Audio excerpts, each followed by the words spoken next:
speak first. So England are batting now.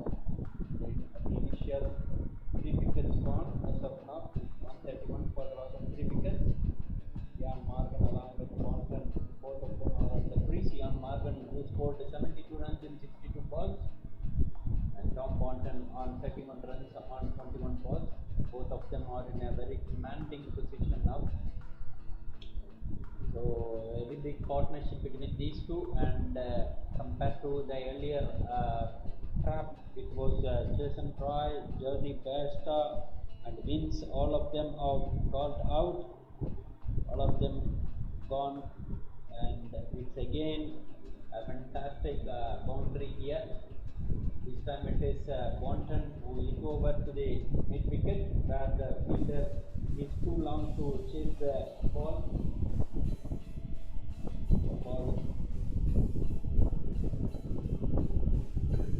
Touch the boundary rope, so it's another fantastic welcome boundary for England. 135 for the loss of 3 wickets after 20.5 overs. So it might be a little bit yet another boundary here. This time it was third man boundary. Banton is in a position to charge now. He is at 41 now with 35 balls in this so far, and 43 now. As of now, it's 131 for the 141 for the loss of 3 wickets. So it seems to be England are again in a tougher row compared to the earlier matches. Today they are batting first, so there may be a lot more runs to come. There are plenty of overs to be bowled. Only 20 overs have been bowled so far, and remaining 30 overs are there. In the meantime, if Ireland picks wickets, then there won't be any issue, but that will not be that much possible.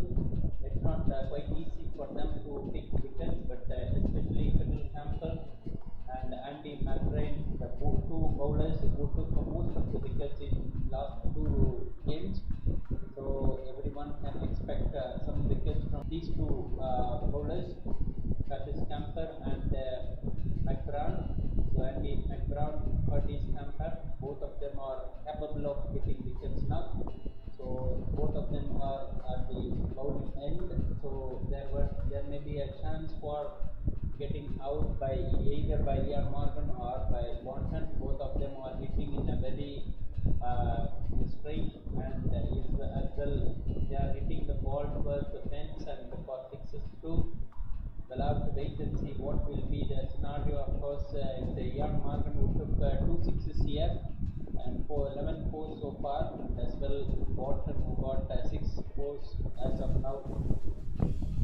Altogether, we can compare that it may be around 250 to 300, maybe the score target. But whether these things will be achievable or not, we'll have to wait and see by the Ireland batsmen. All those things are depending on the retaliation from the Ireland side. As of now, it's Banton on 39 and Ian Morgan on 76, the captain of England. In the last match itself, he got fantastic runs. So the same thing happening here also. So compared to Jason Roy and the other one, compared to Jason Roy and Jonny Bairstow, these batsmen will do the rest, we think. So there are a lot more runs expected. 143 for the loss of 4 wickets. Those who are watching our channel are aware of this. To subscribe as well as stay tuned to NTV Sports channel. There are a lot more cricket actions to come. As of now, it seems to be a different issue, and compared to the last 2 matches, this match is very particular. There won't be any tough task here compared to the England's lead of 2-0, and Ireland, if wins, this is the formal win. Again, at another boundary here, no man can able to restrict the ball reaching the boundary. So as you all know that England are well ahead of their match now. They are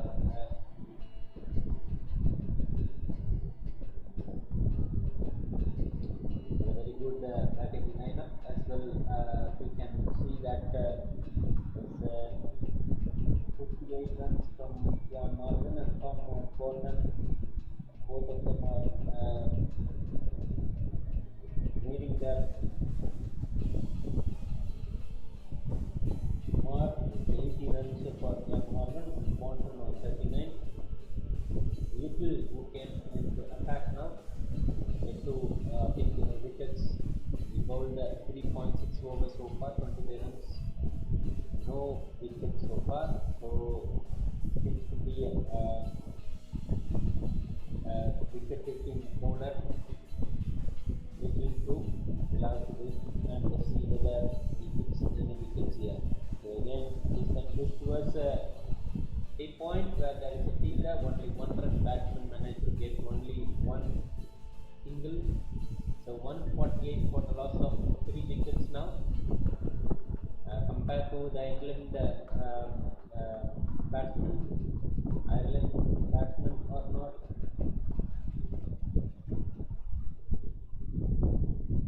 capable of getting huge runs here. So it's 20 overs gone already. It's 149 now. So 150. If we take it as 150, definitely they can go for another 100 runs plus. So maybe 250 plus runs possibilities are there. But if Banton and Morgan stays, definitely it goes beyond 302. So Ireland must have to chase long runs. A heavy battle between these two. If Ian Morgan and Banton will continue to stay at the crease. So again, this time straight to the third man area where there is a fielder there. He stopped the ball at the boundary. So it's 1 run to the Banton. And the 40 moves on to 42 and Morgan on 81. Those who are watching our channel are either first to subscribe in England or at a very confident and very good performance by Ian Morgan along with Banton. As of now, the target for England is not at Ireland's reachable target. Definitely it won't be a reachable target. Definitely it will be a very tough target. As of now, it's 152 for the loss of 3 wickets. And compared to the earlier performance of England, all 2 matches have been won by England with a very fantastic approach. Again, here it is hit again, whether it is 6 or 4. Yes, it is 6 beyond the gallery. So one more 6 to Morgan brings him to moves on to 87 now. Definitely this time he can able to get a century here. So the fielder must have to go across the gallery and get the ball. It's a huge 6 that no one can expect. Beyond the gallery, gone towards the fence of the boundary. It's a fence of the compound wall, fence of the ground. So a huge 6 from Ian Morgan, the captain of England. 158 for the loss of 3 wickets. It won't be a small target. Definitely remaining 50 overs, 30 overs are to be bowled, and there are a lot more runs to come. And a couple of runs from here push towards backward point. So it's Morgan who is on the commanding position since last game. So there won't be any easy run getting here as well. England compared to them compared to Ireland, England batters are getting very easy runs here.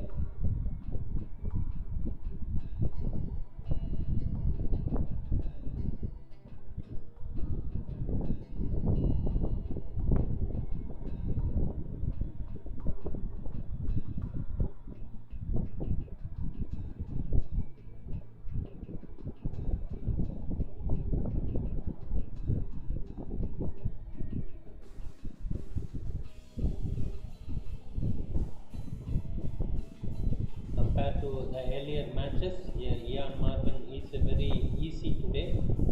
Is very flexible at the ground, and he can able to hit whatever the ball comes. So he is on charging now. We'll see what will happen. Along with Banton, who is also on 43 now. So a lot more cricket actions to come as of now. Those are watching STV Sport Channel, I am requested to subscribe our channel. Stay tuned with the STV Sport Channel. A lot more cricket actions to come. Today's IPL, it's almost everything is clear now. IPL will go on playing again. It is a very big 6 here. Superb six. So this is 49 for Banton. Banton joined the club of Eoin Morgan to go for a huge 6s and 4s. So there may be a huge run chasing may happen for Ireland. Will that possible for them to reach that? All those things must have to wait and see. This time it is through mid-wicket area where the ball straight to the stands. So again, it's a very huge target will set by England definitely. 166 for 3 now. Continuously Ireland are continuously bowling their next balls. So it seems to be different atmosphere. Ireland must have to take for batting instead of fielding. So they may restrict Ireland. England may restrict Ireland to get more runs. In that sense, there won't be any huge target, but here it is a huge target for Ireland. So they cannot in a position to control the batters. In contrary, both batters are in a position to hitting all the runs and all over the ground. There's Banton on 50, maiden ODI 50 for his 6th match. Banton gets his maiden ODI 50 in his 6th match as of 41 balls, 6 4s, 1 6s, equals to 50 runs so far. Will be best performance by Banton today. So we'll have to wait and see. Yet another runs may come from the bowling attack of Ireland. So as of England are strong enough to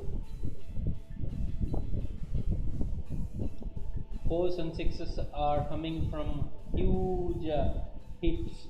It won't be small hits, of course. Both of them are charging the ball of Ireland, bowling attack of Ireland. So it won't be a very easy task for Ireland to chase huge runs here. So we'll have to wait and see for a long thing to come. Those who are watching our channel, I will be requested to subscribe our channel. Stay tuned for a small break now.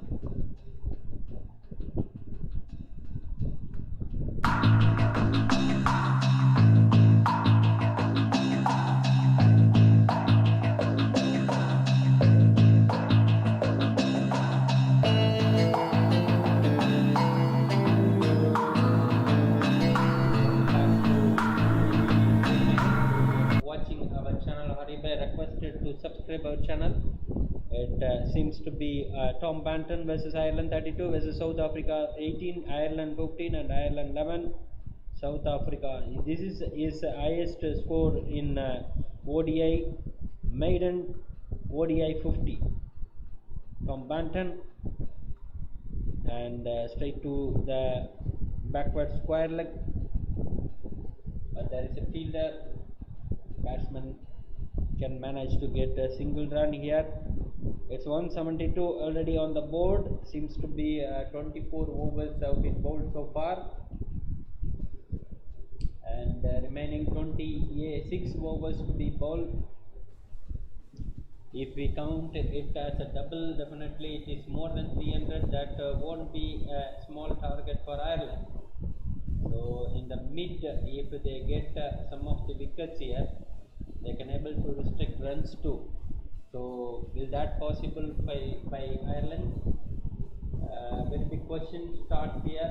So it won't be that much of easy for Ireland, because England batsmen are very good position now. They cannot be beaten as easy as they did in the earlier 3 wickets. So these two batsmen well set again, hit over this time again at another 6. So Morgan goes for 91 now, 97 sorry, 97. So he can able to hit his century here. Last time he didn't perform to pick his century, but this time he can able to get a few more runs to reach his century. This time again we have to wait and see what will be the issue. Eoin Morgan on 97, Banton on 51. We'll have to wait and see what will be the issue. And Little is continuing its bowling attack. Little must have to finish it with his 5th over with a lost ball. We go for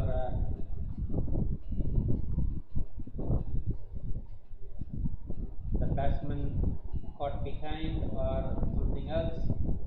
No, there won't be any chance. It's a straightforward. I think definitely it's all century by Eoin Morgan. A very good captain's knock. Eoin Morgan got his century here. A fantastic bowling attack, fantastic batting score today. It's a 14th ODI 100 in 239 matches, second versus Ireland. This is the 14th ODI 100 for Eoin Morgan in his 239 matches, second versus Ireland. This is also very important. So Banton along with Morgan picking runs from here. They are in a very good position now, so we cannot think that Ireland will need to chase a huge target from now. Stay tuned for STB Sports Channel. It's Eoin Morgan's century here, and as well Tom Banton's 51 already. So both of them are at the crease with 150 runs on the board. So with these two batsmen, they got 150, remaining 31, whereby there was 3 batsmen who are already at the pavilion now, got out, and there seems to be a few more runs, easy runs from England side. We need to stay at the crease for checking it whether they can go for a big shot. Next ball, only 1 run, batsman able to get a single. That seems to be not that much good performance, but Ireland started well, but at the middle they are not with their performance. We'll have to wait and see whether they fix a couple of wickets here. They pick a couple of wickets here, must have to change the game.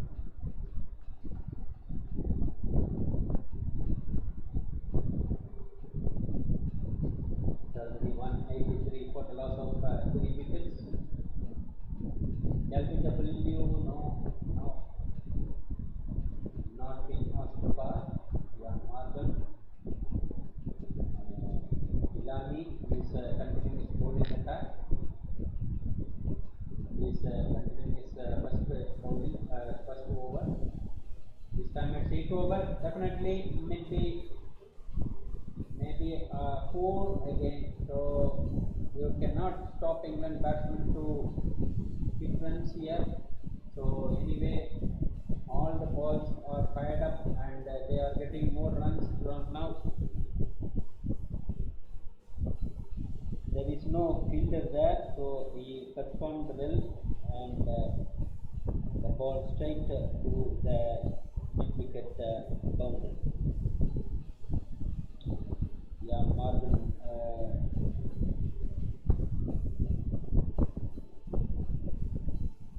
continue to play his strong area, continue to play shots in his own area, so there won't be hesitation. Again the same thing, same way, in the same area where there is a fielder this time, but Morgan gets to move on to 106 now.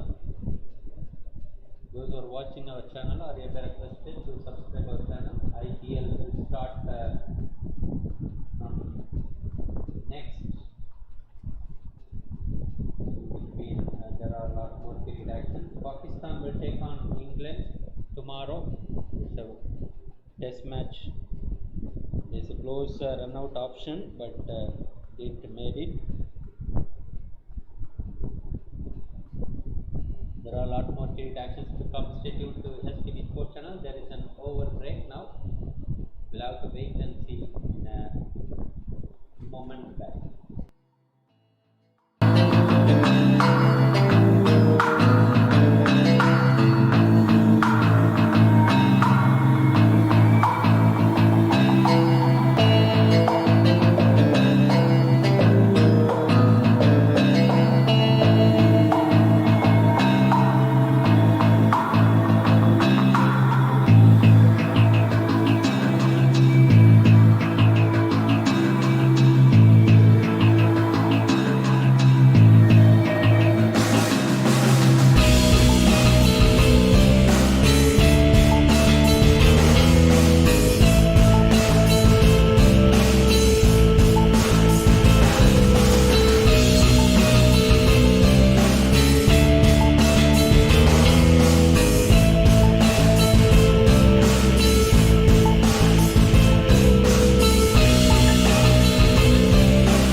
Only ball that Eoin Morgan's mistimed all day, and it's been a superb knock from the England captain, 106, and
in the second.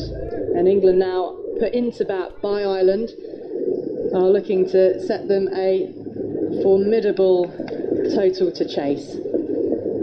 But it's Banton who is on strike here, standing tall and thumping the ball into the ground and up towards Stirling, who's at short extra cover. Billings down at the non-striker's end. And just to round off what's saying about Alyssa Healy, so the IPL has been moved from its usual window, of course, and now it's pushed back to an October-November slot, but it clashes with the Women's Big Bash League in Australia, and a lot of players very discontent about that, because of course the Australian players would like to play in the Indian League. There's only sort of 2-3 players from India who are due to play in the Big Bash. Yeah. But Alyssa Healy, very, very vocal on social media about her displeasure at that scheduling, heaved into the onside.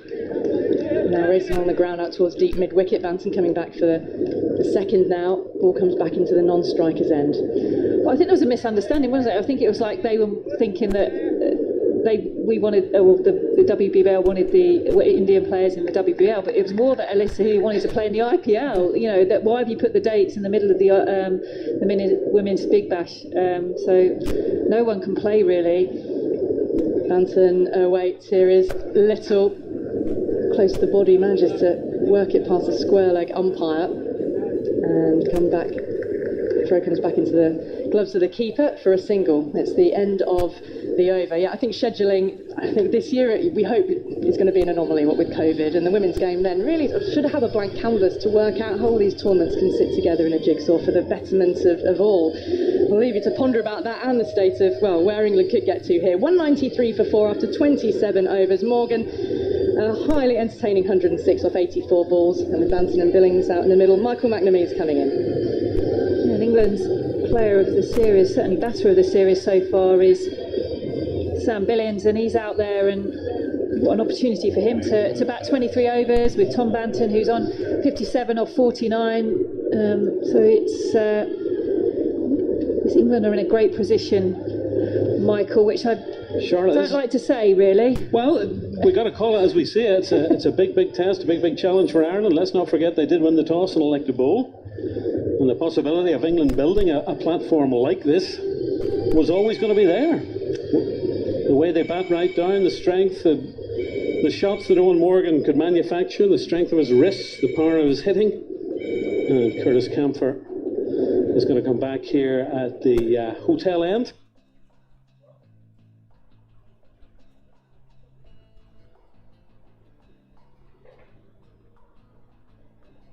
And played off middle stump for a single by Banton, who moves on to 58 now, and Billings is on strike. England have got to be thinking 350, haven't they? 350 plus probably. Well, if Ireland can keep them substantially below that, it'll be something of a moral victory, but there seem to be a lot of gaps out there at the moment. It does, and two men in fine form as well. You just feel like Banton's got another gear to go yet in terms of his striking ability. He's very well set now, 58. So it looks good for England. This is Billings' first ball. He drives back to the bowler. A little bit of aggression there from Curtis Campher. We know what sort of character Ireland seem to have found. He's a fighter, he's a battler, and he'll keep going. And he's only 21, which is what Ireland need. They need these 20-somethings. The policy of Andrew Balbirnie and Graham Ford seems to have been in this series. We'll give them a go right through. Campher in once more. And dab down on the onside behind square for a single. They've scurried back for the second. The big appeal as the throw came in. Tucker thinks that's close. As Billings scampered back, and we will see. Next we have umpire review. We're now.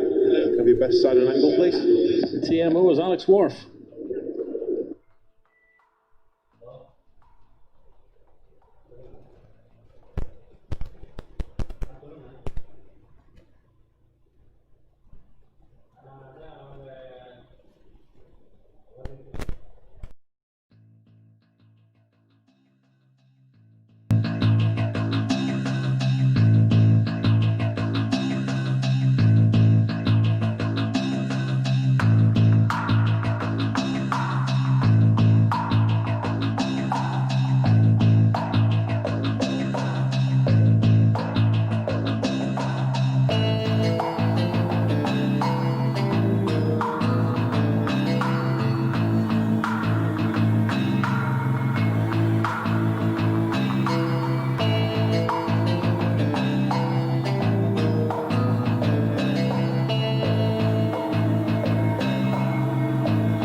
didn't give him much hope. And as Michael Carberry said, that was a straight delivery, and he missed it.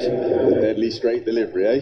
Not much you can do about it, and that's annoying for Banton, because he surely would have been looking at a maiden century here for England. Absolutely, yeah. You don't want to pass up opportunities to post your first one. I'm sure there'll be many opportunities for him in the future, but yeah, he would have been one of those guys to start today. He would have been looking for a score, and that would have put a few of those nerves to bed for him, that he is capable at this level, as we all know. But left England again in a bit of a precarious position, 5 down. Precarious, 202 for 5. That's not my idea of precarious, Mr. Carberry. Maybe I've been watching Ireland too long. Ireland were 202 for 5 with 20 overs to go. I'd be dancing a jig. You wouldn't want to see that. Well, you know, as we all say in the field, stick another 2 on it, well, 7 down. Yeah. It's a different game. Delany 1 for 8 so far. He'll be thrilled with that. And Moeen is in. There's not too much so far in this series, and oh goodness me, did that just drop short of Stirling at slip? Jangle. Well, he had a duck on Saturday, did Moeen. There's some guys who are a little bit short of time in the middle, Moeen being one of those guys. And he's forward once more, and that's slightly more convincing. He's nervy, he wants to get off the mark. My goodness me. For a man of, such great experience, even Moeen Ali has got a few of the old butterflies at the moment. Delany, extra spring in his step. And Moeen plays that away on the onside, but again, sharp Irish fielding. And this is where it's key now for Ireland to be up now. Really put some pressure on someone like Moeen Ali. Again, he's not had a lot of time at the crease. Last ball of the over. A little push and a quick run, and a better direct hit, and that might have been out. Billings would have been in trouble there. Would you believe it, are the English nerves at the end of the 29th over? Moeen is off the mark. He retains the strike. He's on 1, Billings is on 8. England 203 for 5. Quite a colourful first 4 balls for Moeen Ali. I think with a direct hit, he wasn't even in the frame, was he? Just slightly too high for the keeper to bring it back to the stumps. That was poor old Harry Tector, who would pride himself on his fielding. Great athlete, and he has apologised to his teammates. Decent throw there, and the English batsman was gone. But those are the little half chances that Ireland have to be able to take now. They can't let someone like Moeen Ali get away. Very, very dangerous player. Campher, 6 overs so far. He's been a bit expensive. No wicket for 48.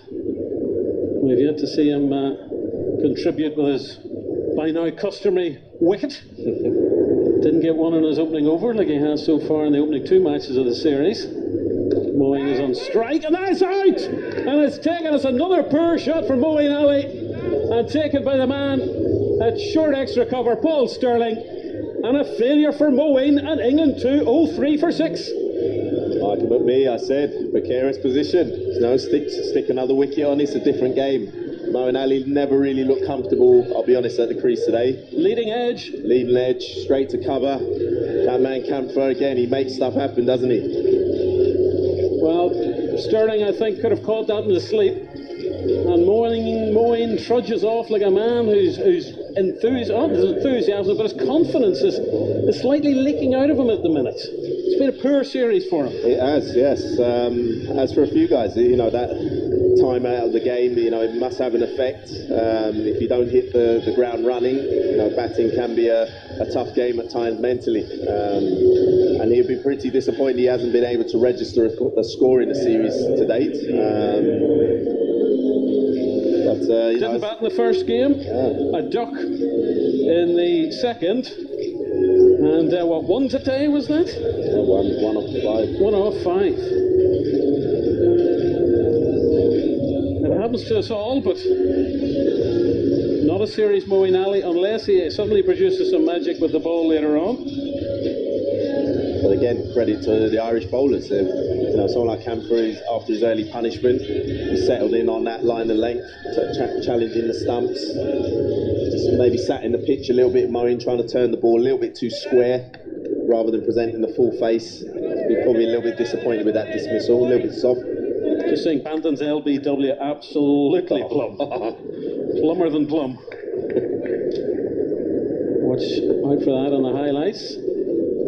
Little highlights on the BBC Sport website. Highlights tonight as well on TV. Is Campher, who has got his wicket, and he's round the wicket to the new batsman, who is David Willey, who's had a decent series, but he's looking nervy to get off the mark.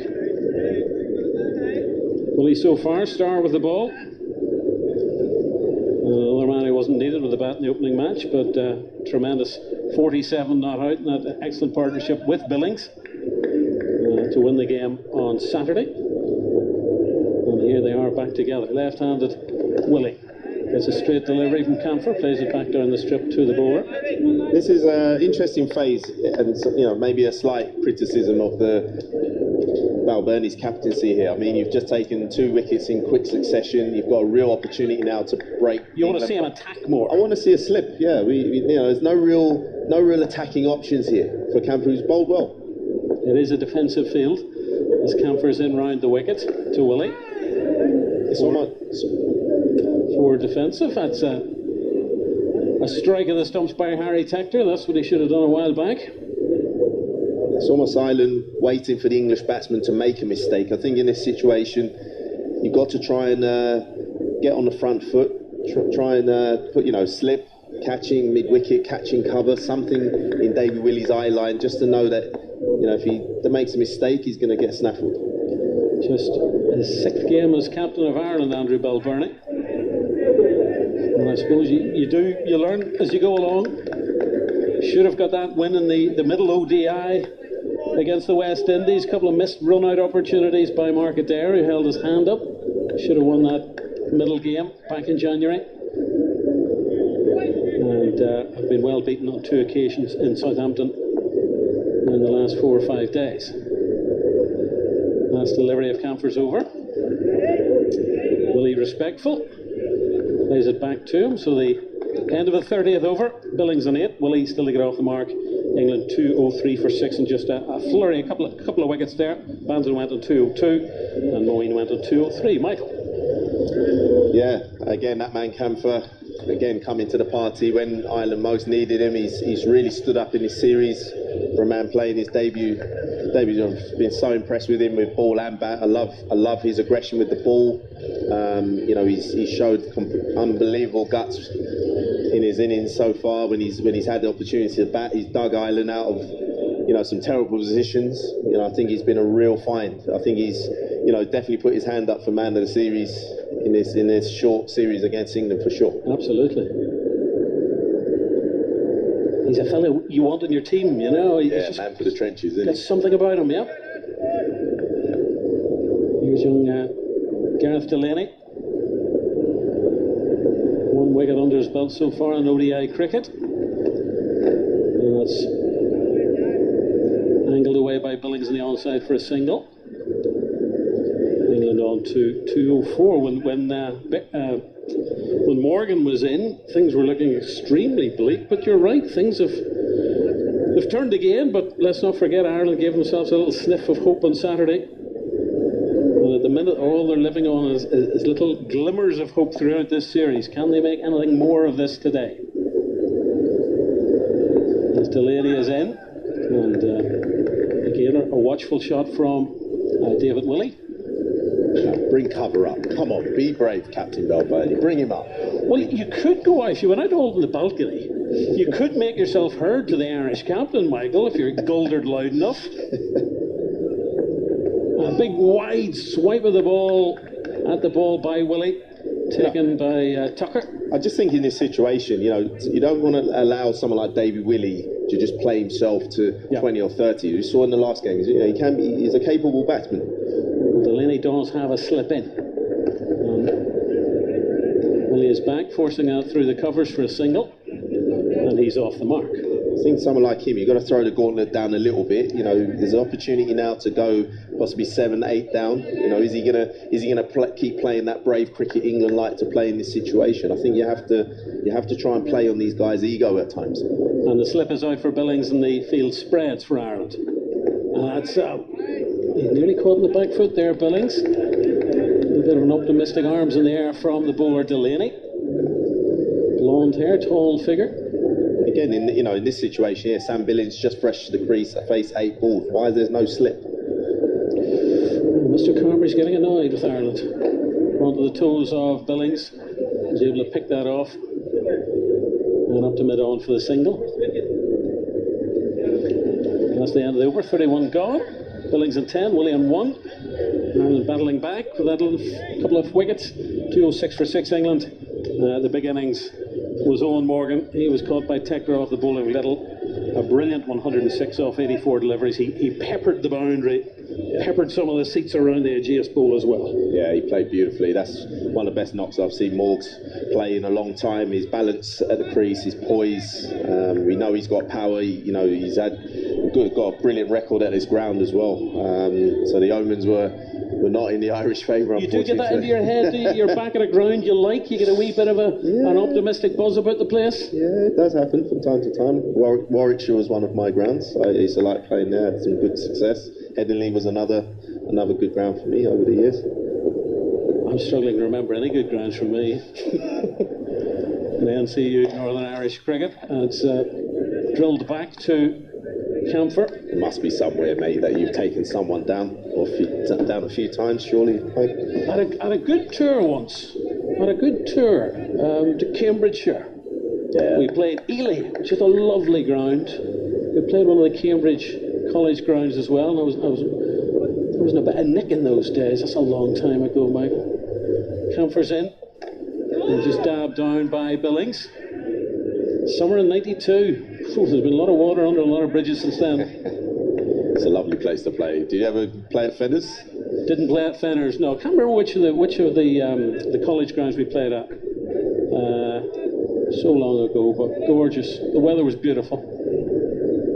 Wasn't quite seeing it like a beach ball, but maybe a slightly large grapefruit. And Campher is in, another defensive shot. There's a little bit of a lull to this game in Ireland, not quite tightening the screw, but Curtis Campher took some punishment earlier on in this game, and he's come up with 3 dot balls so far in this his 8th over and the 32nd of the match. Come on, Andy Balbirnie, get a slip in. You don't need deep cover at this stage. Keep the pressure on. Keep the pressure on. Michael Carberry finding his Irish heritage, I think, and that's a big strike right down the wicket, and that'll be 4 runs. Albeit a great shot. It was over pitch ball, and Sam Billings drilling it down the ground. But you just sense that they're happy to sort of let Sam Billings into his innings here, which again it's a dangerous ploy. You know, Sam Billings has got power, and he can take games away from you. He's again one of these 360-degree type batsmen, modern batsmen. Billings is in red hot form at the minute in this series. Defensive shot there. Curtis Campher runs through the field. So what were your scores on this tour, Michael? Oh, I don't know. I could invent anything and you'd believe it, wouldn't you? 174 not out. No. What happens on tour stays on tour. Well, yeah. I actually probably remember the off-the-field activities better than the on-the-field, which is what should be for a university tour. Last ball of the over. And a beautiful cover drive from Sam Billings. Races all the way to the boundary. So there you are. We thought that Campher was tightening the screw, but those 2 boundaries for Billings move him on to 18 off 15. Willey is 1 off 8. England with 18 overs left to bat, 214 for 6 further. I don't know, maybe touring reminiscences from Michael Carberry. And then we'll hear from a man who probably on tour was in his bed at 8:30, Kevin Howells. Yeah, lovely shot from Sam Billings to end the over there. Looks in really, really good touch since he's got his opportunity in this ODI series due to the unfortunate injury to Delany. But he's really taken his opportunity and looks a class above, really putting his Irish bowlers to the sword. I do think the Irish bowlers have missed a trick slightly in terms of their tactics and in terms of keeping the pressure on these England batsmen who, you know, had a slight wobble there a few overs ago, losing 2 or 3 quick wickets since the departure of Eoin Morgan.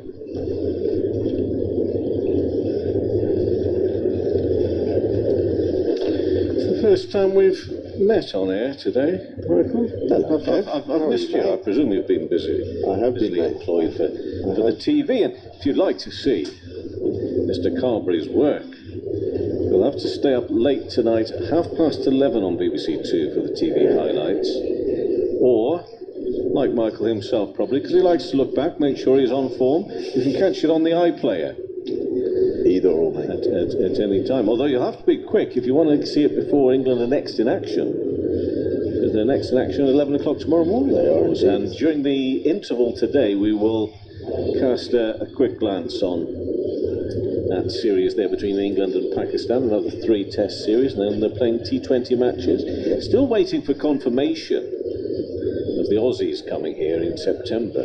I did read an Australian publication today which seemed to suggest that the players themselves think they will find out on Thursday. The Australian players, this is. Where are we now? I'm losing to Tuesday. So in a couple of days' time, the Aussies are expecting at least maybe some clarification, even if it's not a definite, as to whether that's going ahead. I know an awful lot of people making preparations as if it is.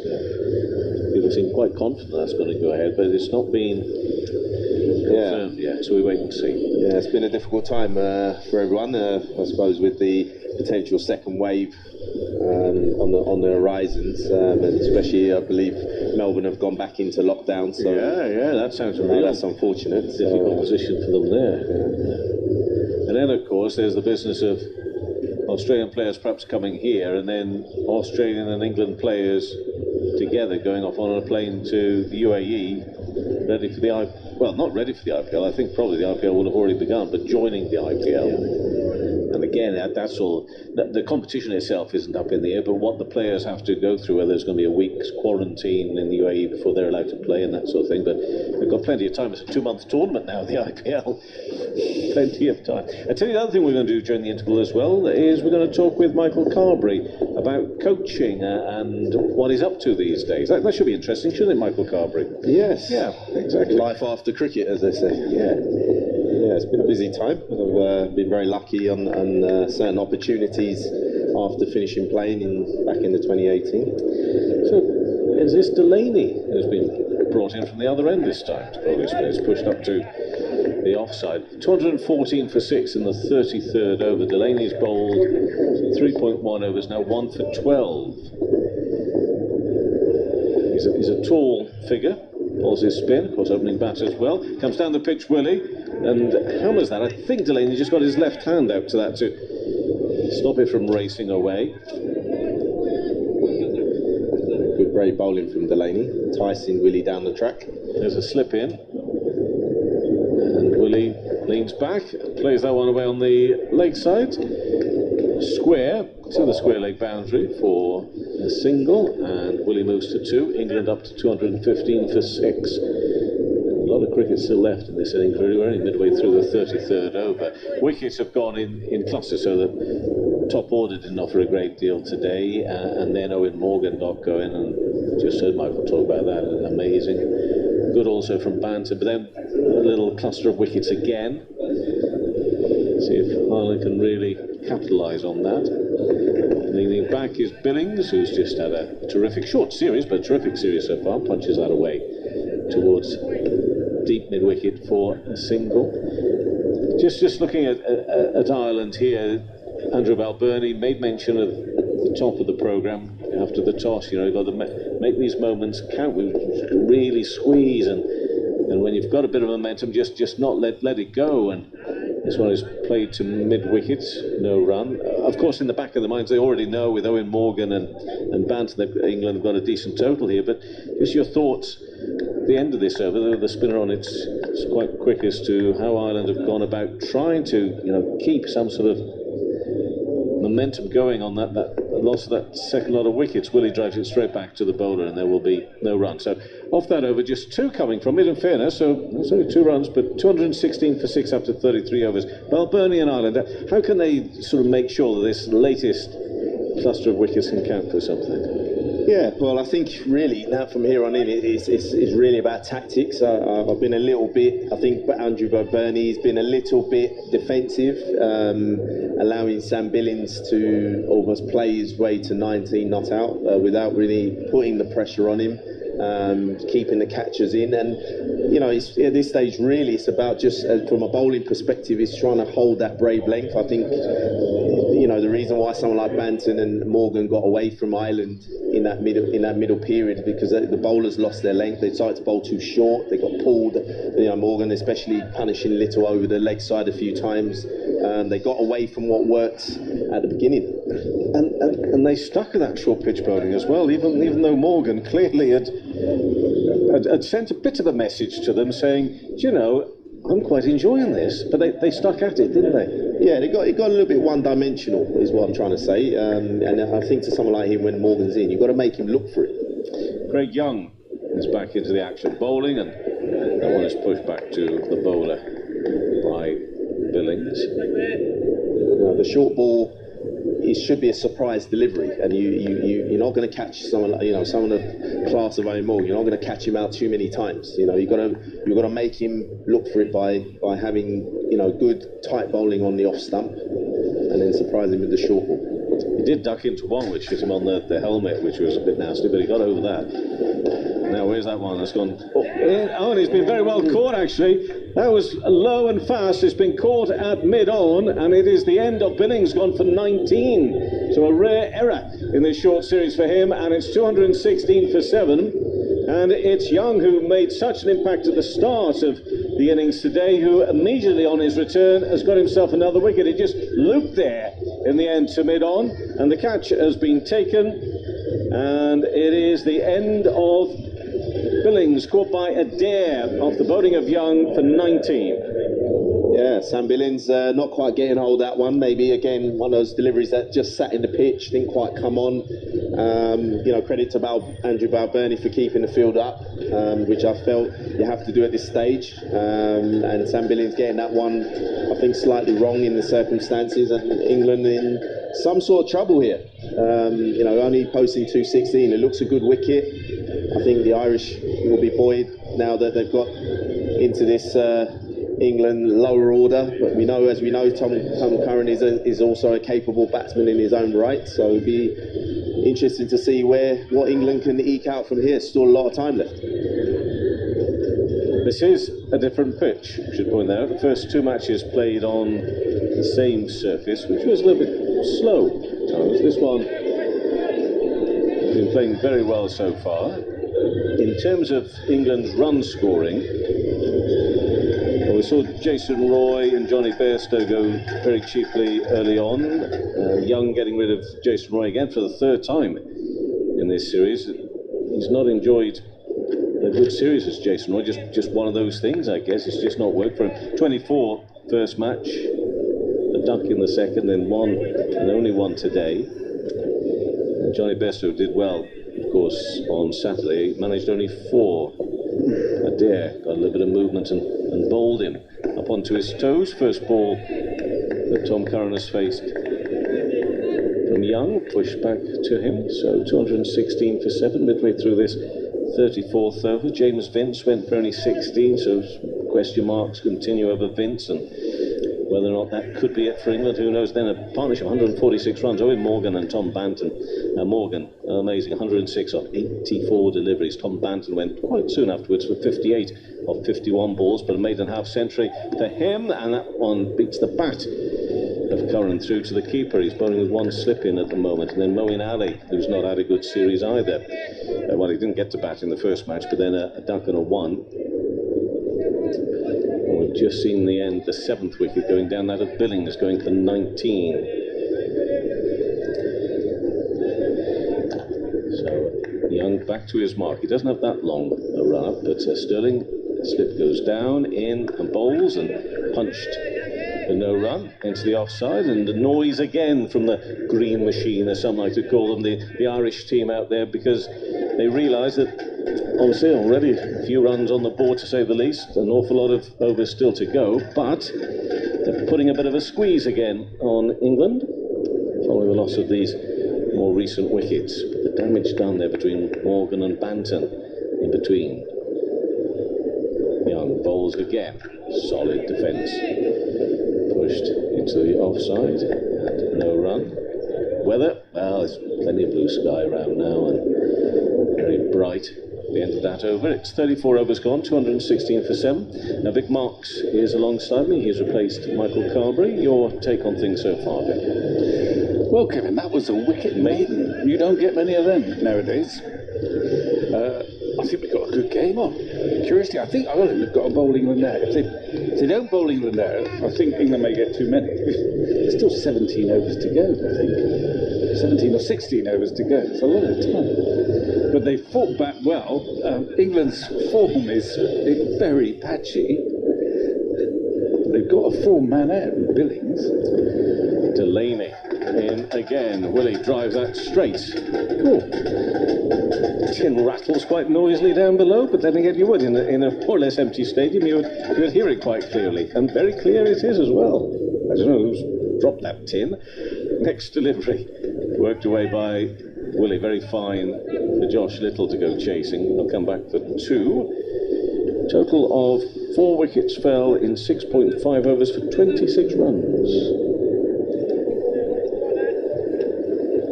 Well, that's yeah, that's right. I mean, it all seems such plain sailing. 190 for 3, England were.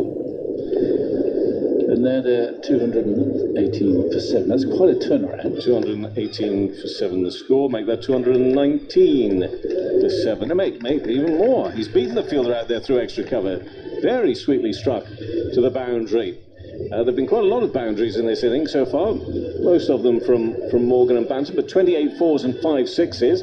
That is another 4 to add to the score, and this time it's to David Willey.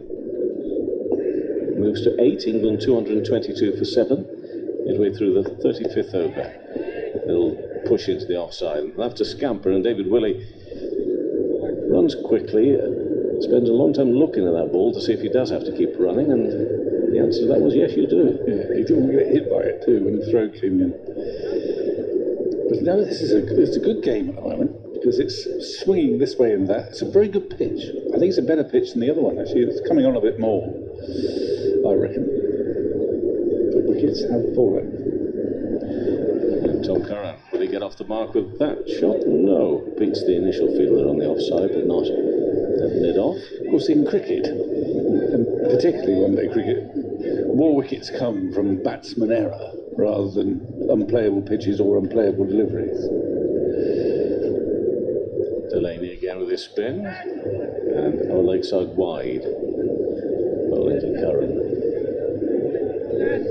I think Balbirnie's handled things pretty well. I mean, popping Delany on, England wouldn't have faced before, I don't think. It's quite a good idea. And he's in again, comes wide, pushed back up to Delany. Curran completes another over. That's 35 with the 50 gone.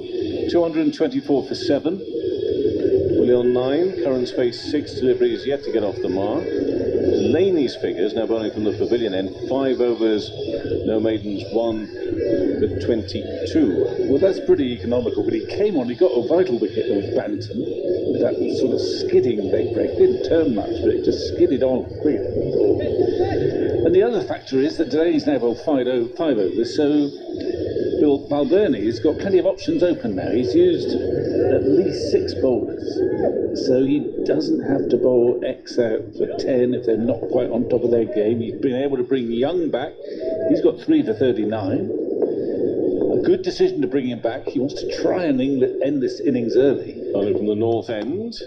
And Willey just turns that to the leg side, no run. It was 44 for 3 at one stage, well, 14 for 2. It became 44 for 3, but then that 4th wicket, taking their total to 190.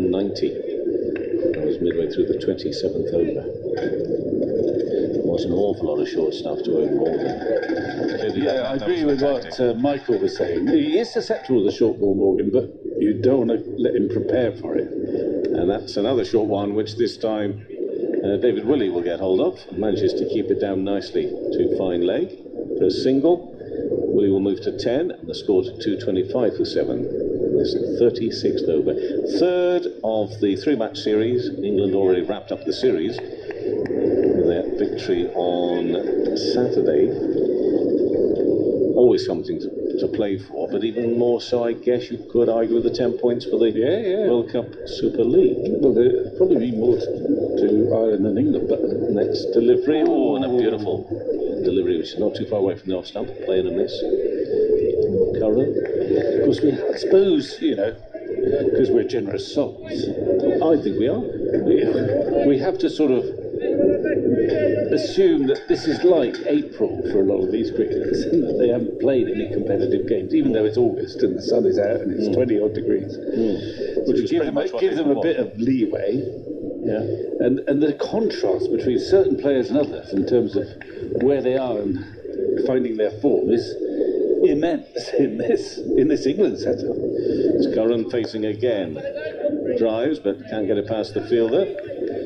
So it's a little bit of steady as she goes at the moment in terms of the game. Yeah, well, they need to rebuilding, and they want to. I mean, if they bat their overs, they'll get close to 300, and that's a very competitive score. But if they bowled out 250, you only need two Irishmen to come off, and the victory's not far away. Young again. Bowls to Curran. Still can't find a gap out there. Come back well, hasn't he? He's come back well as Young. He's got a wicket somehow, got Billings, but also he's kept the pressure on now, sensing the chance. Batsmen know they can't take too many risks. And suddenly it's frightfully noisy out there. 1 run so far from this over, and only 1. Should be the last ball of it. A slower ball, and very nearly getting a little nick on that through to the keeper, so he's bowling extremely well and causing problems here now is Young. 8 overs, 1 maiden, 3 for 40. 225 for 7 is the score. Willey on 10, and now it's 10 balls faced by Tom Curran, and is yet to get off the mark. Let's have a look. Is he going to keep going with Delany? I think he is. He's got McBrine up his sleeve. It wouldn't be a bad time to bowl the off-spinner now with the new batsman in. He's fairly steady, McBrine. He won't give it anything free, but he's going to stick with the wrist spin of Delany, which has done him proud in this innings. 1 for 22 or 5. Something unusual. Delany bowls with the back foot. Well, he'll get a single out to the extra cover boundary. We hear the gulls, which shouldn't be any great surprise because we're very close to the south coast. However, not necessarily a sound that you associate for an international match, because normally often drowned out by a crowd, but very clear to hear on this glorious sunny late afternoon. Watching England versus Ireland today. Next delivery is driven. Oh, that's beaten everybody. Race along the ground through extra cover. So Tom Curran eventually finding something he can get his teeth into and hammered across the ground to the boundary. Takes England to 2. Let's get that right again. 230 for 7. It's 37th over. Yeah, well, slightly over pitch, but he's put it away well, Curran. I mean, he's a good competitor down the order. He's a good competitor, whatever he's doing, actually. Makes the most of his ability, I reckon. He likes a challenge. Missed out in the second game, back in today. Reece Stockley missing out with a slight groin strain, and we have more runs. Will Curran out on the offside? A run at least. Take his score to 5. England 231 for 7. Put into bat for those just joining us by Ireland today. Delany again. Last umpire Saggers standing in this first ODI as umpire Saggers. Leaning back. Willey puts quite a lot of effort into it, but just gets him a single. Down to deep extra cover. I think I'd be tempted to give Delany a break now. He's done a good job, but he's bowling a few deliveries that are ripe for run scoring. Now he's bowling to Tom Curran. Bottom edge of the bat, doesn't time that. point is, though, that Balbirnie's created options. He's got options. He doesn't have to bowl. He's got to agonise about how we're going to fit the bowlers in, because he's got an extra man who's come in and bowled 6 overs that he wouldn't have anticipated. Should be the last ball of the over, of which will be a dot ball. So from that over, 7 runs game. 37 overs gone, 232 for 7. Willey on 12 and Curran on 5. Delany 6 overs, 1 for 29. Nick Marks will say something more, and then Alison Mitchell will come into my seats for the next 20 minutes or so. Well, this could be the best game of the 3. It's certainly got a different pattern to it, and it's certainly changed in complexion in the last half hour or so. I thought when just before Morgan was out, you thought England are on course for such a big total that the second half may not be very exciting. 190 for 3 just before Morgan got out, with lots of overs to go, but the loss of 4 wickets, fresh batsman, has given a bit of life to the game. It's given life to the Irish fielders out there, and I think this might be, as I say, the best of the 3. I agree, Vic. Certainly with the breaking of the partnership, they've had England stuttering twice in the first 2 games, sort of followed it up with the extra wickets, bit of pace taken off and swinging down towards fine leg. Quite got hold of it. Through for a single is Willey, and we've got Mark Adair back on from our end of the ground, bowling away from us up towards the Rod Bransgrove Pavilion. He bowled at the top of the innings, completed 4 overs, 1 for 18 in his opening spell. See someone who's returned from ankle surgery, left ankle. That was the problem. So his last ODI before this one was back in January. Bit of tinkering going on with the field here. 4 men up inside the ring on the offside, 2 on the on as Adair is in, and it's blocked by Curran. Back up the pitch, he leans down to pick up, and there's no run. 233 for 7 then. It's the wickets which is a thing for Ireland. Bowl England out now and try and keep them to, well, who knows, under 260. Yeah, we're in the game then. Yep. That's what they'll be looking to do. And then sit about with the bat and hope that perhaps some of their senior players who have yet to really step up with the bat have their day. Adair in, coming off the pad. The wicketkeeper doesn't pick up cleanly to make a bit of ground up to his left-hand side. Scampered 3 for 1 leg by. 234 for 7 in this 38th over. It's quite the clatter of wickets though, wasn't it? Yeah. Catches well held as well. Yep. One or 2 of the England players are trying. Moeen, he's batting like it's April. Moeen could be brilliant or not. He's in one of his dodgy phases with the bat. In goes Adair. It's been pulled away. It's in the air, dropped short of fine leg. He was right back on the boundary, but it seemed to hang in the air for some time, looping rather gently down towards the boundary. Willey jogs down to the far end and leans on his bat handle, breathing rather heavily, but it ballooned away off the top half of the bat. 1 bouncing into the hand of the fielder. 235 for 7. Willey 14 off 23s. Curran has faced 16 balls for his 5 so far. He crouches with his bat held aloft. Oh, he's lofted this towards us. It's gone high in the air. How much distance has it got though? Not enough to clear the rope. Drops just in front of the foam. That really did go high. It was looking that was looking to land flush on the green, Vic, and not run on. It did. It was a sort of the trajectory of a 9-iron or possibly a pitching wedge, but he hit it well. He only bounced once to clear the boundary. It's a bold shot. I mean, I think Ireland are doing the right thing. They're keeping the field up for Curran, encouraging him to go for a big shot. The problem for them was he connected well. Adair in again. He's had back to take a bit of pace off. Missed through to the keeper. 239 for 7. There's a score at the end of that over. 7 runs coming from it. So Curran 9 off 18. And the men still to come is Adil, Rashid and then Saqib Mahmood make up the England batting order. But the biggest contribution, of course, came from the England captain, Eoin Morgan, 106. Crashed off 84 balls.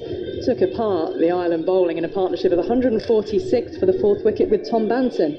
who a couple of days ago was talking about how unfamiliar and uncomfortable he felt in the middle order, having never batted in that position before. But he made a breezy at times 58 off 51, took a little bit of time to get into the innings, and then played some fine attacking shots as well. Yeah, I mean, England obviously won the first two games, but I'm not sure they've learnt as much as they would like. They've sort of known about Willey and Billings, who've been very good. They've had them in their squad for 3 or 4 years, at least 4 years in the case of Willey. But those who are trying to make a name for themselves or make themselves go up the pecking order, well, they've struggled really. I mean, Vince has really struggled. It's hard to see how he gets in the future when some of the big boys come back from the test matches. Banton made a mild advance today, certainly. We can see he's worth persisting with. He's still very young, and this is not a particularly youthful England side, actually. So he's made a bit of progress, but not much else to think, someone's really surprised us in this little 3-match series. A change of ends for McBrine. He's pulled out that first delivery. Whether it was Willey who wasn't ready, I'm not sure. He's got Stirling there at slip, and Brien is in. The back foot, Willey punches it along the ground up towards mid-off, jogs through for 1, 240 for 7 England, and Willey on to 15. I wondered whether Liam Livingstone might have had a shot for an ODI debut, possibly in place of Vince. Well, I think they like to give everyone a good chance, but there's another batch of one-days coming up, isn't there? T20 matches, in fact, after the Pakistan Test series, and I would have thought they wouldn't want to play any of their Test players in those games because they will have come out. Well, it depends how the rotating has been going, but the likes of Butler and Stokes probably unlikely to want to play in those T20s, or they won't want to play. There's still a few places up for grabs. McBrine over the wicket, and Curran going back, cutting out along the ground towards deep cover, taking a gentle one. So you may find that if it's a choice between a Livingstone and a Vince, they might go Livingstone this time. He's played a couple of T20 matches for England. The thing about this being part of the World Cup Super League is McBrine is in again, using his feet, Willey thumping it over the top and just a little bit wide as well of mid-on for 4. That's some good shots there. He's, as I say, some people are in form and some aren't. And Willey was terrific with the ball in both the matches so far, and that's a big shot. Given that 7 wickets down, it's a long off out, but he's come down the pitch and hit him with great authority over mid-on. Right out the middle of the bat, skimmer, but cleared mid-on easily. He's now gone back to the boundary. Yeah, both mid-on and mid-off are back. Willey this time towards point, quick single shot that stumps the non-striker's end, and Willey brought his arm up to his helmet. He thought he was in danger there of being struck, but the ball was wide of the stumps. Through 246 for 7. The thing about it being the World Cup Super League is that you don't get the sense of, the series has won, we're playing a smaller nation, that we're winning comfortably, let's experiment. It's still about, we need to win and win the points and be clinical. Forward this time, defensively, Curran getting right over the ball, smothering it, and McBrine picking up in his follow through. Yeah, I mean, I think that McBrine in again, using the feet, and then we'll flick of the wrists to work it towards mid-on. Mid-wicket moves across to his left-hand side to tumble in the pick-up, and a dot ball to end the over. 7 off it, 246 for 7 after 39 overs. I think after this series, the one thing that the selectors and maybe Morgan will take away from this is when we pick our next spot, we can't leave Willey out because he's shone with the ball. He played extremely well with the bat. Remember, he came in with England needed 75 the other night, 6 wickets down, and he settled in with Billings and knocked him off as if it was a breeze. And it seemed like a breeze towards the end. But he's shown that, I'm hungry. I want to get back in these squads, and I don't think he can be ignored now, even when they're perhaps picking their best team. He's got to be in the squad, if nothing else. He's waiting now as Adair is in. Waited for that one, swiveled as he pulled it, but didn't time it. Bit of bottom edge into the ground and down to fine leg. Through for another single. 20 not out off 26 balls. Because the one day is expected to take place against Australia in September. Well, that'll be interesting because as to whether some of the test players, even if they've played 6 test matches, Root's the other one, of course, the most obvious one, and Archer, and Wokes, they might be ready to play, if you like, again against Australia. They might find a change of format refreshing, even if they have played a lot of cricket. A little bit of a dabble, but a miss. Through to the keeper. And Curran is wandering away towards square leg. He's tempted. There are 3 50-over matches, none of which has been confirmed against Australia, aren't there, in 3 T20s. And obviously, in the great scheme of things before everything was turned on its head, these were going to be important games before the World T20. Adair in, into Curran down the leg side, it's gone through to the keeper, all wide be signalled, yes it is. One more for England, 248 for 7. Now that situation has changed because the T20, well, it's not going to be this autumn, it will hopefully be next autumn, but nothing is guaranteed in this world at the moment. So there's not the same onus for England to get their best T20 side functioning and sorted as there would have been otherwise. Curran's waiting there for Adair. Tried to pull this and missed just a little bit of the deflection off his body, gathered by the keeper, moving across to his right hand side. No run taken, really wisely so. Well, Curran should know all about this because Adair's bowling rather like Curran sometimes does. Cutters and slower balls and doing it quite well. I think Adair and Young have both been impressive during this innings. Young at the top, picking up 2 of the first 3 wickets to fall before Morgan came out and really started to climb into the bowling.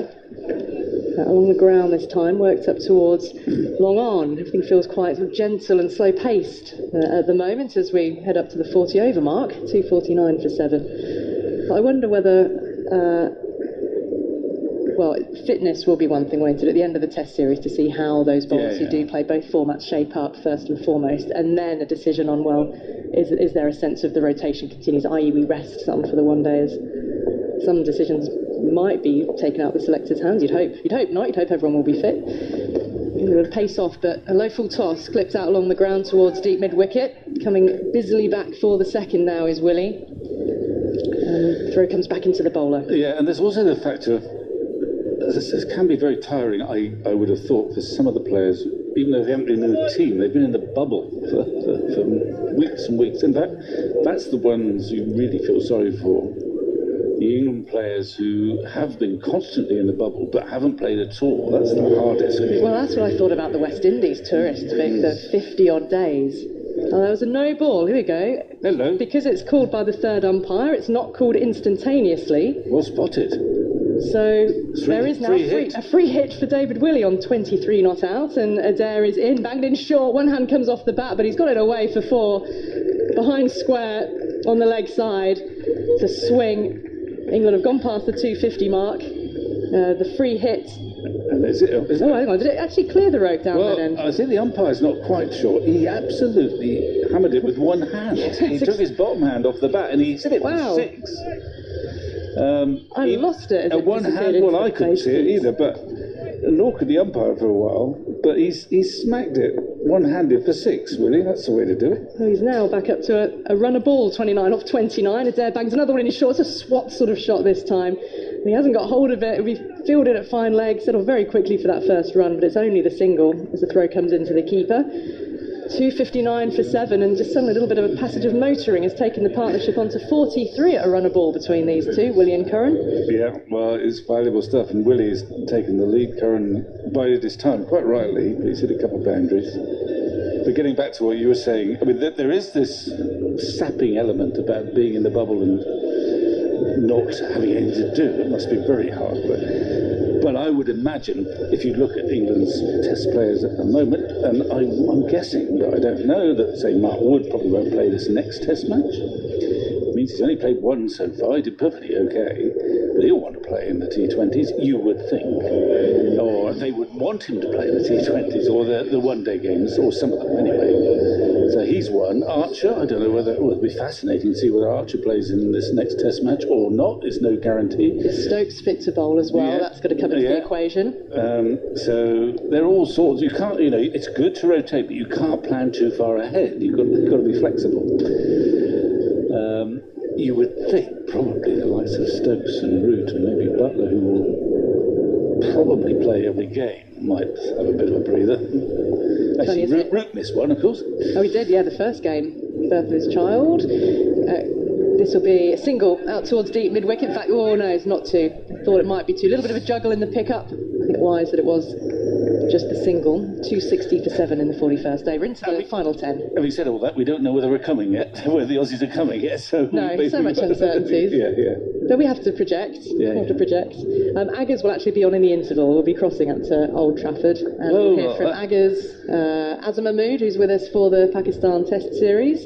And Aggers has been speaking to Joe Root, so might give us a little bit of some insight there into the thinking. But I think there is still a question mark over whether Stokes is going to be fit to bowl in this match. McBrine in, Curran stroking it away past the square leg umpire, who's standing at point. In fact, out to the deep cover boundary, another single. Well, that will be a great source of interest to... Well, Aggers will be a source of interest to the nation, but more specifically... No, we're not laughing. More specifically, it'll be a great source of interest to Zach Crawley. Yes. Along the ground from Willey, single out towards deep mid-wicket. Yeah, of course, Crawley. It's the balance of the team, isn't it? When Stokes was playing as a batsman only, Crawley had to drop out. I don't think you can go in with just 3 seamers and Bess. That's bad news for Crawley. Curran, big thump of bat on ball down to long on for 1. Picking up the singles quite comfortably here in this over. Single off every ball so far, and the partnership's up to 47, maintaining that run rate at a runner ball. Yeah, they've done well, this pair. Willey crouching on that slightly open stance. Heaves him away over the leg side. Has it gone over the rope? No. It has. It's another 6 from Willey. It brings up the 50 partnership, and Willey is suddenly motoring. Well, that's a terrific shot. It was in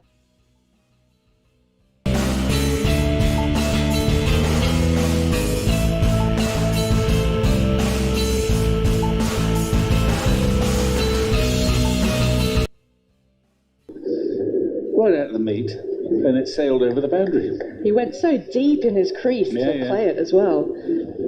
Facing up once more, Ireland have a slip in place. Willey coming forward this time, stroking it towards short extra cover, and the captain, Balbirnie, has been occupying that position most of the day. End of the over. So with the 6 means 10 runs have come off the over, 41 gone. England 269 for 7, put into bat by Ireland into the last 10 of the innings now. This partnership worth 53 off 49, but a real stutter after Morgan and Banton put on 146 for the 4th wicket, crashing the ball around. Morgan in particular for 106 off 84 balls.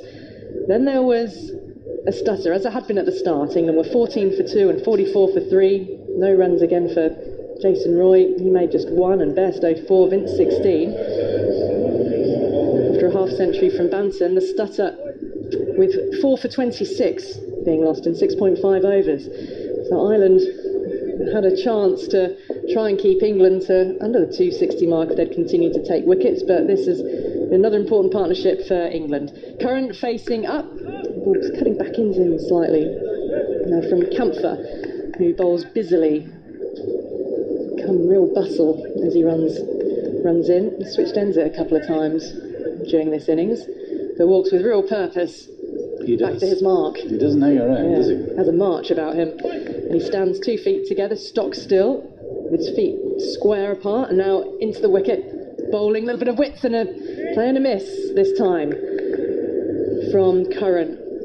You can tell play him over the offside. You can tell he's new to international cricket because he marched back to his mark so quickly. He'll soon get over that, won't he? Well, He'll soon realise this is it's tiring and hard work. Let's slow things down. No, well, it's good to get through your overs, but you don't often see it. He's a busy medium pacer. He's not tall. He looked was skiddy. Straight to point this time from Curran. Working out how to find the gap against Campher. Oh, you feel, I mean, Willey's played really well. You feel it's been a bit easy for him to regain the initiative. But nonetheless, you've got to give it to him. I think this is a good batting surface, actually. Anyway, on that departing. penetrating note, I'm going to disappear. Well, Willey's taken England to a position of potential anxiousness as Campher is in again. Quick single now into the offside and the shot at the stumps. Well, Curran's almost run into the stumps. He managed to pull his bat out of the way at the last minute, but he was hurtling straight towards them. The throw didn't hit the stumps either, so he's back safely. I thought for a moment he was going to have to hurdle the stumps. 270 for 7 in the 42nd over. But yeah, these two have steered England back into a position of comfort, heading towards the 300 mark. 300 suddenly feels well within their sights again. But when those wickets had fallen quickly, and England finding themselves 216 for 7, Ireland were all abuzz, full of energy, and now once again got five men back on the fence, and strong partnership has developed. And Michael Carberry is back with us again. Hello, Michael. how are you? All right, thanks. As Campher is and around the wickets, a low full toss clipped off the legs by Willey. So along the ground, out to deep square leg. Comes back for the second. Throw comes in to the keeper's end. And Willey moves on to 40. It's been another muscling innings from him, but some really well-timed shots as well. Yeah, it's been a valuable knock again from David Willey. Had to steady the ship again.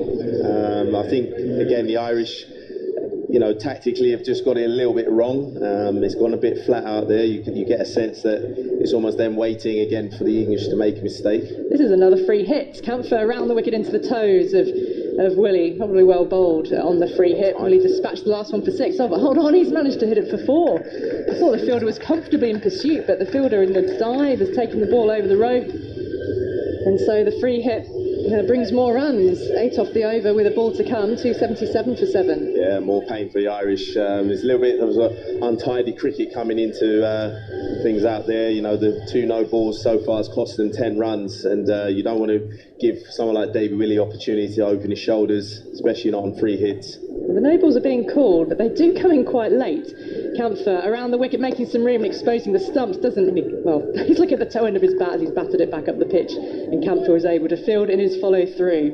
The partnership's worth 61 off 56. England are heading towards the 300 mark at 277 for 7 in 42 overs, having been put into bat by Ireland. And these two have really started to motor. Michael McNamee is on his way in. Michael Carberry, a few more thoughts from you about how Ireland might manage these last 8 overs of the innings, and then here's the other Michael. Yeah, you do feel in terms of the Irish, it's a bit damage limitation coming in here. The 8 overs, England will be looking, now that David Willey's in and playing well, to launch towards that sort of 320, maybe beyond 330. It's really a case now for Ireland to try and keep it nice and tidy as best they can. Try and limit the no balls. Would help if I press the red button. The big appeal goes up. McBrine thinks he's got his man, but they have come back for a second. Whether it was off bat or pad or what, but they've come back for a third as well. It's a long run back for Paul Stirling. A leg by Singh signalled, and Mr. Balbirnie would like a review. Interesting. The bowler is Andy McBrine. Third umpire to director. We have a review for LBW. Original decision is not out. It's a fair delivery. We have front on spin vision, please. Thank you.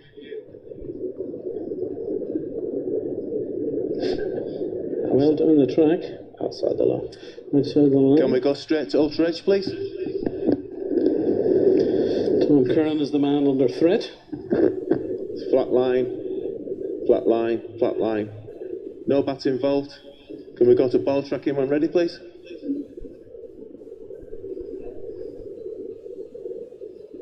Pitching outside off. Impact is outside off stump.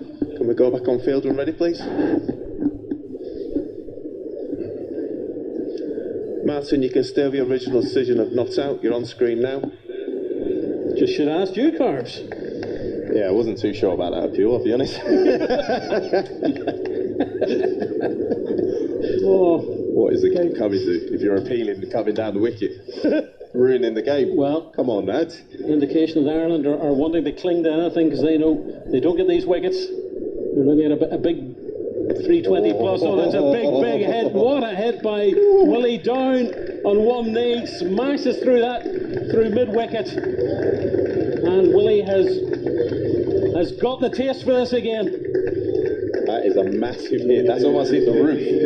50 for David Willey of 38 balls, 3 4s, 3 6s in 56 minutes. And if he stays in, England have got a big target that they're going to collate. That was a massive hit. That almost landed on the roof of the Shane Warne stand on the leg side there.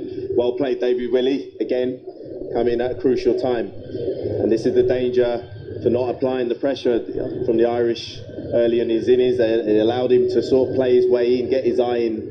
And you know, fans of David Willey would know from county cricket, he's a very dangerous ball striker. Second half century for England for David Willey. Of course, he got 47 not out on Saturday to help England to victory. McBrine is in at the far end, and he plays out on the onside and through for a single. And his highest score as well. So what a series it's been for David Willey. Talked about the troubles and the mental problems he had getting over his non-selection for the World Cup. But he has come back with a bang in this ODI series against Ireland. A big swipe. Runs for Curran behind square in the offside, just the one. And Ireland are going to have to hold this fielding performance together because the ball, I think, is going to be flying to all corners in the last 7 overs or so. You know, just an observation, you know, the likes of someone like Kevin O'Brien, you know, in this situation, a man full of experience. Brien is in, another swipe of the bat from David Willey, squirts out to,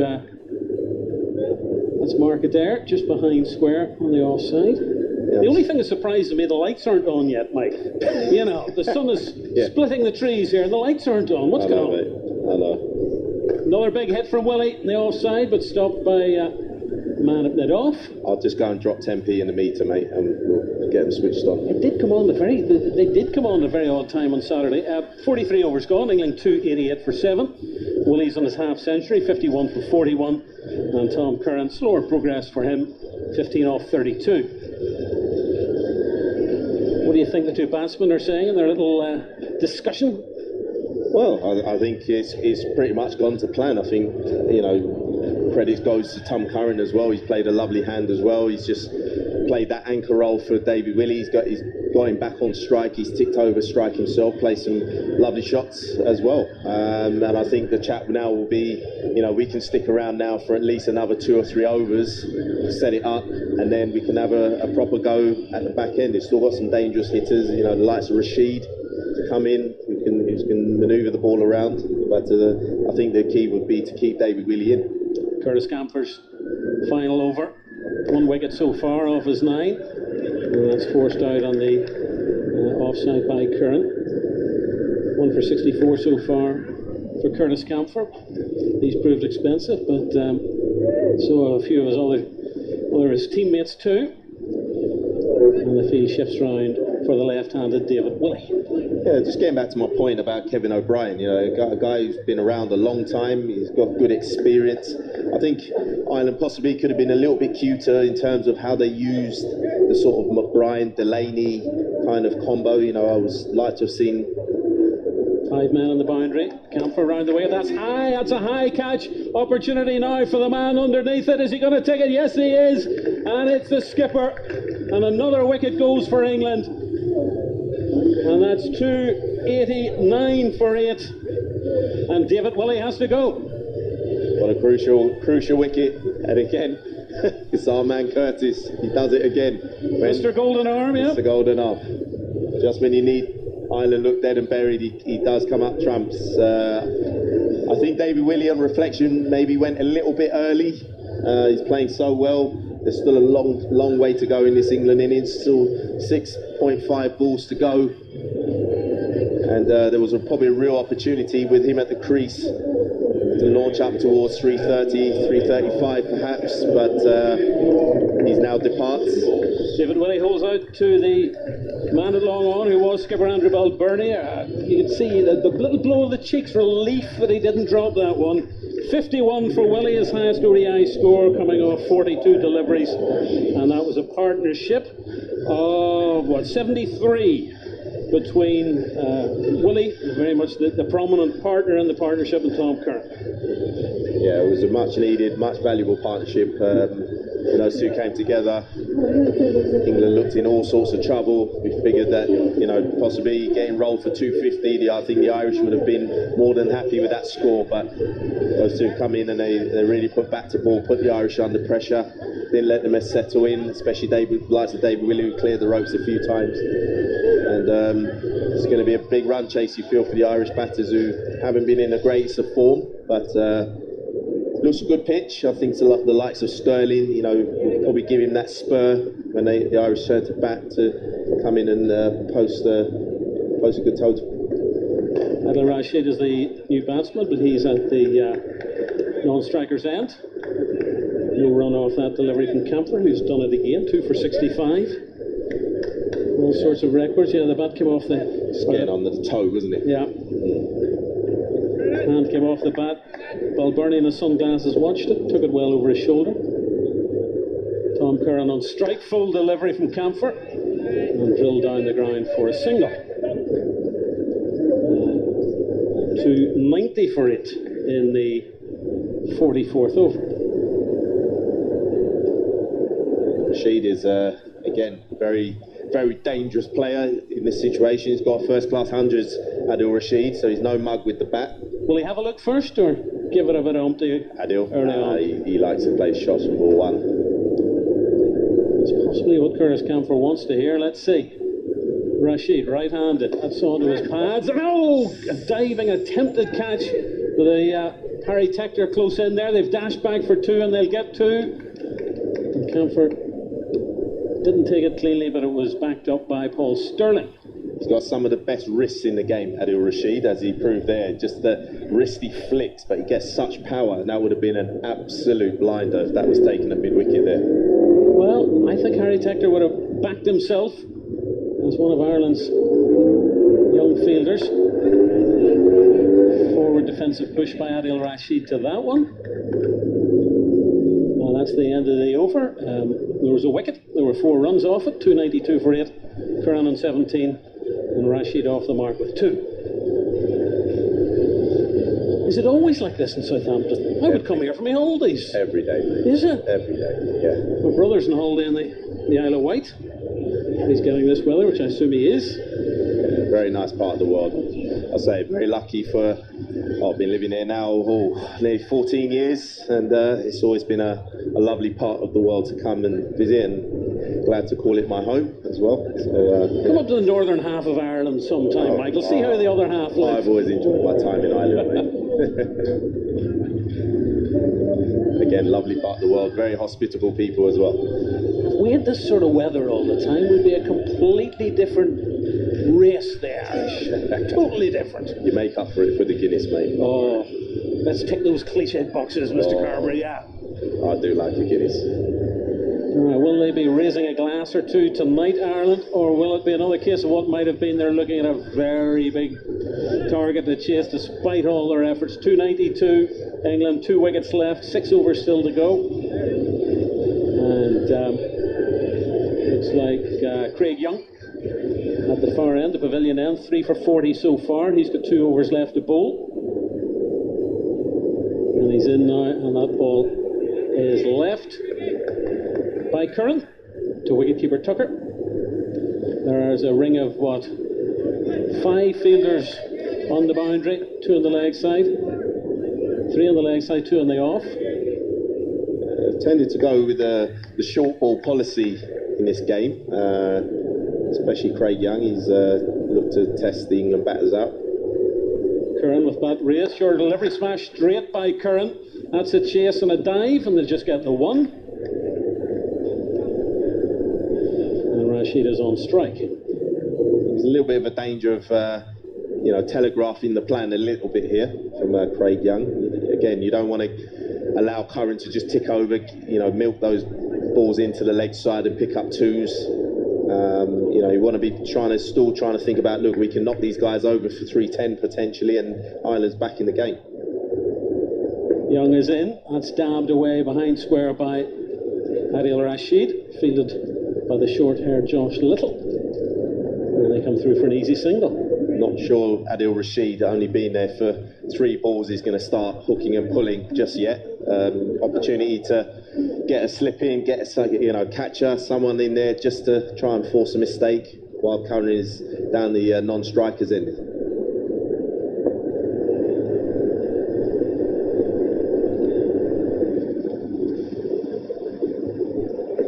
Goes in, and that ball's been left by Curran.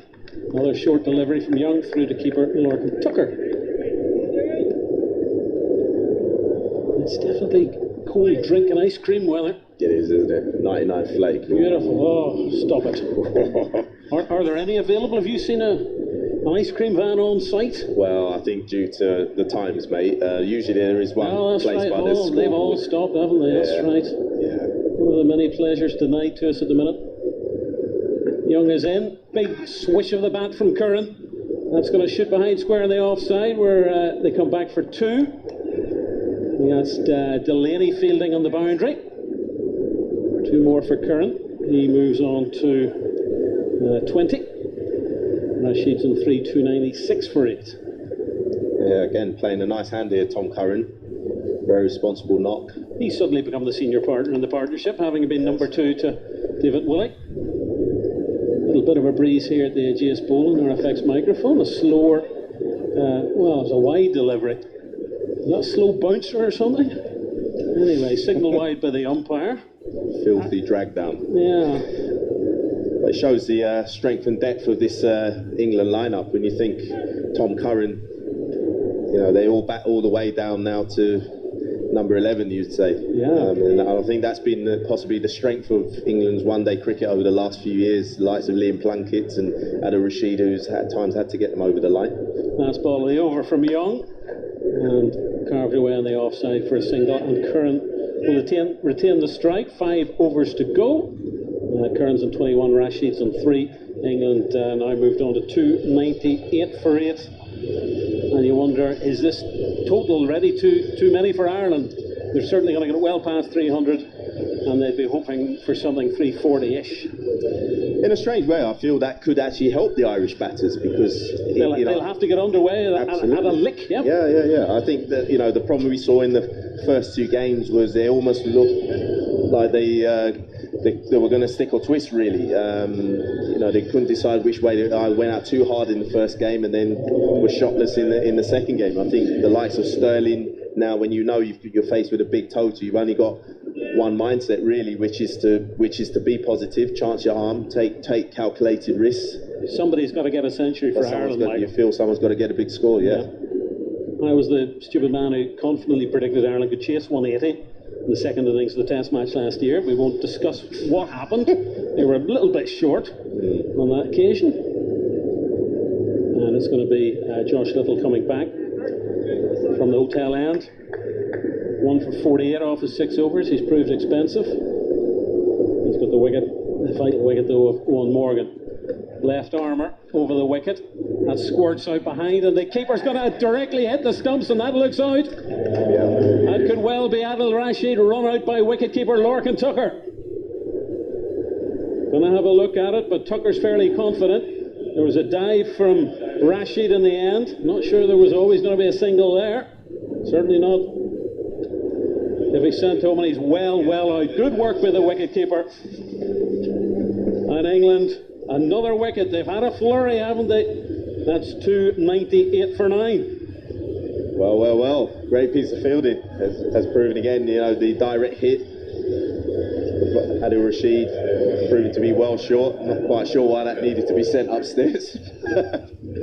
But Just to be, in the words of many an Irishman, Michael, to be sure, to be sure. To be sure. Yeah. Oh, I'm descending on the cliche now. Right, they're not going to stop England from reaching 300. We've been confidently predicting all day that it's going to be 300 plus. No, they say about assumptions, mate. Yeah.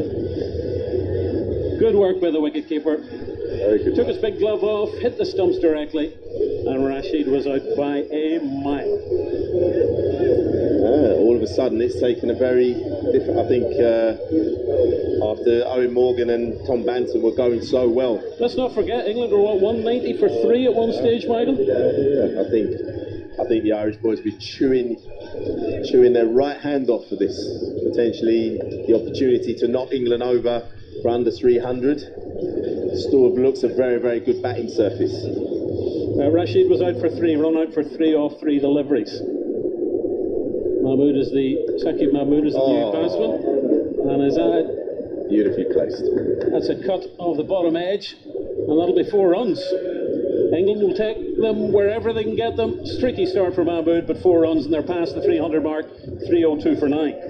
Yeah, no fielders there, unfortunately, for Ireland, and beautifully placed past the stumps and keeper. Knew what he was doing. Of course. And 4 more to the total, and now England have managed to pass 300, psychological 300. I don't think Mahmood will be offering too many forward defensive pushes, will he?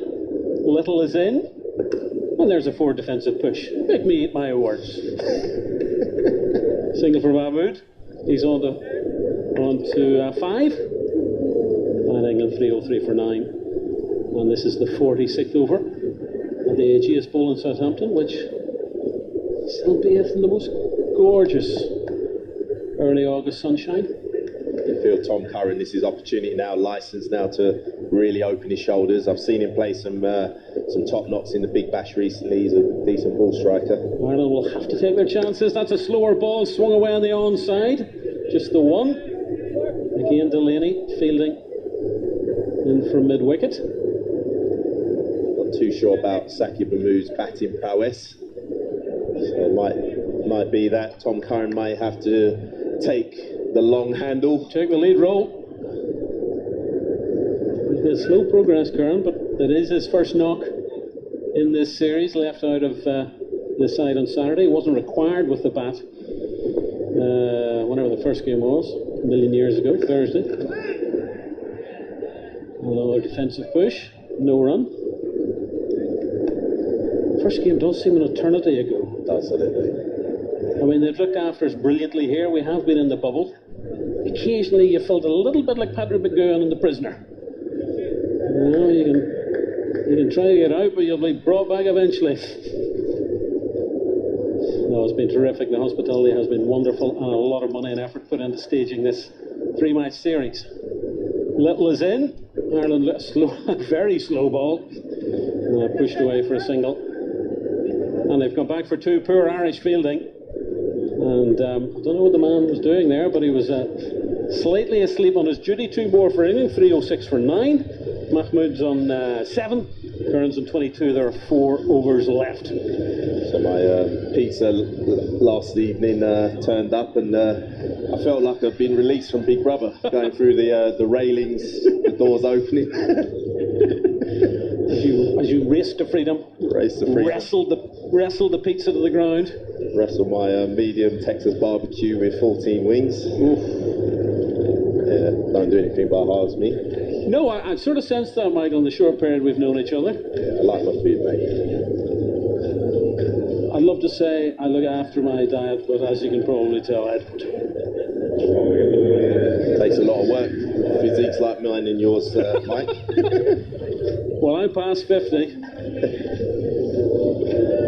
I've got a big birthday coming up in a month. Oh, something similar? Similar, yeah. Similar. It's got a 0 at the end. Right. Say that. You're looking well for a 69-year-old. Thanks, mate. Cocoa butter, mate. Oh, I never eat it. Right, 4 overs left to play. 306 for 9. We're getting a little bit giddy here. That's an, oh, was it edge the keeper? Didn't carry, I don't think. And Mahmood got away with it. Run rate currently 6.63. And this is the man who's returning to the Ireland side. Mark it there at the far end. 6.1 over so far, 1 for 37. Bairstow has one victim today. That's a wide one. And it's a reach and a stretch by Curran. Is it going to go all the way? A mad scramble to prevent on the far side, but I think it has rolled into. Has it rolled into the Toblerone? I think it has. 4 runs. Is it? No, it's not. I think just pulled it back. Just pulled it back. Just pulled it back. It was a great shot. It was an unbelievable shot. Almost like a hockey slap. It was quite a wide ball. And Tom Curran somehow managed to reach it and timed it. Absolute you-know-what's off it. Just pulled it back in, I think. One of the youngsters might have been Delany pulled that one back. It's almost impossible to see our monitors in the sunshine now. And he's in once more, and another swing of the bat by Curran. That will be 4 runs. Through mid-wicket, powerfully struck. And Tom Curran has decided that he's got to get England up towards 320, 330, 340. And with shots like that, he will do it. Yeah, again, poor bowling. It's a nothing length on this wicket. You know, the back of the hand, slower ball, and Tom Curran just sort of waiting deep in the crease and swivelling and pulling that through mid-wicket. There looks like a man who's coming back from injury. He's not absolutely 100%. That's dabbed down by Curran out to the offside, where it's picked up by Kevin O'Brien, who's barely been in the game. We've hardly mentioned him. One of those days when the ball has avoided him. England 313 for 9, Curran 29. Mahmood is on 7. I think he was glad of that when Morgan and Banton were going off. Mahmood's on strike. He's 7 from 4 at the moment. We're towards the end of the 47th over. Just joining us, big innings from Eoin Morgan, big century from him. Well, not big century, but should have been a big century. And as it was a very rapid century, 106 off 84. And a big partnership of 146 with Tom Banton for the 4th wicket. As England went from 44 for 3 to 190 for 4. And at that stage, England were looking at 350, 360 plus, as it is their 313 for 9. Mahmood, that squirts off the edge of his bat down to 3rd man. They've come through for 1. It'll be fielded by Josh Little. Right, why no slip? Why no slip to Mahmood? He's a number 11. You've got to be trying to get wickets. You've got to be thinking wickets island. This is the only way you're going to get off the park here. You cannot allow England to tick along for the next 3 overs, allowing the likes of Tom Curran. You need to get on the Zoom tonight, Andrew Balbirnie, I think, Mr. Carberry, and offer a few suggestions. 3 overs to go, 314 for 9, Curran 29, Mahmood on 8. It's very odd, really. You know, at this stage, you want wickets. You know, is Saqib Mahmood going to start hooking and pulling Josh Little? I doubt that very much. Left arm with Josh Little. That's a good delivery. There's a number 11 shot. Little swipe and a miss from Saqib Mahmood. Get a slip in, says Mr. Carberry. But surely as a bowler at this stage, I mean, you know, you've got to be, you know, you should know, you know, I'm probably being a bit unkind to Andy Balbirnie, but surely as a bowler, you know, you should know what field you want to be bowling to and the situation of the game. Man still learning his craft as a ODI skipper is Andrew Balbirnie. He's a lovely fellow as well. Very nice guy. Yeah, even your senior players, you know, Stirling's been around a long time. You know, get the word in the captain's ear. Well, he's vice captain too, is Stirling. He's been given that added responsibility. Little is in. Mahmood doesn't not much foot movement and cuts that for no run.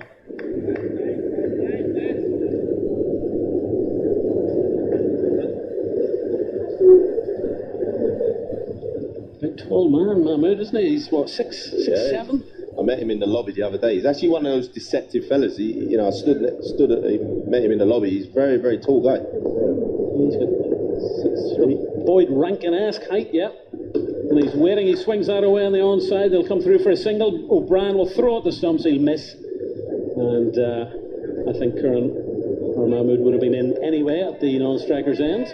One thing I can say is, you know, I've seen some of the England guys in and around the sort of hotel complex, and I'd say these boys have, you can tell they've been lifting some weights in the gym. Some of the shoulders on some of these guys now. Well, Bairstow looks as if he's added muscle, doesn't he? He was absolutely fantastic on Saturday. Jason Roy, you know, looked, shoulders have definitely got bigger since I last saw him. That's when you were lifting pizzas the other night. Little's in, the slower one, cracked away behind square on the onside. Again, not the connection that Tom Curran would have wanted, just the single. 3:16 for 9. See, I get to pick and choose my times now to lift in, see?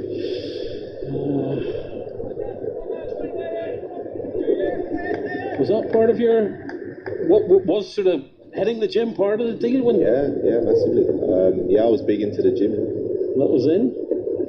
And that's a cracking shot. Well, it's not a cracking shot. Straight to into the ground and into the waiting hands of Tector.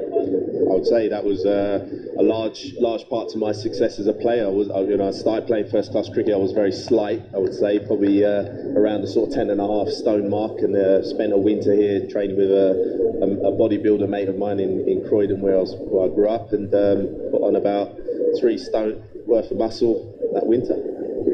There's a defensive push on the onside by Mahmood. They'll easily get one. They might just chase 2. That's great running by this pair.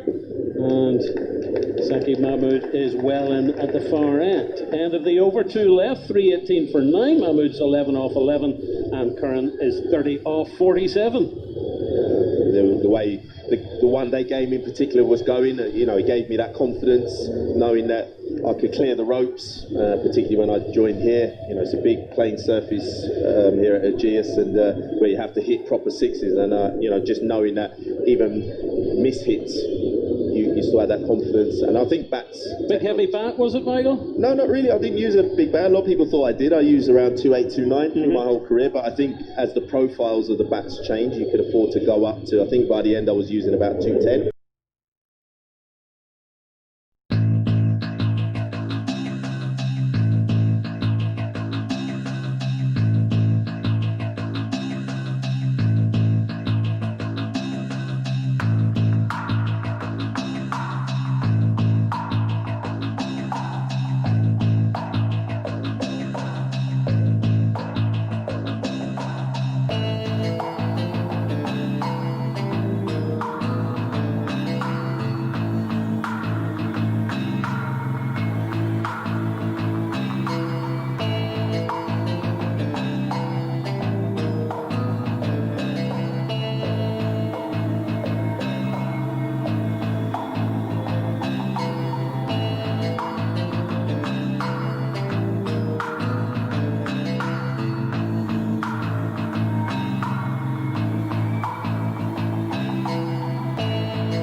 Brings England to 3:24 for 9. When Morgan was peppering the beige seats and some of the white seats back when he was smashing the ball all over the place, Ireland might have taken 3:25, 3:30. 2 balls left in the over. Curran slices that away behind square on the offside. He wants to retain the strike with good running and chasing by Josh Little. Gets the ball in left-handed to wicket-keeper Tucker. And so at the minute, 7 off the over last ball for Craig Young from the far end. And the field spreads. So I'm not in agreement with this. I still think you've got to be looking with some intent to get Saqib Mahmood out at this stage, and let's get off the park as an Irish contingent. Yeah. Played into the ground by Mahmood for no run. So 1 over left. Ireland 325 for 9. Mahmood's on 12 and Curran's on 36. And Craig Young finished with figures of 10 overs, 1 maiden, 3 for 53. So he's been one of the more impressive, albeit maybe expensive at times, Irish bowlers, Mike. Yeah, overall I thought he clawed it back well. He took some punishment. Morgan in particular got hold of it. I think he didn't quite sum up the right length on this pitch. He tended to be a bit on the short side. You know, I praised him early on for being brave and pitching the ball up at these English batsmen who don't like necessarily coming forward straight away, and he was rewarded, but for some reason then decided to drop the ball in short and was punished. But credit to him, he's picked up the early wickets, and you'll see that as a good day. Managed to drag it back to 5.3 and over. 6 wickets in the series for Young, and to finish things out from this near end, the hotel end, is Little. 1 for 60 so far off his 8 overs. And he comes the batsman goes very wide. Saqib Mahmood outside his off stump. And they've got 1, and then come back for 2 as he slices that into the offside. Was that the bowler following the batsman? I think very telegraphed plan with the 2 men back behind square on the offside. Coming round the wicket, he's obviously going to try and target that wide line, which is good bowling. He managed to execute, get it in the block hole. Cannot afford to get too straight and miss his length, because Tom Curran will pop him over the top. And Curran again goes wide, and there's a wide delivery, and it's through to the keeper. England 327 for 9. This was the discussion, Balbirnie. Taking it upstairs. Is there a little edge there? I did hear a little noise, but whether that's Tom Curran hitting the ground as the ball went past, but I did hear something in my monitor. The original decision is not out.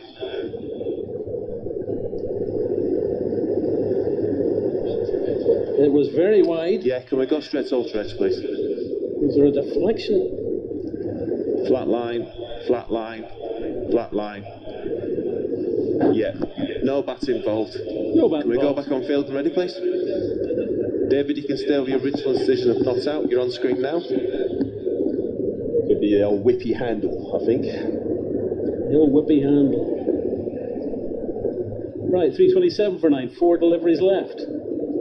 Curran's on strike. Again, he goes wide. And is that another appeal?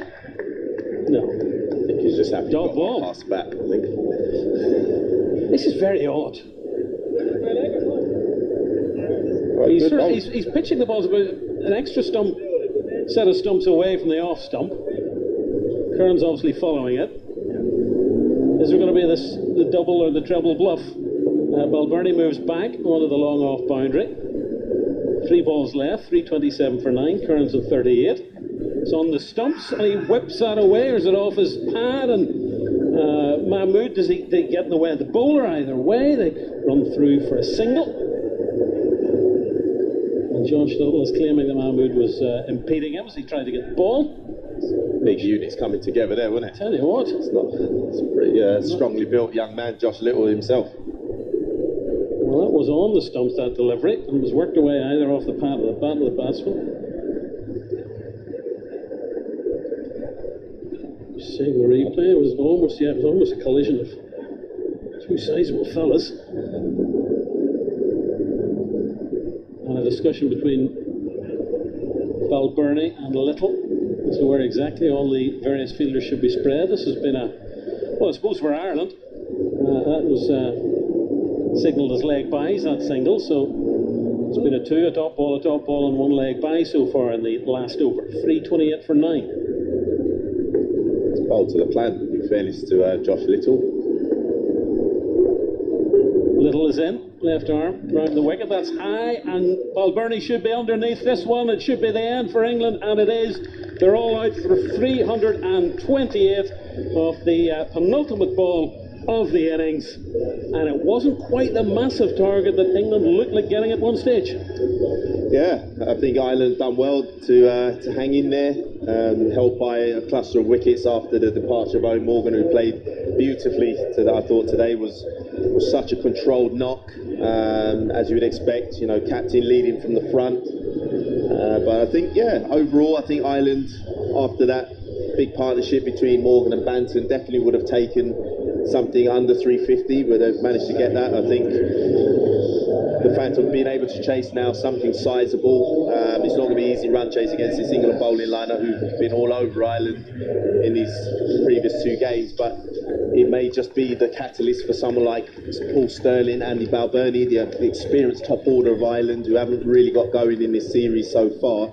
Give them something to chase, knowing that they have to get a good score on the board.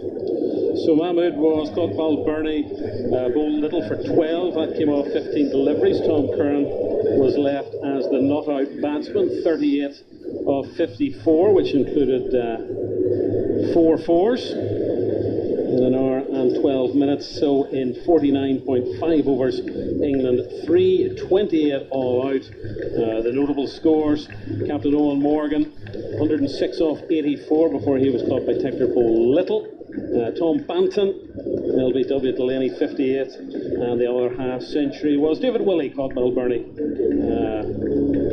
off the bowling of Campher for 51. So at one stage England were 44 for 3, then they were 190 for 4, and then a little bit of a flurry of wickets before some tidy hitting by Willey further down the order. In the end, you would probably say might possibly be a little bit of a disappointing total, 328, but it's a very, very big ask for an Irish side who ran and chased and tried to come up with bowling plans, maybe guilty of bowling too many short deliveries. But Ireland, in their 50 overs, will need 329 to record their first win over England in men's cricket on English soil. Kevin Hart. Joint highest total, I think, in an ODI versus Ireland, that for England. It's a beautiful evening. Late afternoon, early evening. It's a bit breezy, but plenty of blue sky around. Sun is shining, and we'll be back underway in just under half an hour from now. Now, it's a bit of an odd one, this, in so many ways, but what isn't odd at the moment, I'm afraid. Today marks the end of this series. It's one-day series between England and Ireland, and tomorrow England are in action again. Not here. Oh no, other end of the country. Up in Manchester, England's second test series of the summer begins against Pakistan at Emirates Old Trafford in the morning. And like the contest with the West Indies, which finished only a week ago, it'll be a 3-match series, first in Manchester and then back down here in Southampton for the second 2 tests. We're live from 10:45 tomorrow morning on Sports Extra and Radio 4 Longwave, and we can now go to Old Trafford and speak to our cricket correspondent Jonathan Agnew and the former Pakistan all-rounder Azam Mahmood as well. It's great to have got Azam Mahmood on board. We'll say hello to him in a moment, but first to Jonathan. Well, the sun is shining and the colours are on.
striking option will be Rashid, who's bowled extremely well in this series, but he's usually come on when 2 or 3 wickets have fallen, with fresh batsmen feeling their way. Might not be quite so easy tonight, but he might have to come on pretty promptly. David Willey bowling to Stirling again. Stirling turns it around to the aforementioned Adil Rashid, fielding on the edge of the circle. On the onside, one more. All singles. There's been a wide in here as well. And it brings up the 50 for Ireland. 50 for no wicket, 1 ball into the remaining of the 9th over. Floodlights are on. I know, absurdly. It's not a good look these days, is it? It's not a good look at all. Automatically switched on at the interval. I think for rules and regs purposes, but it's wrong. And Willey was in a bowl. Bowled him behind his legs. He was looking to create a bit of room, and all the room he created was just for the ball to come onto the middle stump. Delany is gone. Willey makes a breakthrough, and at the end of the 9th over, Ireland are 50 for 1. Well, it's a strange dismissal. I think he was trying to be too cute. He'd struggled a bit whilst Stirling was hitting the ball beautifully, and he took a big step towards the offside. There's no long leg, and he was trying to do something clever with a little flick down to the vacant fine leg, long leg area. But he went so far across to the offside to try and do that, and the ball thundered into middle and leg. My instincts are, well, A, he had Stirling going well, so it didn't really matter that Delany was struggling a little bit to keep the scoreboard ticking. Ireland are going perfectly fast enough at this stage of the game. And also, the little bit I've seen of Delany is that he's a much better player when he's looking to strike the ball in a fairly forthright, orthodox manner, rather than be clever with a little deft something to a straight ball. Anyway, he's gone. And it's another wicket for David Willey, as extraordinary as the circumstances may be, but he's doing all right. Got runs with the bat again. Yeah, well, he's doing it's a very good series for him, isn't it? Yeah, absolutely. And they need a wicket, England. They would have preferred Stirling, but they'll take Delany. But it is 1 down, and I just feel that's a wasteful dismissal. He didn't need to try and do that. He's better off, I reckon, striking the ball rather than to play like Ranjit Singh. Although there may be someone more modern. Anyway, he's gone. It was a good start, easily the best start Ireland have had in this series, to get to 50 off in the 9th over, and they really didn't. I don't think they needed to do anything clever, because there's always boundaries to be had while Stirling is still there. He struck the ball extremely well. Anyway, hello Ali, how you doing? Hello, I've got a hat, but it's in the room. Oh, I don't have a hat at all. I don't know where the hat was. Hand shading, I'm afraid. And you need to have a cap, because I've got to wear headphones, you see. So I have a hat, but it's a broad-rimmed hat. Yeah, So, my baseball cap, I do have one. Is in the car. Oh, I was going to say, you can nip to your room, but not the car. A straw hat in my room, it might fit over. I might try it in the next session. But anyway, that's by the by. It's lovely to see the sunshine bathing the AGS bowl. And good to see some sixes from Stirling and to give Ireland a bit of impetus here. Yeah. This game is not over yet. It's never over whilst Stirling can do astonishing things. He plays in a remarkable way. He's got Curran there. Yeah, Curran is bounding in, and Stirling, facing up, walks towards him slightly, sort of advances and then turns the ball out towards deep mid-wicket to Vince and jogs through for a single, 51 for 1 in his 10th over then. Stirling 37 off 34 balls, 2 fours and 2 belted sixes over deep mid-wicket. Interesting. Curran versus Stirling would be quite interesting, because Stirling is brilliant at using the pace of the ball. Curran might not give him too much pace very often. He's quite adept at cutters, back of the hand deliveries.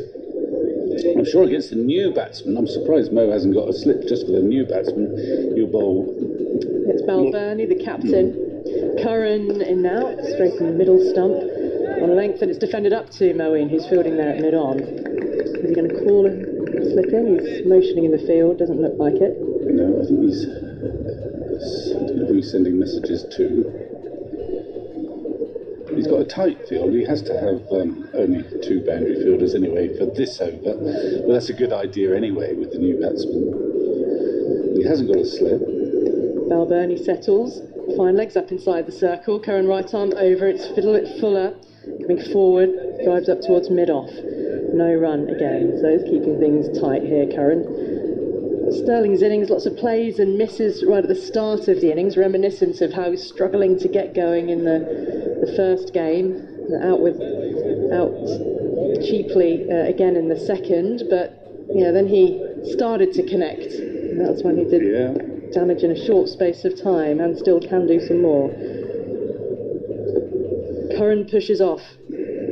Past the umpire there, bowling, defence from Balbirnie to mid-off again, no run. Well, he a bit like Morgan actually, but he is a touch player, Stirling, even though he's a big bloke or a wide bloke. He is very much a touch player. You'd never coach anyone to bat like Stirling. At least I don't think.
Square, so Moeen into Stirling, punches into the onside, but only as far as mid-wicket. Squarish mid-on, really. Moving across to his left-hand side. Moeen in again. Stirling makes some room, flays him over the offside in the air, dropping safe, just wide and just beyond mid-off, chasing back to the boundary. And it's come back for two. Yeah, he didn't quite time that. That was a bit of an ugly thump. He made room for himself. He was looking offside, but he got enough bat on it to get a couple. We didn't see much turn for Ireland in the first innings, but the Moeen can extract a little bit more on the ground. This time to the onside and tumbling stop mid-on rather. Certainly when Rashid comes on, interesting to see what bite and turn he can get. He's bowled fantastically so far. Ball back over the bowler's head and down the ground, in the air and safe. Mid-on, has to run across to the left to cut it off. Stirling comes back for a second. He's playing some punchy shots as well as the touch shots. Yeah, well, he didn't time that quite either, but he's got runs for it. New pitch today, of course, so we played 2 matches on the other one. This is a fresh one. Sterling up to 42 off 39. Moeen in again, and he defends back up the pitch, and Moeen stretches to his right-hand side. Leans down to pick up, no run. Ireland 59 for 1 in this 11th over. Last ball of it then, Stirling on 42 and Moeen's in. Oh, now he's struck on the pad. There's an appeal from Moeen. Keeper scampers across to pick up. No response from the umpire.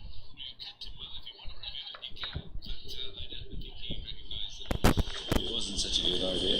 It was a half shout, half shout. So 11 overs gone then. 59 for one Ireland in pursuit of England's 328 all out.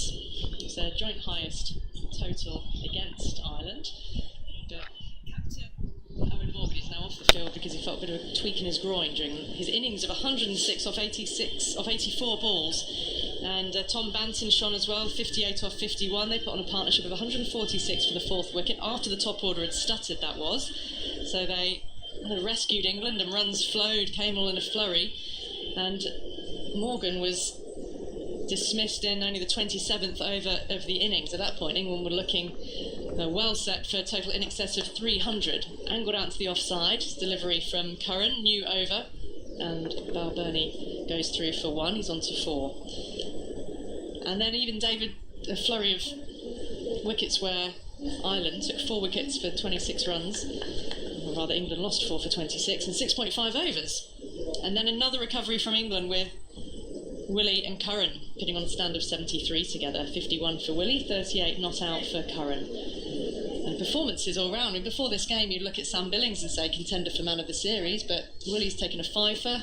He's had 2 good knocks with the ball. If he takes wickets again here. Curran in now to Stirling, who was... Has he missed that? Is that on the pad? Yeah, I have to say, I completely lost that in the sunshine. Yeah, no, he hit it, I think, from the inside edge onto his pad quite hard, and it didn't go anywhere. Curran sort of followed through. He was. Yeah, well, I think what happened there, but I think he was checking he wasn't going to run with the ball. Anyway, yeah. Well, if you're a betting person, which I'm not, it'd be hard to bet against Willey at this stage. Had a very good series. Curran goes running away from us. In now to Stirling, and without to cover, sliding stop. Roy's there, and there's no run. 60 for 1, the score remains. And the run rate's been, well, it started off the 6.5 mark. It went up above 7 in the opening few overs as Stirling and Delany were struggling to get going. It's come under 6 again, and now it's veering back up towards 7, just a couple of tight overs. The modern players don't worry about 7. In my day, 7 was a crisis.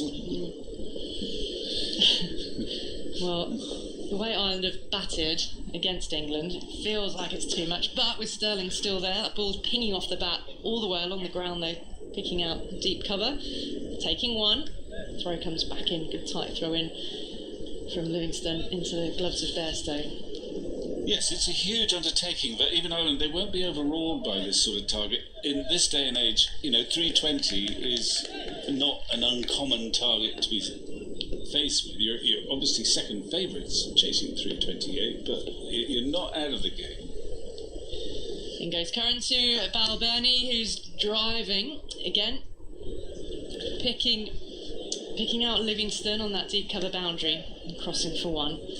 It goes against the run of the series, when you see what England have managed to dismiss Ireland for, first innings totals. But I also think this is a better batting surface and easier to score. It's coming on a bit better, I think, than the first. When there's Stirling, there's hope. 43 off 44, Curran in. He's getting up on his toes, but it's coming off an inside edge. Now towards mid-wicket, Vince is on the chase to field, and Stirling takes 1. The last ball of the over that was 63 for 1 after 12. Stirling 44 off 45, Balbirnie 5 off 6. Now there's a bit of a pause here, though, the umpires. Is there a potential no ball? Oh, we're checking. I don't know what we're doing. The 2 umpires look like they're conferring. Are they checking that we've had 6 deliveries in the over? Curran looks as if he's shaping and getting ready to bowl. If we trust the scoreboard, there's one more. I think there were enough people in the ring, but weren't there? That's the other thing that could have happened. Oh, the scoreboard. And that's what they're just checking, I reckon. I reckon dear old Mo may have the umpires are. I think it is possible that England did not have enough people inside the circle, but I don't think anyone's quite sure. But now everyone's stopping. Now the umpire has the ball. It seems like it is the end of the over. But maybe it was. I think it was a question of balls per over. I think they were checking how many balls were in ball. Well, I had 6 in front of me here. And I had okay. Well, in 4 which runs case? from it. In which but case? It's not really down to me. Just tell them, will you? Well, the umpires are coming together, still in discussion here with Moeen. Now, what have they decided? Well, Sounds like there's going to be another. We're going to have another one. We are going to have another delivery. So a no ball then is signalled. Now, is that? I think that's because I think that is because there were not enough fielders inside the ring. Now, Moeen will get some stick for this. I mean, he will get some banter from it when he gets back into the dressing room, especially if England have won. It may not be so chirpy if they've lost, but I think that's what it is. Well, there are 4 outside the circle now.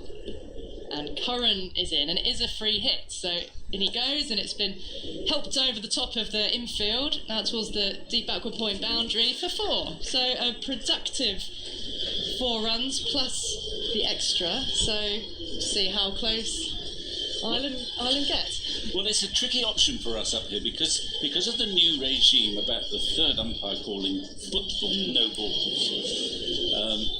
I'm not sure there's a signal to establish that was a foot no ball, as opposed to too many chaps on the boundary. And you definitely get a free hit if you're called no ball for too many on the boundary. That's a good question, and I think you probably do. But definitely, obviously, you've got to get something for it, haven't you? Well, yeah. So a penalty and. I wish I could say that with absolute certainty. I'm pretty sure you do. It's a new over. It's now 68 for 1, and it's been tickled into the leg side. It's first delivery of the new over by Moeen, and Stirling goes through for 1. But you're right. In the no balls, there was one of my last commentary stints as well, and a foot no ball. A foot no ball, but it is only signalled after the shot has been played, after the ball has been fielded, and often after the ball has come back pretty much to the middle. In goes Moeen again, chipped up towards mid-on. It brings long on in off the boundary. Balbirnie through for a single. The only thing that leads us away from the foot fault was the long time of discussion it had between the umpires, but I'm sure we'll get the answer. So it is about the fielder. I think that has been confirmed now. Oh, right. Full from Moeen, defender back up the pitch. Yes, it we sort of got there in the end. I think your detective work was good, Vic. But if it was the foot no ball, then presumably you would have expected it to be more of a quicker, certain decision. Yeah. Moeen's in, bowling full again. Pushed down to long on once more for another single. Stirling's on to 45 off 47, and Ireland 71 for 1 in the 13th over now. I'm a fan of the technology for judging no balls, but I'm less of a fan of how long it's taking. Yeah. Moeen in again, and he's shaped to cut, and keeper Bairstow there right behind the stumps to whip off the bails, but Balbirnie safely back behind the crease. I briefly saw Mike Burns, who was doing the third umpire in the last match and doing the no balls. And he's a really good up and coming umpire. Moeen in, turned square along the ground for a single.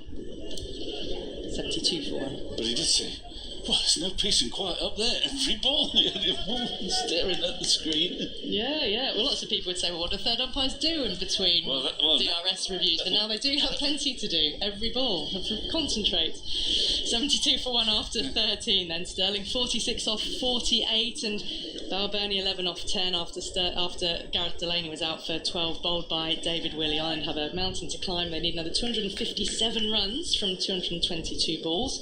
They need to string some big partnerships. I mean, if this were England batting, you would say it's all totally under control. They're on the way. They're on the way. So it's interesting. I mean, I do think that if England win this game, Mo will get some stick for that one little no ball, which cost 5 runs for the active before. Curran rushing in. It's been forced away through the offside. Well, it's been driven well. It'll be 4 runs, and Moeen's having to chase after it. Past short extra cover. Moeen was there at mid-off. Well-timed stroke for 4. Ireland 76 for 1. So, I'm not viewing this as a written-off match by any stretch of the imagination, because, as I say, turn the tables. If England were in this position, chasing 329, you'd more or less have them as favourites. We'll have a look at who's coming in at number 5, who's done it all before against Kevin England. O'Brien, yeah. Curran in again now to Balbirnie, stands tall and takes a single to deep backward point. Livingstone on that cover boundary, swings around to pick up. He just hasn't done it this series. No.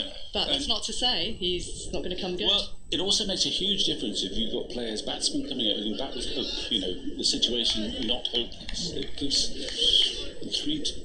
now after a good start, there is scope. And Curtis Campher as well. Bit of pace taken off by Curran, but Stirling read it well, waited for it, turns it past the square leg umpire for 1, and moves on to 46 not out, 78 for 1 in this 14th over. And if we take your 7 as a sort of, ceiling, 7 runs per over required, well, that's a very good scoreboard over there. It's 6.9 now. Coming down. Decimal place by decimal place.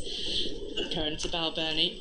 Nice touch shots, angling the bat, angling the ball out towards cover, taking another 1, so keeping it ticking. If they're able to pick up 1 boundary and over and then add a few singles, they're up there. Got to keep those wickets in hand. Stirling on 47, he could reach his 50 with one blow here. That might be the way as well. 24 50s in his career so far, Paul Stirling in one-day internationals, 800s as well. Played well over 100. Curran's in outside the off stump. He's cutting it. It's been half stopped. Certainly taken a lot of pace off it at backward point. Banton. Stirling goes through for 1. He's on to 48 then. 1 more ball to come in this over. Ireland 80 for 1, chasing 329. And chance to take 10 points to open up their account in the World Cup Super League. England took 10 points from each of the first 2 games. Another 10 points up for grabs here. In goes Curran to the captain, Balbirnie. Chips it in the air momentarily, it's safe up to mid-on. And it ends the over, 80 for 1 off 14 overs. Stirling 48, Balbirnie on 17. Some exciting news, Vic, today from the Cricket Writers Club. Have you checked your emails today? I have. I've just... it's a student membership. Started a student membership for aspiring, not just writers. The name of the club is Writers, as it was formed in 1946. But well done. Comprises all sections of the media, broadcasters and photographers, and then we're now welcoming students. So anyone 18 to 23. Well, what about? Or over 18. What about senior students? Well, I think there's probably, these people might be reasonably well connected already to work their way in. Okay. Anyway, whoever the chairman is, or chairperson, needs a pat on the back. It's a very good idea. Well, I had a bit of help, Vic, as well. Moeen is in, new over. Stirling turns this, just behind square on the onside, takes himself onto 49. So how does it work then? If you are a student who is keen to write about cricket or has an outlet to write about cricket, you can join. Is that right? You roughly? can. You need to simply, if you're studying a course, as tripped up towards mid-on, you might be currently doing a course in journalism. Yeah. You might be not studying journalism, but be able to demonstrate a big commitment to wanting to enter the cricket media, and I did a geography degree, for example. Yeah. But let's watch Stirling. He's on 49, and Moeen is into him, goes back, turns it square for the single to bring up his 50. And it's been a well-worked 50 as well. Some lusty blows in there as well from Stirling. 2 4s, 2 belted 6s over deep mid-wicket. And he has helped to give Ireland a platform here. It's his 25th one-day international half-century. It's come off 52 balls. It's his first ODI 50 against England. So a platform is set. Balbirnie, the captain, with him, plays it back up the pitch into the hands of Moeen. And he's been around, hasn't he, Stirling? And at the moment, his assessment is, I can just pick off singles. I'm not going to try anything exotic. Just at the minute, there's so many gaps. Moeen into Balbirnie, gets down to sweep, and he sweeps well, very well for 4, bisecting the 2 fielders out on the deep mid-wicket boundary. Really well struck. It's a terrific shot there. Beautiful placement. It's a big boundary there. 2 men out there, but he's bisected them, as you said, with one of those sort of slog sweeps in front of square. Beautifully timed.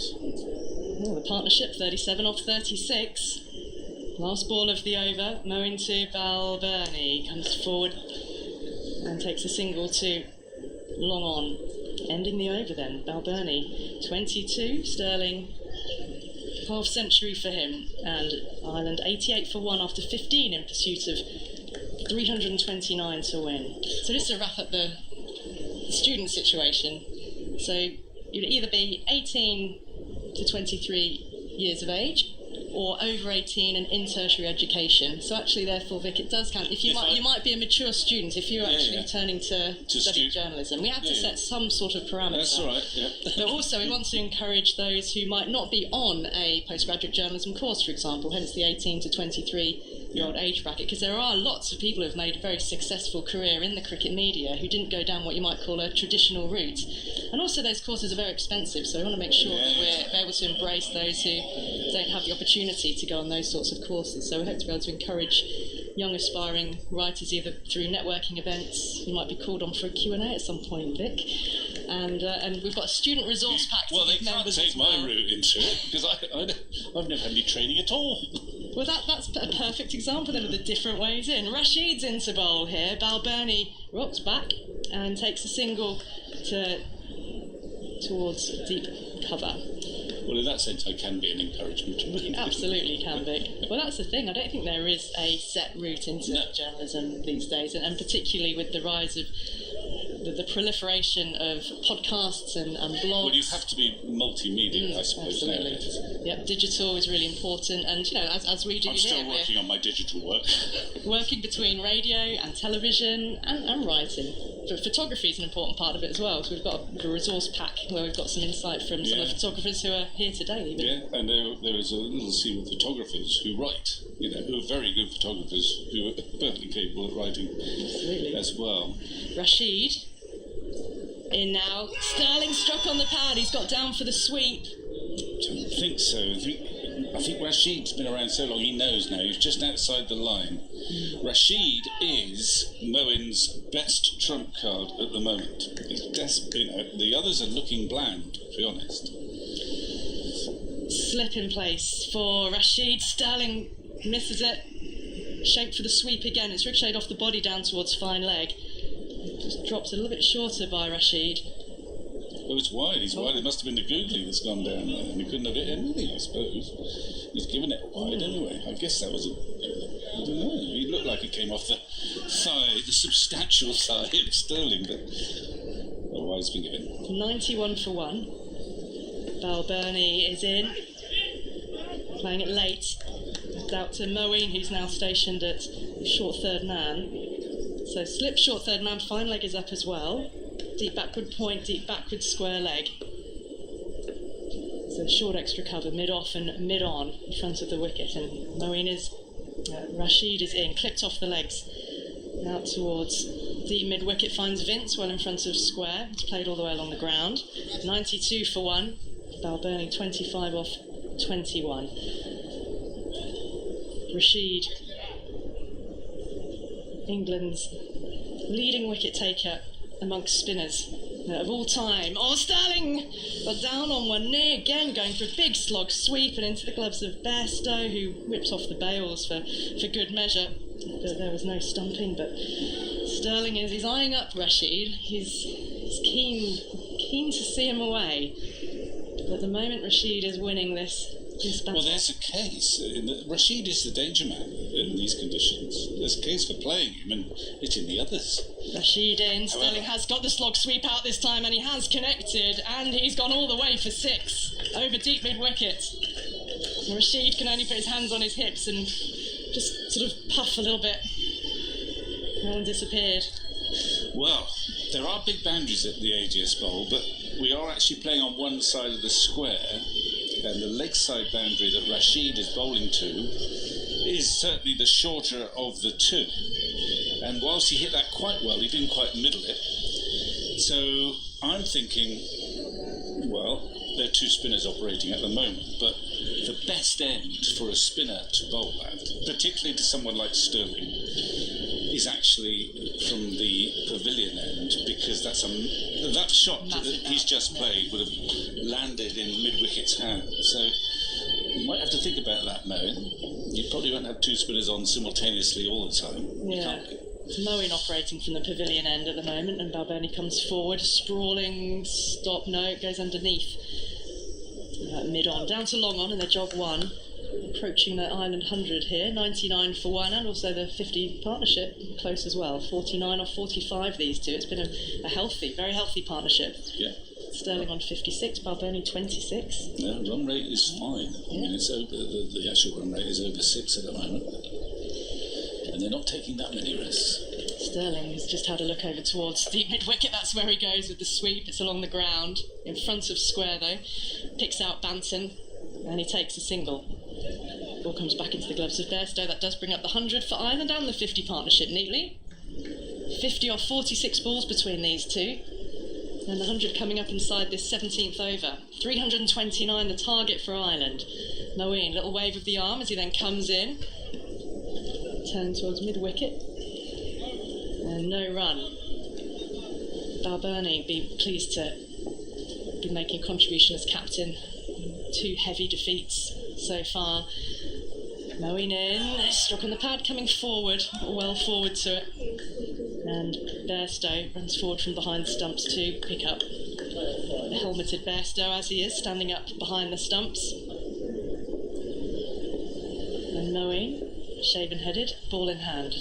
Skips up from behind the umpire. In now, Balbirnie gets forward, defends. Back into the hands of Moeen. No run. Blue sky above, the sun, evening sun beating down, shadows lengthening across the Aegeus bowl. Moeen in, Balbirnie going back, cuts, and should be for 4, is for 4. Through backward point, neatly played. And Ireland now 104 for 1 after 17 overs, with this partnership worth 54. Stirling on 57 off 56 balls, and Balbirnie 30 off 26, both going on along at well over a run a ball. Vic, a few more thoughts from you. Michael McNamee coming in. Well, that was a classy little shot from Balbirnie, who's actually, although you wouldn't believe it, going along quicker than Stirling at the moment. He's got 30 from 26 balls, beautifully timed. He just waited on that delivery, a little bit wide from Moeen. And there is a boundary fielder on the offside, but he waited and cut late to get the ball a little bit finer to get full value for the shot. That's 4. 104 for 1, 224 needed in 33 overs. Well, that is, without wanting to get Michael overexcited. No, it takes a lot more than that, Victor. Does it? Days. Oh, yes. Oh, I thought. Oh, right. Let's not go there. My therapist might be listening. Okay, but the fact is that with this sort of start, break it down. Forget the 329, but think whatever it is now, 224, 225 in 33 overs. You're not getting optimistic on behalf of Ireland, Victor, are you? Well, how could you not? Yeah, always. I mean, what I was saying to Ali, if England were batting now and the scores were identical, you'd say this is a cakewalk for England. Maybe slightly different. I know, Irish batting line to come, Victor. I know that, but just the state of the game.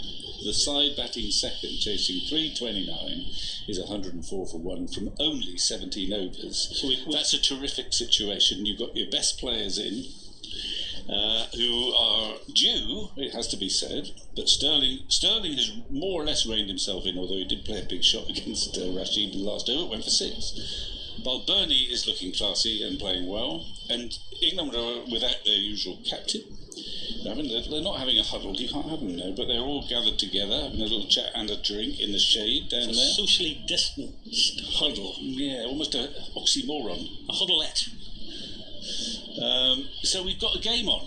Can you give me that? Yes, absolutely. Thank you. But bear in mind, I've seen down through the years plenty of matches, certainly ones played in Ireland, between Ireland and England. Yeah. Where there have been where might have beens and what might have beens, ifs and buts. You were there in Bangalore, weren't you? I mean, the atmosphere is a bit different, but the score is very, very similar. Very similar indeed. 327 for 8. England scored in 2011. And of course, Ireland were struggling, weren't they? 100 odd for 5 or something? Well, it was a start writing your report situation. Done Adil and Kevin O'Brien and others. Who was his accomplice? I'm just trying to. Who's his best accomplice on that night? Can you remember? Did Mooney get a few? He might have done. People helped him down the orders, didn't they? But it was an astonishing innings by O'Brien, who actually, I remember him, the bit up of his innings I remember, curiously, having played brilliantly, was the way in which he reined himself in when suddenly Ireland were favourites, well ahead of the rate. And then he had the maturity, even though it's a long time ago now, to say, right, I just cannot get out now. And he didn't play so many big shots because he knew his team were on target, but he had to stay. Anyway, the atmosphere is a little different here. But just a slight tinge. It was a sellout game, wasn't it? It was an amazing game. But we better not dwell on it. No, it is, after all, I think it's ancient history. A well-worn theme, isn't it? Well, right, we've had our drinks. 104 for 1 Ireland. Stirling is on strike. He's on 57 from 56. Balbirnie is on 30 from 26. Adil Rashid will be bowling his second over. And driven on the offside by Stirling, who's optimistically looking for his second. He'll have to send Balbirnie back. And they settle for just a 1. That's Liam Livingstone. Substitute fielder for Captain Eoin Morgan, who's been doing a lot of racing around that boundary, has Livingstone. In the sunshine. There's about, what, quarter of the pitch, third of the pitch now in shadow from the west stand. Stretching out. And certainly just about reaching Andrew Balbirnie. He's in shadow. Forces it off his legs, does the Ireland captain. And that's a race for wicketkeeper Jonny Bairstow fields that short mid-wicket. I mean, one tactic, well, I don't know whether the Irish will employ it, would be essentially just to play Rashid and score the runs off the others. Yeah. Because I think in the matches so far, Willey's obviously done well, but Rashid has been the real danger man in the middle order because they haven't picked him. No, certainly Kevin O'Brien was bowled through a huge gate, as that's a defensive shot offered by Stirling. Huge gate, didn't pick at all the googly in the last match, did O'Brien. We've still got young Tector to come, who we had 28 on Saturday. Be interesting to see where Campher comes in. Well, he could easily come in 6, I thought. He's come in 7 in the opening 2 matches. That's a big hit by Stirling through mid-wicket for 6. It's another biggie. And Stirling moves on to 64. Well, that's, I mean, forget playing out Rashid. If it's in his slot, Stirling's going to go for it. It's not the worst shot in the world. It's a leg break, but he's fetched it from just outside off stump. And he's cleared the mid-wicket boundary with some room to spare. And the shadow is now completely engulfing the Irish batsman. And pushed out on the offside by Stirling for the single. Felt like that one in the dressing room. Hit him for 6, then pop in for 1. Absolutely. It's not spinning so much off this surface as it did in the last game either. That will help. Still a slip in for Rashid. On a backward point. And he's in. He's hit the pad of Andrew Balbirnie. Strangled the peel. And nothing doing. Must have been just a bit of bat as well, I reckon. But he's just... They're having a look, do you think? No, I think it's the end of the end. Yeah, of course it is. Let's not get overly excited. End of the 18th It was over. one of those sliders that skidded on, and I think it took a little bit of inside edge and then front pad, and they would have been interested without any bat on it. There's a little powwow between Rashid and Moeen. I mean, if I were Rashid, I would be saying to my captain, when you finished your spell, Mo, I think it would be better if I bowled that in, because those 6s that he's hitting would not clear that boundary. There is and that would, restrict him clearly. There is certainly a difference in the length of those boundaries. And also, there's a bit of a breeze. I don't know if you see wind of breeze as well. There was 9 off that over, and Stirling gives himself room to flick that behind square for 4 on the leg side. He's moving about his crease, and he's causing a fair bit of trouble for the English bowlers. He's on to 69, Stirling. Balbirnie on 31. Ireland on to 117. Let me know when you're getting a bit excited, Mike. Okay, I've got to pitch it though, don't I? There's no point starting. You've nowhere to go if you go too early. Well, yeah, but if you don't go early, you might not be able to go at all. If I were you, I'd be excited quite at the moment. I did give you my therapist number, didn't I, Victor? Sterling. Looking inventive to Moeen. Down the track, swings it through long on, wide long on. And it's fielded there in the boundary. They've come back for 2. So it's a good start to the end. We've got 6 off 2. The run rate their run rate is... Yeah, they've brought it back down to 6.5. They only need the same to win this match. This is the 19th over. And Stirling forces that out in the offside. They'll certainly come back for 2. Balbirnie's had a look, but 2 will be enough. I mean, he's got problems now, and I think he's going to have to shuffle it. I mean, if I were him, I'd think... It's Liam Dawson on, is it? Sorry, Victor. Who's he on for? It's not, from England's perspective, not for a bowler, because he needs all the bowlers he can muster at the moment now. Moeen into Stirling. Very proper defensive shot offered. Unless I'm getting my numbers all tangled up. That looks like Liam Dawson, that short third man. Wild swipe, lovely shot by Stirling. Is it going to be 4? Yes, it is, all along the ground. Square of the wicket. And Paul Stirling is really in the groove now. There is, that's 12 off the over so far. 1 delivery to come. Ireland 125 for 1. He doesn't hang about, Moeen, does he? Last ball of the over. As Victor makes way. And a single as Stirling retains the strike. So 13 off that Moeen over. Sterling moves on to 77. He's got 4 4s and 4 6s. Balbirnie is 31 of 28. And he's got 4 4s in Ireland. Remember, their victory target is 329. They're 126 for 1 of 19 overs. They need now 203 from 106 deliveries. And Victor has been replaced by Michael Carberry. Michael. Hello, sir. How are you? Victor was trying to get me excited.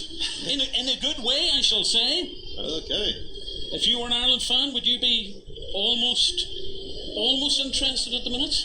Well, I mean, having been involved in some massive run chases here myself over the years, it's poised for a good game.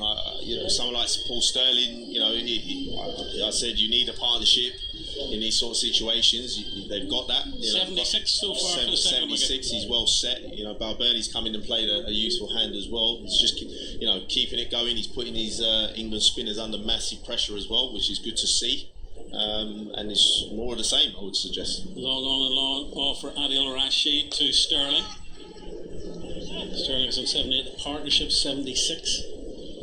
And this is possibly the way that Irish fans would have wanted Ireland to start this series, but that is water under the bridge. Much better performance with the bat. A little bit of air given by Rashid. It's always going to be an interesting one for the England spinners. They've had it, particularly Adil Rashid's had a great series so far, but this being a fresh wicket, and it hasn't turned very much in both innings so far. That's maybe that's been the difference. As Victor was saying, pushed forward by Stirling. That googly that's been troubling the Irish batsmen over the series, doesn't appear to be so effective, or maybe they've just worked out a better game plan. They've used that short side slog sweep to good effect. Shadow covering the whole pitch now. And defensive shot offered by Stirling. Behind square in the offside, back to keeper Bairstow. Bowling quite flat, Rashid, as well, not giving the ball a huge amount of air after being slogged over that leg side a few times.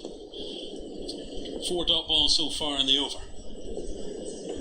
That's attempted sweep by Stirling, misses it completely, trying to pull it round from outside the off stump. Down on his knee, he's back up again.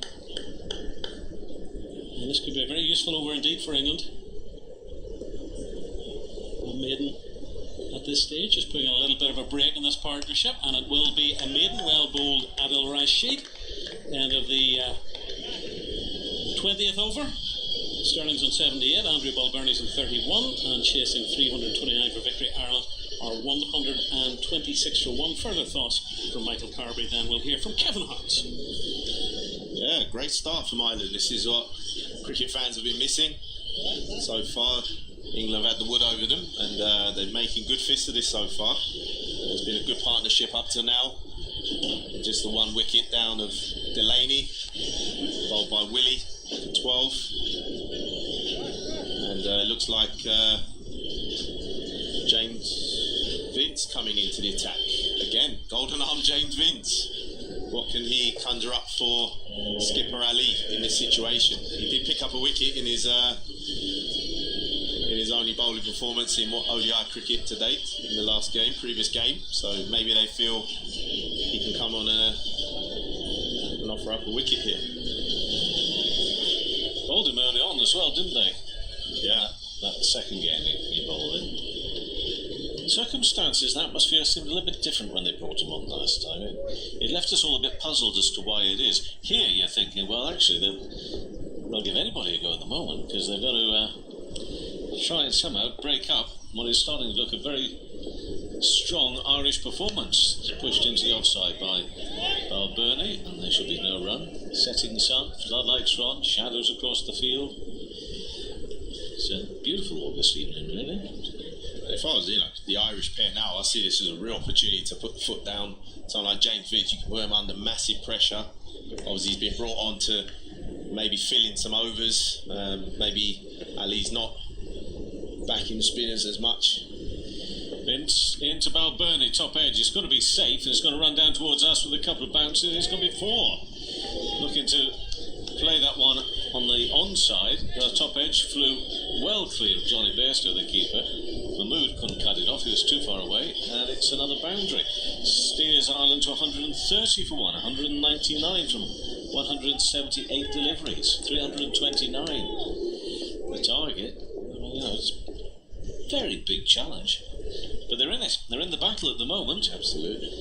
Vince bowls, nearly gets it on Nick through to the keeper, just prodding forward. That's how you know the game has changed in the 20 odd years I was involved in it as a pro. Is you saw scores like that, 320, 330, you didn't think you had a prayer to get close to it. But I think now the advent of 2020 and batsmen having shots all round the park, if run rates get up to somewhere 9s, they still back themselves. Next delivery, cut, but for no run. It's a backward point. Such is the hitting power of these guys now. They, 9, 10 and over, they still back themselves as long as they have wickets in hand. And it's a good wicket. He's proven that through the game so far. The applause you hear, of course, not of the crowd, but of the Irish supporters, i.e. the players and backroom staff probably, watching on. Balbirnie worked away onto the onside. There'll be no run. So he was stretching forward to a spinner a little while ago. I was reminded, or at least I reminded myself, of that dismissal at Malahide last May, where he was out, and he was stumped by Ben Folkes. That's right. Vince in, bowls. Balbirnie will tickle this one very fine. That's going to be 4 runs down here. Adil Rashid will chase as hard as he can, but he can't get to that one. So another productive over. 134 for 1 after 21 overs, 195 from 174 balls. Stirling 78, Balbirnie on 39. It's one of those that, especially if you saw it on TV replay afterwards when it was sort of in slow-mo, it really did look... Well, it left me feeling a bit sorry for Balbirnie because he held his balance for as long as he could, and Folkes had the ball in his gloves, and he was just waiting there, just as he going to, and just as his foot went off the ground, the bails went up. However, talking of run chases, it's been quite an eventful last day of the first round of the Bob Willis Trophy today, including a victory for Derbyshire over Nottinghamshire at Trent Bridge. Now, bearing in mind that the Derbyshire have been in Division 1 for one season, but generally spend their championship seasons in Division 2, and they've pulled off a victory which was their highest successful run chase against another county team to beat. That's reaching 365 as a target. A young fellow called Finn Hudson Prentice got them there with 91 from 169 balls, so that's a big win for Derbyshire against the East Midlands rivals. Absolutely. So well on to them for that. There's been some interesting games up and down the country. Next delivery, starting this over.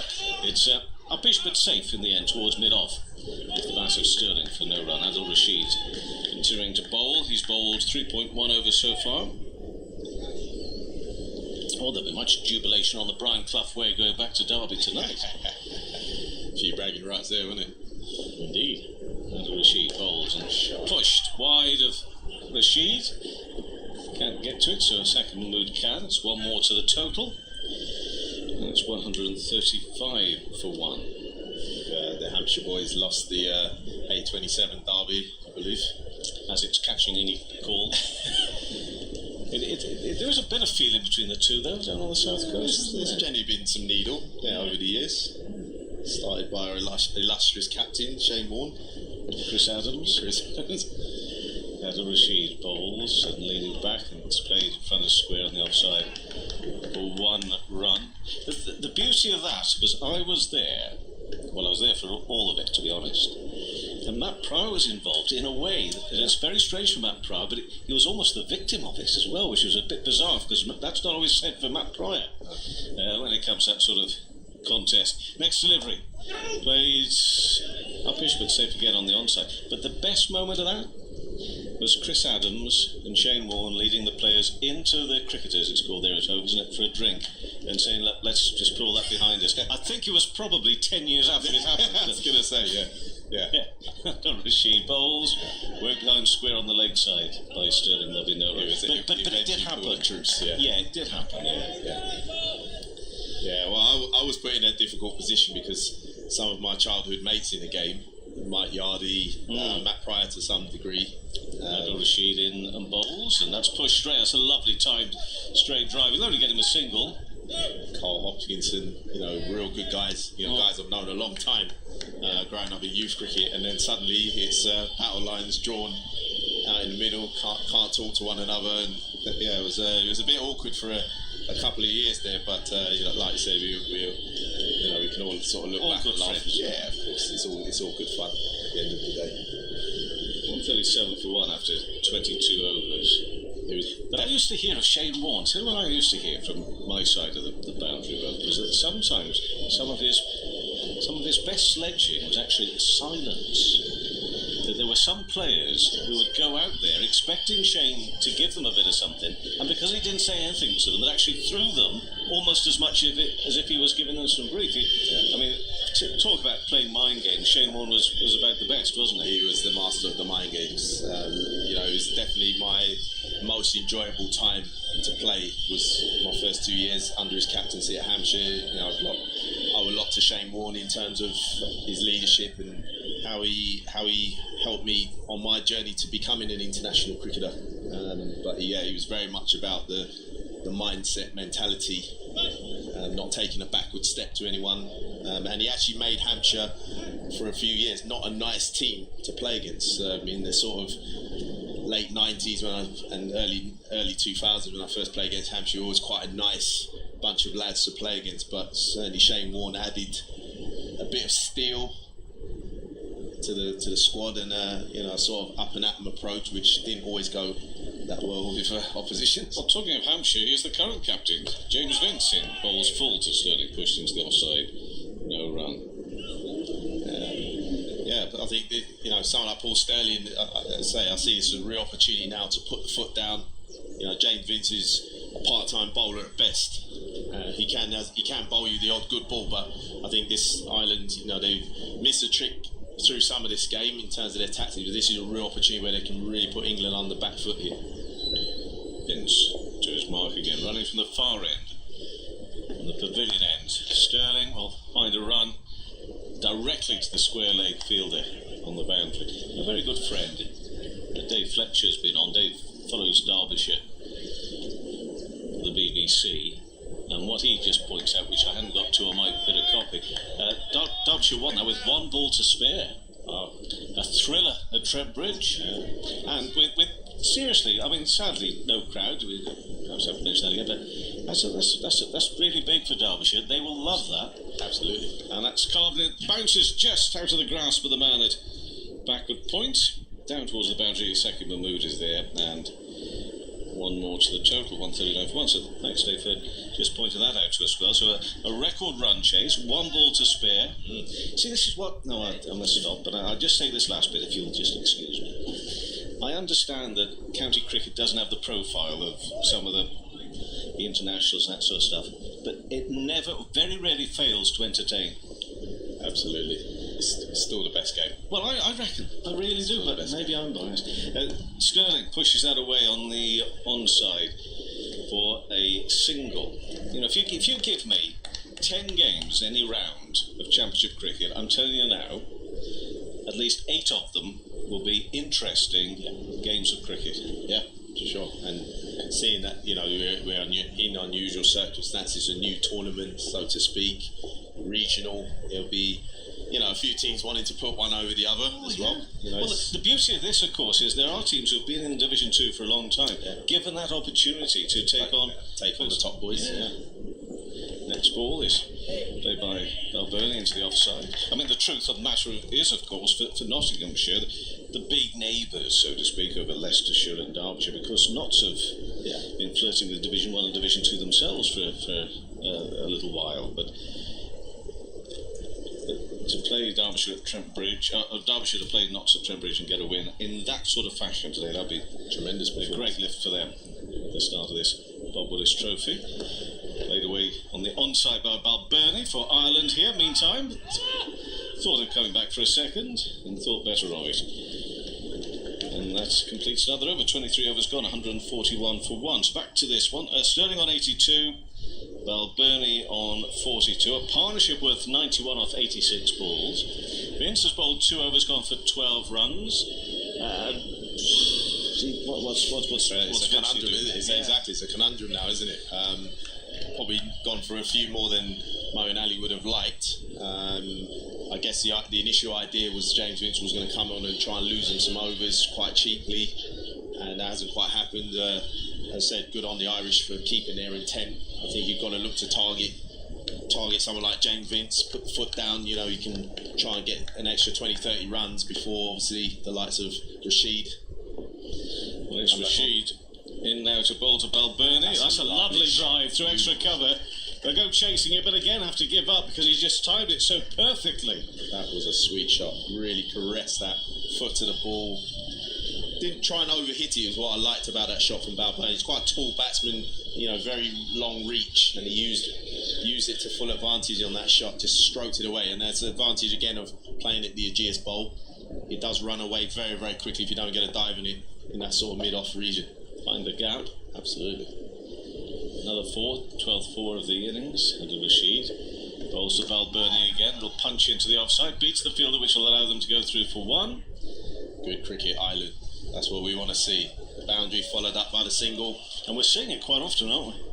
Yeah. Well, all these little jabs, they hurt, you know, and eventually England are going to have to do something different. Maybe bring back one of the seamers ahead of their time.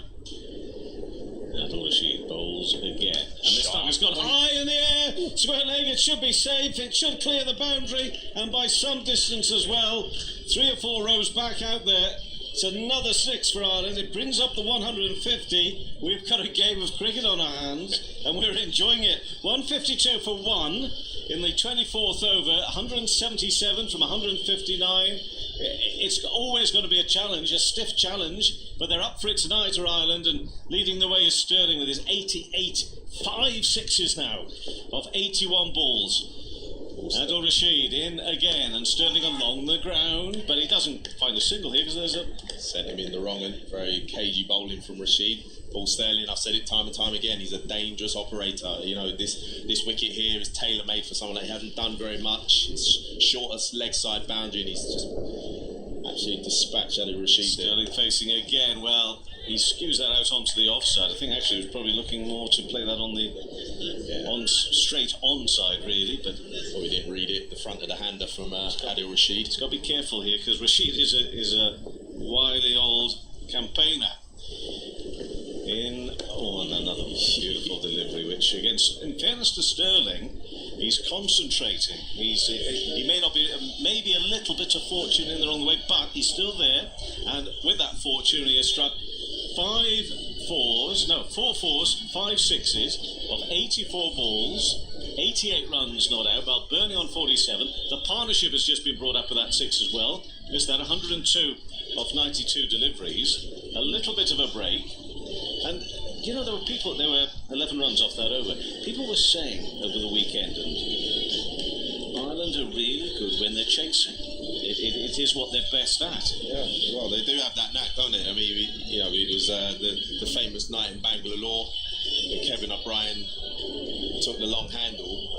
But I've seen it time and time again here at the Ageas Bowl. Been involved in massive run chases here myself, and if you get on the right sort of pitch where generally the batting wickets here are pretty good, with no real swing or movement, there's not been a hell of a lot of spin either, which I think has helped the Irish batsmen, given some confidence in order to hit through the line. Anything's possible. So it's James Vince to bowl to Andrew Balbirnie. Bottom edge called through for a single by Stirling, I think. Successfully they get there. It's only the second 100 partnership that Ireland have scored against England this as well. 153 for 1 in the 25th over. Key now is Paul Stirling to obviously try and bring up the landmark, and then again, keep it going as long as possible. It allows the likes of Brien, who was still to come in, to play that cameo, play around him, take some of the pressure off. Balbirnie's played really well at the other end. This could be a close game. Don't write the Irish off. Could we be putting to the side the memories of Bangalore and instead talking of Southampton in years to come? Vince in, and it's going to fall just short of Saqib Mahmood on the edge of the circle. Yes, it wasn't quite the same atmosphere. Oh, come on, we're not doing the same crowd. Let us create our own atmosphere here, Michael. Of course. But what a game if we did have a crowd, eh? It's been an absolute run fest so far. I would say terrifically. Fitch has played brilliantly, hasn't it? Yeah, this one. It's Vince to Stirling. Stirling in the air is cleared again. Moeen Ali for 4 over the top of Moeen Ali, fielding at mid-on. Another boundary here for Ireland. 157 for 1 midway through the 25th over. Stirling on 92. Balbirnie on 48. Doing a terrific job here for Ireland. And these boundaries will be causing Moeen Ali a few headaches here. Does he keep James Vince on, or does he try and whip him out the attack as soon as possible? He hasn't really done the job here. He's gone for 17 runs from his 15 balls so far. Fuller and Stirling, somehow he was almost falling over in playing that shot, but still the timing, just a single out towards the deep there. But what I've liked about Paul Stirling's knock today is he's got his head a lot closer to the ball. The first 2 matches he's been guilty of playing away from the body quite a lot and not really trusting, not really getting his head close to the line of the ball. But in this innings, he's really, you can tell he's making a concerted effort to really watch the ball. And better ball there from Vince, which Balbirnie pushes into the offside. Balbirnie and Stirling, of course, both of them Middlesex connections. Balbirnie not for quite as long as Paul Stirling. Charlotte Edwards is replacing Michael Carberry. And she'll be replaced in a moment by a man who's really keeping it all level at the moment. Not getting excited, not clenching his fist at me as I look behind. Next delivery, in a nice way I should point out. That's going to be more runs here for Ireland. Will it go all the way to the boundary? No, man out in the deep. It beats David Willey, who dived over the top of it really there. Couldn't get to it at extra cover. But it's 160 for 1 after 25 overs, and it's Andrew Balbirnie with a half century, 50 not out of 43 deliveries, 7 fours. In that is its 10th ODI 50 in 70 matches. It's got 500s in ODI cricket. Well, we'll see if he gets number 6 today. Let's see, 160 for 1. Halfway through. So, Charlotte Edwards, you've got something to talk about here. Terrific reply this from Ireland. And there'll be Michael McNamee. Yeah, it's been absolutely fantastic from the Irish batters. Just what they needed. They've set up a really good platform. Fine batting from Paul Stirling, 93. And the captain, Andrew Balbirnie, have done a fantastic job. And it's made England actually have to bring back their opening bowler, Saqib Mahmood. He's now talking to David Willey and Moeen Ali. Evening, Charlotte again. You're happy? Let's not get carried away. It is a long way to go, but it is definitely a contest. And the longer this pair stay at their respective creases, the bigger chance Ireland have. Bearing in mind there's some relatively inexperienced batsmen still to come. There's still Kevin O'Brien, who apparently scored a century in Bangalore, but nobody ever remembers it. Here is Saqib Mahmood to Stirling, who doesn't get the correct connection on that, so that bottom edge is into the ground. It spins away back to the bowler. Stirling on 93 from 88. And Balbirnie with that half century of 43 deliveries. They've put together a partnership of 110. This might be the day you put Curtis Campner up the order. Well, not me personally, but yes. Yeah, the Irish. That's a distinct possibility. It'll be very interesting to see who comes in next. Let's see if Stirling can stay here and get a century. Defensive push forward on the leg side. Some respective men back in the third man boundary, the fine leg boundary. One out there in the square cover boundary as well. And another one behind square on the leg side. 3 men inside the circle on the offside. And a mid on. And a mid wicket. Saqib Mahmood is in, right arm. Stirling has a swipe and a miss. A little air of expectation, a few shouts and squeals amongst the England fielders. Encouragement for the bowler. Stirling disgust with himself. Takes a few steps back, rehearses the shot once more. And he got away with it. It's the exact shots though he played to Mahmood, wasn't it, when he hit those sixes? It really got his innings going over that square leg boundary, and it was an exact delivery. Over half the ground now in shadow. Beautiful evening, can't say that enough. Gorgeous evening in Southampton. Stirling full toss, he's put it in the air, but he's put it beyond the fielders. Is it going to go for 4, chasing the boundary? And I think it's just saved. And they come back for 2. I think that's Billings on the boundary, racing round. And saved 2 runs for his team. Over pitched, high full toss. And worked over the top by Stirling. And it was indeed Sam Billings with the left hand. Very smart fielding on the mid-wicket boundary. That's a cracking shot. Oh, it's spilled. Is that a drop? It would have been the catch of the century from James Vince. And I think Paul Stirling might have got away with that one. Well, he looks a relieved man and a slightly worried man, and he's a boundary away from his century now. He hit that so hard. James Vince at a deep mid-wicket, full length to his right, both hands to it, but it was hit incredibly hard.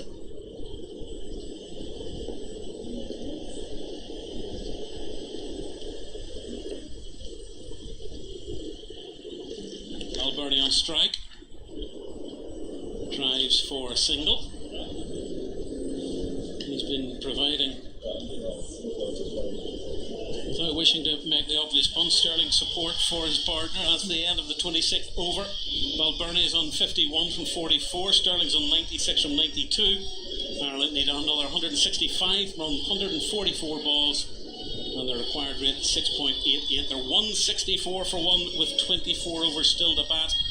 And Andrew Balbirnie is receiving a cool towel from former skipper William Porterfield on this warm evening in Southampton, where history is, well, it's not quite beckoning Ireland, but it's there in the distance.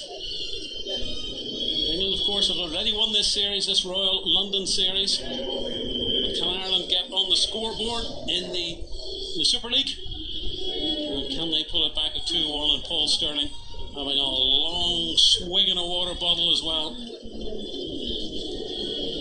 he well deserves it. Had to battle through a scratchy period early on, Charlotte. He did. He worked really hard early on in his innings. He was really looked out of touch. But I think there's a couple of sixes off Mahmood, which I spoke about a couple of minutes ago, which really got his innings going. And I thought he's played at Rashid perfectly today. and he's much deserving of this 100 if he gets there. We've Tom Curran now from the pavilion end, 22 off his 3 overs previously, onto the legs of Balbirnie, who nudges away behind square to Adil Rashid at final leg, and there's a single for Balbirnie. 165 for 1 Ireland. All sorts of cameras being set up by Henry Moran. It's as if something's about to happen.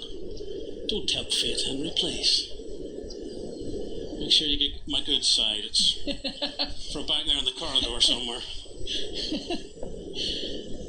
Sterling. He's a big hit away from a century. And he pulls that. Has he got the 4 that he needs? Is it going to be Adil Rashid? Well, he's just saved it on the boundary. They come back for 2. 98 Sterling. That looked 4 all the way. But Rashid, an extra turn of pace there to his left. Brilliant stop. Sterling 98. It must just be me, but there's a nervous air around this ground, Charlotte. Spectators are on tenterhooks. Oh no, that's me. Sterling's on 98 against England. That's down the leg side and a wide. Every little thing counts for Ireland. What might be a very, very tight finish. On a beautiful evening. It's approaching 8:05 here in Southampton. A couple of birds dancing around there in the outfield, not a care in the world. I've no idea that Paul Stirling is a shot away from history.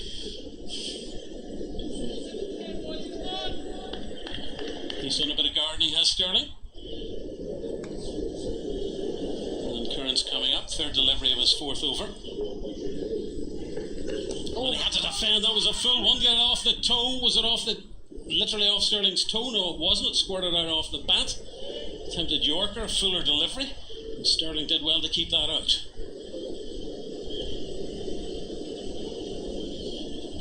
Charlotte, what's going through your head when you're sitting on 98 in a big match? Trying not to think you're on 98, but it might be quite difficult. I mean, he's clearly not got 100 against England before, so this is a big moment in his career. Curran's in. Sterling forces it square on the leg side for a single. He's on 99. What's going through your head when you're 99? Big game, Charlotte. Get one. Don't get out now. Balbirnie back on strike. He's on 52. You've sensed Sterling has just tightened it up a little bit approaching the century. He knows the numbers. You forgive him that, all the effort that he's put in. Curran, I don't know, got his run up all confused. He's going to have another go. Dead ball. 2 deliveries left in this over. There was a wide earlier on. Moeen Ali captaining England in place of the injured Owen Morgan. That's driven. The offside by Balbirnie for a single. And Sterling is on strike.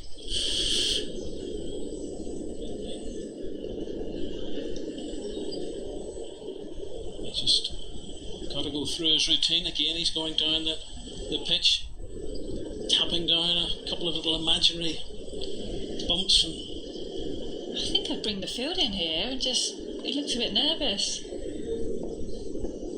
Is this the moment for Paul Sterling? He's forced that away and he's got the century, the single to mid-wicket, his first ever century against England. Paul Sterling could be the man for Ireland this evening in Southampton. 100 off 96 balls, 5 4s, 5 6s. We've seen the aggressive Sterling, we've seen the patient Sterling, very occasionally the scratchy Sterling. But after a poor start to this series, he has got 100. Yeah, what an innings from Paul Sterling. You're absolutely right. He's paced this perfectly, but he's got a big job to do now. His team needs 329 runs to win this game. He can get a big score. Still 23 overs to go in this game. His 9th ODI century. And he's on strike, Mahmood, at this end. He's cracked that away square of the wicket, and that'll be 4 runs. And he's well on his way after those 90 nerves. That's a cracking shot by Stirling to move to 104. Yeah, and it's a poor delivery from Mahmood, just in his slot. He loves it to get his arms free through that offside. Quick outfield here at the Aegeus. Yes, his 9th ODI century, Paul Stirling. Let's see if he can keep it going. Mahmood is in and pushed away by Stirling behind square in the offside for a single. Ireland moving on to 176 for 1 in the 20th over. They need 153 more runs from 136 deliveries, and this pair have put on 126 so far for the second wicket. 47 dot balls for Stirling, 30 singles, 9 twos, 1 3, 6 fours and 5 sixes so far. That's the story of his innings.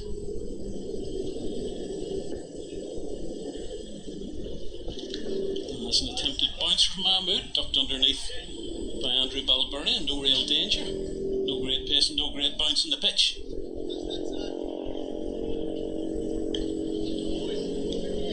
Maybe not quite the edge for England in this game had it been 1-1 approaching this match.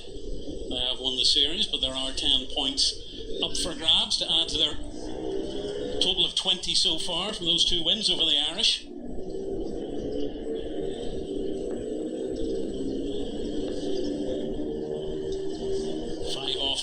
So far. Mahmood is in and forced away on the onside by Balbirnie. There should be an easy 2 here for them. Fielded by Billings. And 1 bounce to keeper Jonny Bairstow. England can't stem the flow of runs. It's a big ground here at the Aegeus. Lots of 2s on offer. Bernie's playing a nice little knock with Stirling. Good partnership. Balbirnie's on 55. Saqib Mahmood is in, outside the off stump, driven into the ground, quickly dashed single for the Irish pair, nearly a collision between Balbirnie and the umpire. And that is the penultimate ball of the over. Stirling's on strike at the far end. The whole ground now deep in shadow. There's still plenty of natural light with the addition of the floodlights all around this terrific ground in Southampton. It's been a pleasure to have been here over the last week. Absolute pleasure. Which will be heightened should certain events happen over the next hour or so. But again, let's not get ahead of ourselves. Last ball of the over. Saqib Mahmood is in.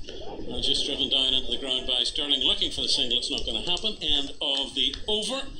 6 overs, no maidens, no wicket for 36 for Saqib Mahmood. Stirling 105, Balbirnie 56, 179 with 22 overs left. 150 off 132 deliveries is what Ireland need.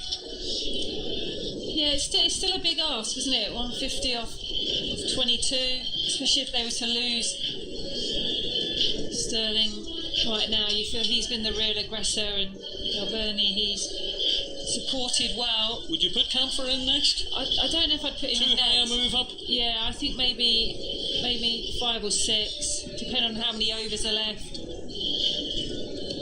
But maybe O'Brien, get him up the order. Yeah, see some previous situations like this. At the risk of over-hammering the point. Tom Curran, 4 overs, no wicket for 29 so far. And he's bowling to Balbirnie. He just drives out the offside, finds the man, but there's a quickly run single for Ireland. And still they just keep that total ticking over. We haven't seen too many fireworks from Stirling in recent overs. He was obviously aware of the landmark that was coming towards him, or he was approaching. But now he's past that. We might yet see something coming out of the toy box from Paul Stirling. He's on strike now. He's 105 from 99 deliveries. just nudges that on the onside. There is an easy single there every time. See, I think the dressing room will want him to keep batting for another 10 overs, get that to, another 70 odd runs, and I think then, you really have got the depth then to go hard at the end. I think a wicket here, new batters in, will just change this game massively. Balbirnie on strike. Curran is in, and driven straight to Jason Roy, who's inside the circle in that roving role.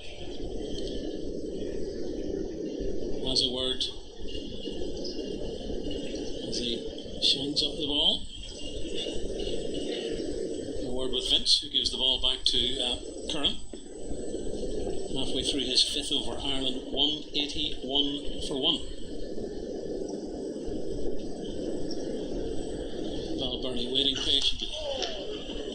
Pushes that again to Jason Roy. Applause all around from the England fielders.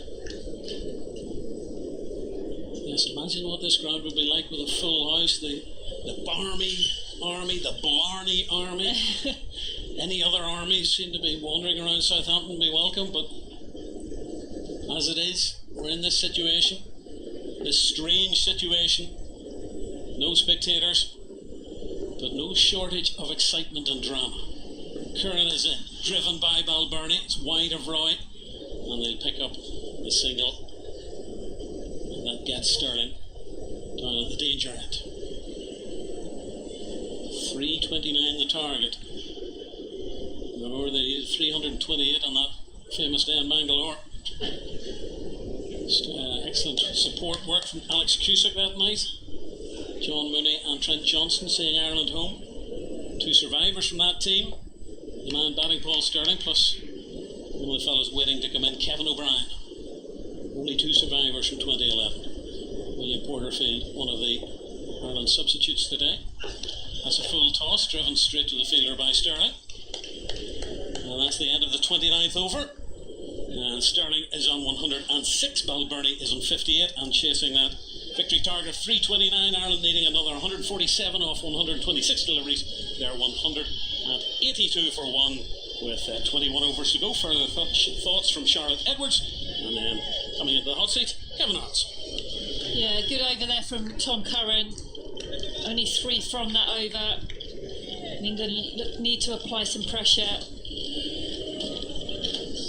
It's been all Ireland so far in this innings. I think they're doing the right thing here. They're putting lots of pressure on Balbirnie. They're bringing fielders in front of the bat, trying to stop the single. Now it's Mahmood coming in to bowl. Punched into the offside, straight to James Vince. And there will be no run, 182 for 1. Stirling was on 95 when Vince, very difficult chance, couldn't grab hold of it. That's as close as they've come, really, to causing this partnership, which is now worth 132 off 124 balls. Any lasting damage. Game on. The sun has dropped now, low enough, so it's not shining on our eyes anymore as Mahmood comes in and bowls, and that's been hammered firm, but for a single on the offside, and 1 more to the total. What I need, I suppose, just to throw in and just talk about again is the fact that we're again in territory that Andrew Balbirnie and Ireland are very much aware of, the territory of the threatening to do something amazing, and they need to follow it through now. But they're well placed to do so. Let's make sure that's clear. 30th over, Mahmood bowls. Oh, and a swipe across. Oh, does it get a bottom edge? Did it fall short? Not too sure it's got anything. Well, the way that the bowler is holding his hands on his head there, perhaps he did, and it fell short of Bairstow. We'll have to take a look at that again. Mahmood to Stirling. No, it's his pocket, wasn't it? That's it, his pocket, yeah. But that's why I said this area of the game, this passage of play is quite important. I think the next sort of 5-6 overs of this game, if these two are still there, they just can't give it away. They've done such a great job. Mahmood again to Stirling. Bowls and pushed into the offside. No run comes. A very distinctive call of Paul Stirling. A reminder, highlights, and by gum, if you're living in Ireland, you may consider these to be highlights above all highlights. On the telly, BBC 2 at 11:30 tonight, and then on the iPlayer, you can watch it constantly on the loop, possibly. Well, some of these boys have got to spend 14 days in quarantine when they get back to the Republic. It could be that it is constantly on the loop for them to watch and help pass the time. Long way to go. Mahmood bowls full, and Stirling will work that one away on the leg stump behind square on the onside for one. Settle for one. He moves to 107, and the score is 184 for one. One ball left. The 30th over. So those are the highlights on BBC 2 a little later. In-play highlights available right now via the BBC Sport website. 14 fours and 5 sixes in this run chase. 145 required from 121 balls remaining. Stirling 107, Balbirnie on 59. The applause and the encouragement you hear from one or two of the England fielders, because they know they've got a game on their hands here. Mahmood will bowl again, this time to Balbirnie. Fired square on the offside, but straight to the fielder more or less. A single. So there are 3 to come from that over. 185 for one. And Stirling's 107 not out. Balbirnie on 60. And Mahmood, who only conceded 3 singles there, but they need to break this partnership. And that's one thing they need to do, but it's no wicket for 39 for Mahmood from his 7 overs so far. He's had some run chases in the first class games today around the country. I mentioned that Derbyshire one at Trent Bridge, well, Leicestershire beat Saqib Mahmood's Lancashire today, the game being played at Worcester, but they chased down, led by Colin Ackerman, 150. Well, the target was 150 off 17 overs. They got there with 8 balls to spare. It's some crazy cricket around. We've got to get used to it, because that's the way things are these days. But and Middlesex victory over Surrey as well. It's interesting. Been some surprises when this first round is played at the Bob Willis Trophy. Meantime, back to this international, with a chance for a surprise if Ireland go on and win this, because especially after the performance they put together on the first 2 games. But there is a long way to go. 119 balls for Ireland, still to score 144, and because of what has gone before, of course, you take a couple of wickets here, you wonder about the confidence of the team. But as things stand, Ireland have got this to go on, but they've work to do. And Balbirnie hits that, and Stirling does well to get out of the way, and Adil Moeen tumbling stop. Well, I kind of feel that this sort of run chase is exactly probably what was needed for the Irish batsmen who've been, as you say, short confidence in the series up to now. Having such a large total in front of them actually settles the mind that you have to go for it. You don't have time to play yourself in necessarily, but these two have done a fantastic job, and they need to take it a little bit deeper, you feel. Another 5 overs, keep each other going, don't leave it up to anyone else. Yeah, there's a lot of experience between this pair of Stirling and Balbirnie, no doubt. And the next ball is played by Balbirnie, but straight to the fielder at extra cover. Well, you can't get past him, so no run. 185 for one it remains. Just think about Moeen Ali. I mean, sort of thrown out there as vice captain. You've always got to be ready to take over. And Eoin Morgan with a slight tightness in his groin, which meant that Moeen has been the captain in this Ireland reply. I just wonder what, if anything, he could have been doing differently. I'll throw that one to you, Michael, in a moment. As next ball of the over is bowled in the air, safe out there. How far will it go? One bounce, and is it a good stop or not? No, he tried his best to throw himself at it. Can pull it back in, and therefore it's Liam Livingstone, continuing that Lancashire connection, who tried to cut that off, but he couldn't do so.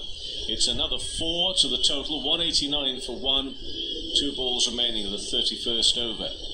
Yeah, great pick-up from Balbirnie on the leg side there. Spotted the back of the hand slow ball, whipped it over sort of mid-wicket region. Livingstone wasn't quite able to pull it back.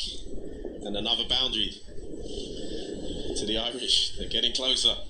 Floodlight starting to just take a little effect here now. And a little bit of width to cut that one behind square on the offside. Will it be another 4? Well, look, it's well fielded. If you can just get back up and just get inside the rope, you can. And that's Liam Dawson, who perhaps has done a little, well, I say damage. He's hurt his shoulder. He's just old Dawson, don't worry. But he did well to grab that left hand outstretched, pulled it back inside. So the score moves on to 191 for 1. 1 ball left of the 31st over. You see, you can say that. I share a commentary box every now and then with Liam Dawson, so it's a different thing when you share a commentary box from when you previously said a dressing room. I've shared a dressing room with him for 10 years. Yes, I know. Which gives you a licence that doesn't allow me 10 years. And look, he's in pain there. Come on. Anyway, come on, Dawson. 1 ball left of the 31st over. Next ball is played along the ground for Liam Livingstone to do the fielding behind square on the onside. Balbirnie with a single, he'll keep the strike. It's 192 for 1 after 31 overs. Stirling on 107, Balbirnie on 67, and this partnership worth 142 for 135. Yes, poor old Moeen. I mean, he's not had a great series in many ways, and here he's under pressure now, leading the team as the skipper out there. Let's say it comes in threes, doesn't it? Yeah, I mean, I don't think he's done very much wrong. I think, you know, as it can be here at the Ageas Bowl, it's a very good wicket. The bowlers have been simply put under pressure from some very good aggressive batting from Paul Stirling. I think that's a simple answer. He hasn't let the England bowlers settle, particularly their trump card Adil Rashid, who's had the wood on the Irish batsmen. You know, they've been aggressive, they've been busy. They've taken on, you know, he tried to change it up in bringing James Vince on for a few overs. That didn't really come off. And good on the Irish for sort of spotting. Balbirnie will push this one for no run to David Willey at mid-on. Yeah, good on the Irish for sort of recognising that was a key moment to put the foot down and really put England under pressure. But I think overall Moeen's done a good job. He's tried to change the bowlers from different ends. He's brought himself on to try and mix the pace. But it can be difficult here, especially now with the lights on. The likes of someone like Tom Curran, who relies on that back of the hand slower ball. I mean, sometimes the lights can make the ball skid on that little bit better.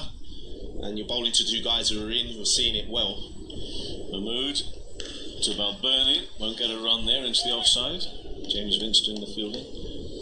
Maybe, someone like Saqib, hasn't quite got it right. Got enough good balls in that right areas, tended to offer up a little bit of width, which you can understand that sometimes with the pace man on. He's trying to get wickets, but maybe that's been the problem. He's strived for wickets rather than really just trying to focus and hitting that good area, which they had at the start. To his mark again, Saqib Mahmood, running away from us. From the north end to Andrew Balbirnie. Ducks out of the way of a short ball. Quick ball, that. 84, quicker than that. We thought that Ireland may be paying a price for bowling short to Eoin Morgan for too long today. Eoin Morgan was quickly into things and feeling, looked comfortable. He was playing brilliant, a magnificent, majestic century, 106, and they kept on bowling short to him, and we thought, well, that could have been the costly mistake. However, in their reply, very much it's game on.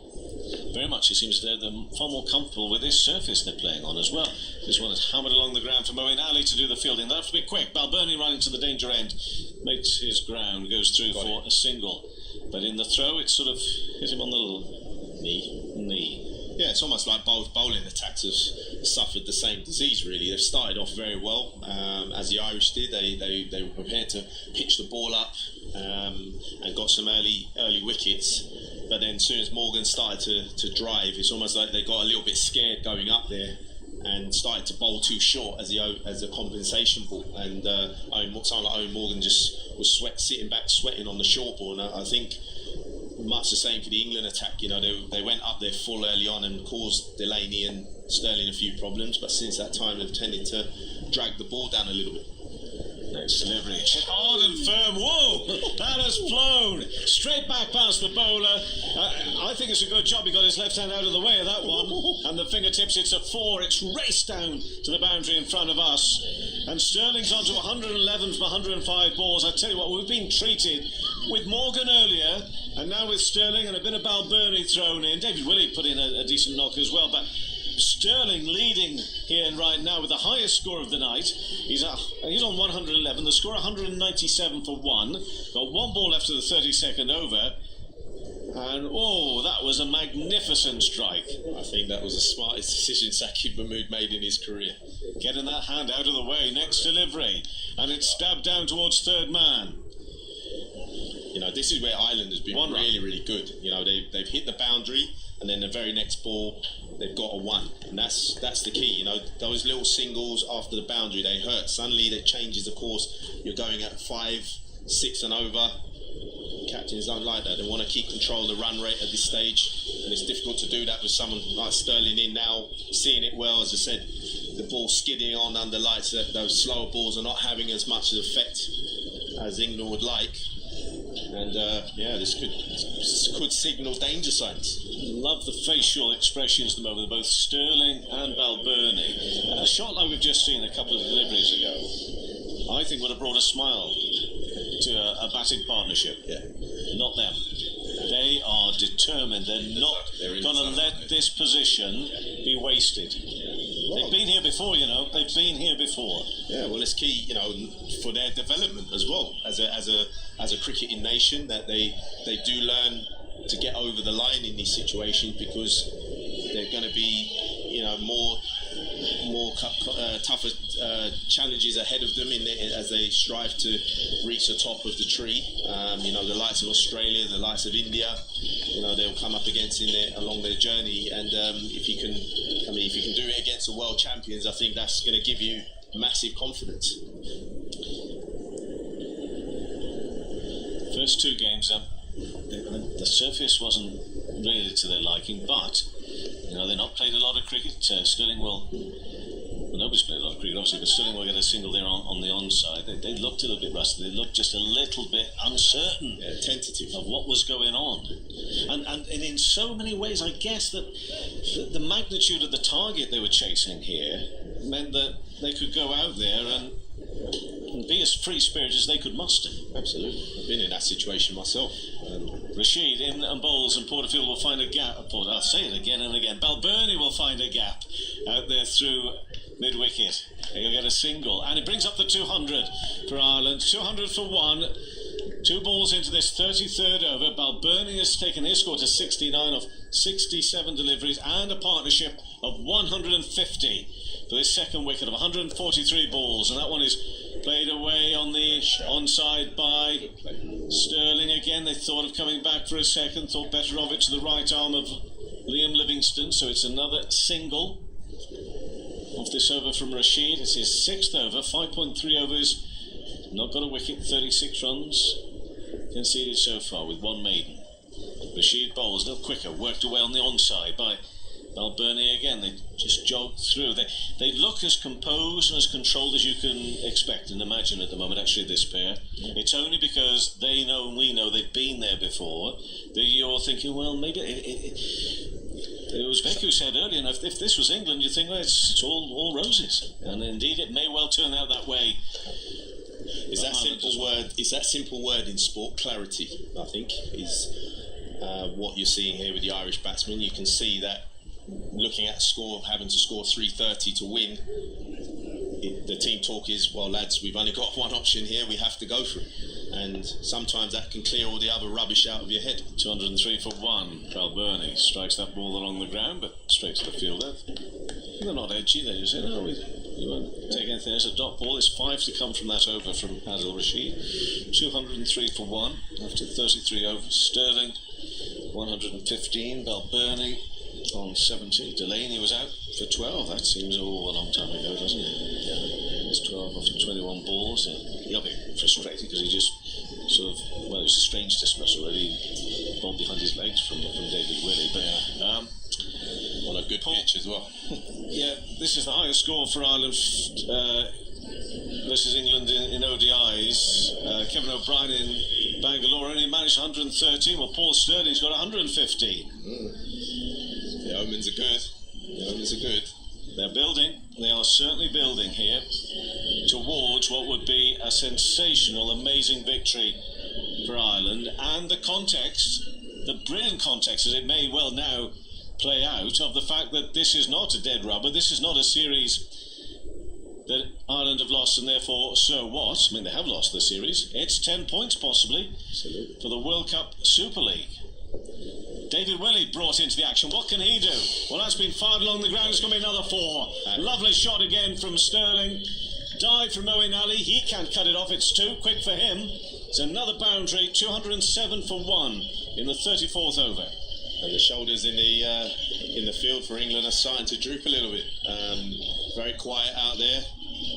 There's not a lot of energy. I think Moeen needs to rally his troops here. David Willey just over pitching that one, and Stirling again jumping on him, clearing the front leg and drilling it past Moeen for 4. 119 not out, Paul Stirling. David Willey, left arm. Can he get the breakthrough? It's in the air, it's gone out on the onside. Will it go in between the two fielders? Oh, perfect placing as well. Not only the power, the timing, but the placing now from the Irish opener. Stirling onto 123, and the score 211 for 1. 118 from 100 balls, 9 wickets standing. What a shot that is. That's not even stump high, and he's just pulled, half whipped that, split the gap. There's 2 guys out there. There's not a big gap out there, but they hardly moved. That race off the bat. England are trying to stay calm. Mate, they look worried. You can see, looking around, there's no real energy or atmosphere. Jonny Bairstow is usually very vocal behind the stumps. He's very quiet. There's no clapping, hands on hips. They're panicking out there. David Willey to Paul Stirling. Stirling will try and use his wrist to find a bit of space on the onside, but can't turn it that far around, so it ends up more in the area of the bowler to go and do his fielding. But he's already got 2 4s here. 18 4s, 5 6s in the innings. All those 5 6s been for Stirling. He's got 9 of the 18 4s, 123 not out. And to reiterate, that is the highest score for an Ireland batsman in ODIs against England. And David Willey in now again to Stirling, dabs it down towards Adil Rashid fielding 3rd man. So again, good cricket. Loose 124. Again, very good cricket from Stirling. 2 boundaries, and those little jabby singles down to 3rd man. Moeen will be thinking about this. Do I bring someone up? What do I do here? Do I change the bowling? David Willey's been his gun bowler through the series. He's not quite hit his straps in this spell so far.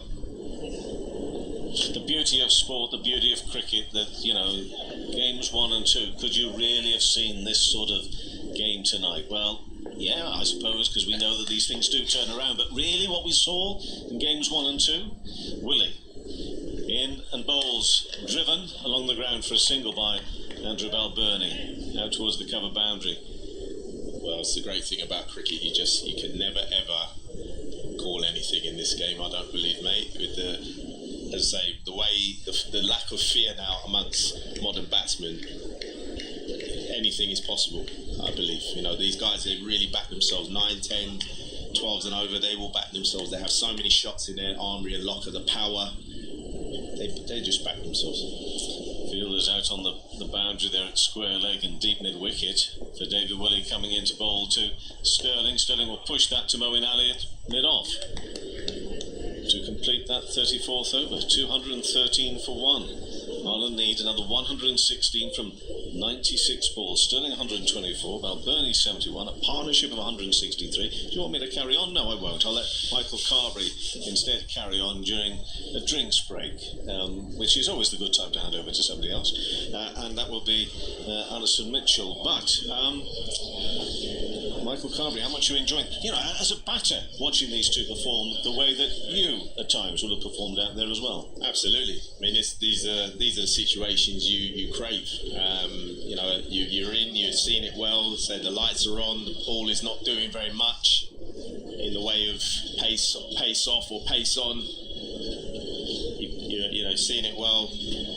And this is the time now where you can really put the foot down, really put England under pressure. But there's still a long way to go, and England have, a lot of match winners still in their bowling department who can pull it round. So it's still have to proceed with caution to some degree. But it's all hinges on this partnership between Balbirnie and the main man, Paul Stirling. Evening, Michael. Evening, Alison. It's How are you? exciting. Watching it, feeling like a neutral, and there'll be Island supporters. Imagine what this ground would be like tonight. Beautiful summer's evening, floodlights starting to take effect. If there were Island supporters in the ground, it would be electric. I suppose that's the only sad thing, is that there's no one in terms of supporters here to witness what this great knock has been, or these two lads out there. But I'm sure people back in Ireland will be very proud of what they're seeing, the fight back. This is what we've, as cricket fans in general, we've wanted to see from Ireland, is that fight. We didn't really see much of a fight in the first two games. It was all a little bit tame, but certainly tonight they've come out with the bit between their teeth, and they've really put the skids under England. Serious, impressive innings from both. It's captain, it's vice captain out there, and the way Stirling is able to crunch the boundaries, clear the boundaries with immensely clean hitting, and yet then change to a deft touch and rotate the strike. It's been a smart innings, a smart partnership between the two of them. Absolutely. I think that was one of my criticisms of Paul Stirling in the first two games. It just seemed it was all, just looking for the boundary and not really doing the bits in between, picking up the ones and twos, setting up that boundary option. And I think he became bogged down, and then which led to his dismissals. Whereas this he's been prepared to use third man, use the angle, get inside the line, glide it, get inside the line, work it past the fine leg, and then obviously when the pitched up full balls come, he's put it over the top. They've come short. He's put them over the leg side a few times. He's played Adil Rashid, I think, beautifully in terms of not allowing Adil to settle in on a length. He's used the slog sweep to great effect. So, yeah, and I love the tempo. The tempo of the innings I have full appreciation for. It's not all just been mindless swiping across the line. It's been cool, calculated batting. It really has. Ready to resume after the drinks break. Another 116 needed as Rashid is in and Balbirnie comes forward, taking a single to mid-wicket. Throw comes into Bairstow, again turning the strike over. Rashid had the Ireland batsman in tangles the first two games. He's now into his 7th over. And if new batsmen come in and Rashid is perhaps bowled out as well, that could be a factor. I don't think he's spun as much on this surface as well, to credit to Adil. Rashid in again, and Stirling punches into the onside, no run this time. He's on 124 off 115, Balbirnie 72 off 71, Ireland 214 for 1 in pursuit of 329. He's down for a low sweep, sending the ball skimming across the grass, behind square down to David Willey at fine leg. And Stirling picks up 1 for it, 215 for 1. They've had a drinks break, which can sometimes yield a wicket if it breaks the concentration, but they're looking focused at this restart. Balbirnie, using his wrists, works a single past the square leg umpire. They know that it's going to bring Willey in from the deep. They set off quickly for that first run, but it is only 1. It's another good area, for Balbirnie. I think very clever cricket as well. As what's been missing from the Irish batsmen is that intent, that busyness in between the boundary balls. To Rashid learning to turn over strike. And goes Rashid again. He's made some room, Stirling. He cuts away past cover. There is some protection on the boundary. Banton, Billings scooping up, sends the ball back into Bairstow. Ireland tick round to 217 for 1. 4 singles off this over from Rashid so far. You get a sense from the Irish batsmen they're really picking Rashid from the hand. Goes again, back this time. Up to mid-on, tumbling, stop and no run. Yeah, you get a sense they're really picking Rashid from the hand in this knock compared to the first two games where you felt they were almost trying to read Rashid off the wicket, which sometimes can be too late in trying to determine whether you want to attack or defend. But so whether that's them having look at more footage of what Adil variations are, but it's obviously paid dividends tonight. And it's the degree to how much of the ball you can see out the hand, isn't it? The leg break, you can see more of the ball. The back of the hand, the googly, you see the back of the hand. But how hard is it to actually see it and then to respond and react in the right way? Yeah, definitely. That's the skill of playing spin, isn't it? It's to pick it from the hand. You find you talk to any of the world's greats, they'll tell you, see it from the hand and then make your adjustments. Here's Willey then into the attack. Oh, he's been launched over deep mid-wicket. Welcome back, David Willey. That's 6 all the way. Wow, what a fantastic shot. I love it. Walk across and sweep in quick bowlers. I love it. I mean, David Willey hasn't done too much wrong there. He's gone up in the slot, you would say, or just wide of the slot, and Stirling's walked into the line really and just swept it over mid-wicket, about 10 rows back. Willey's been England's premier bowler in this series so far, and he's just been dispatched. He's in again, delicate dab down to third man. Pick up 2 here, will there be 2? Just the 1. Throw comes in from the deep.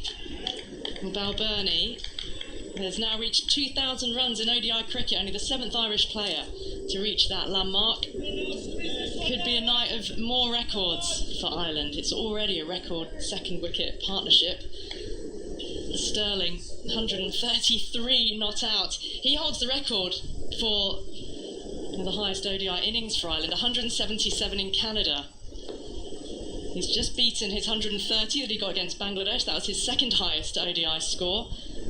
But here's Balbirnie on strike, 73 to run a ball, but a play and a miss. David Willey might take a little bit of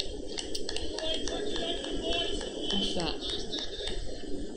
It's just been so impressive from the two of them. Cool, calm heads. They're really good friends, these two. Played Middlesex together. In fact, they grew up playing cricket together from the age of 12. Housemates even. Lived together when they were both playing for Middlesex. And of course, Paul Stirling was made vice-captain to Balbirnie in June. So a partnership, off-the-field partnership in captaincy and vice-captaincy, and now a record second wicket stand here. Oh, and this time it's Balbirnie getting in on the action with a strong pull, front of square for 4 out through deep mid-wicket. It's just tremendous batting. 228 for 1. Another 101 needed. Vic, how are you feeling? Well, I'm feeling that Ireland are going to win unless something quite remarkable happens now.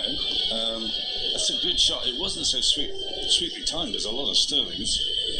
But the fact is they had a different field for Balbirnie. They didn't have a man on that mid-wicket boundary. In fact, they're just putting one there now. But the run rate, is relatively modest, so they've got to try and get some dot balls in as well. They thought they might try that against Balbirnie, but he's picked the 4. 11 off the over already. Slower ball Yorker attempted from Willey, but he's laid some bat on it, Balbirnie, down towards the third man boundary. And Balbirnie moves on to 78 off 76, the partnership 179. So Stirling back on strike. They're keeping the 2 men out at deep mid-wicket now for Stirling. They've got protection, deep cover back. It's not a short boundary, that one, by most people's standards, but it's short by AGS Bowl standards, and Stirling in particular has been clever about that. Will he go full again, try and hit a Yorker? He does. It's a good Yorker, but it is dug out to cover. Fielded and no run. Well executed last ball of the over, but 12 runs came from it. 229 for 1, and it is exactly 100 now needed for Ireland off 84 balls. This is eminently doable. Well, it has been 9 wickets in hand. There's still, things that could go wrong. I say Stirling's been clever, but it's common sense. He has not tried to hit the big lane side 6 when he's sitting towards the golf course away to our left. Because it's a much bigger boundary, and it might be slightly into the breeze when there is one, but he's calculated that he can clear the men on the boundary on the other side towards where the car park is, and he's calculated calculated correctly, because he's never missed. He's hit Rashid for 3 sixes over there, he's hit Willey there for 1, he's hit Saqib for 2 sixes. All his sixes have gone in the same direction, because he knows that he's got to hit it absolutely perfectly to clear it on the other side. Now Moeen's come back instead of Rashid. Bowled 5 overs so far, Moeen. Back turned towards mid-wicket. Sprawling stop by Vince. Saves a run. I mean, his pump, I understand what Moeen's doing now, because he's only got 3 overs of Rashid left. These two are playing him pretty well, so he wants a bit of Rashid if he gets a wicket for a new batsman. Moeen in, swept really firmly. Has he found the gap? Ah, yes, it's evaded a diving fielder. The ball just racing off the bat. That's a brilliant placement. That was Balbirnie. Yeah. It's dragging the ball from just outside off stump in a sweeping motion. He's hitting it in front of square with great power, and he's bisected the 2 fields. It's not the first time he's done that in this innings. Balbirnie on to 82. Comes forward to Moeen, who fields in his follow-through, tumbling to his left-hand side as he goes. And Balbirnie has 500s to his name. Big one against the West Indies last May, but to reach 3 figures against England here, goes back, works it down to long on for a single. 83 off 80 balls for him. Well, Stirling has kind of grabbed the attention with some of his big sixes, but Balbirnie has scored just about the same pace without seeming to take many risks at all. I mean, it's a really polished innings, this. He scores in a quieter manner somehow. Sterling, he's gone big, it's gone sky high. He's got a bit of distance on it as well, or has he? Over long off, drops some plugs into the grass. It won't make the boundary that far in. He's come back for 2. He really clubbed it. It went very, very high. Just got underneath it, but mid-off had to be up, and he knew that, and that's where he was aiming. He's aiming for 6 or 4, but he got 2. Mid on his back. This time it's fielded by mid-off. Before it comes back into Bairstow. 93 needed off 78 then after 37 overs of the Island innings. 236 for 1 they are. If you're just joining us to see if you witness some Irish history here, well, England made 328 all out. It's been a really fascinating, fluctuating, entertaining game of cricket this, because England stuttered early on.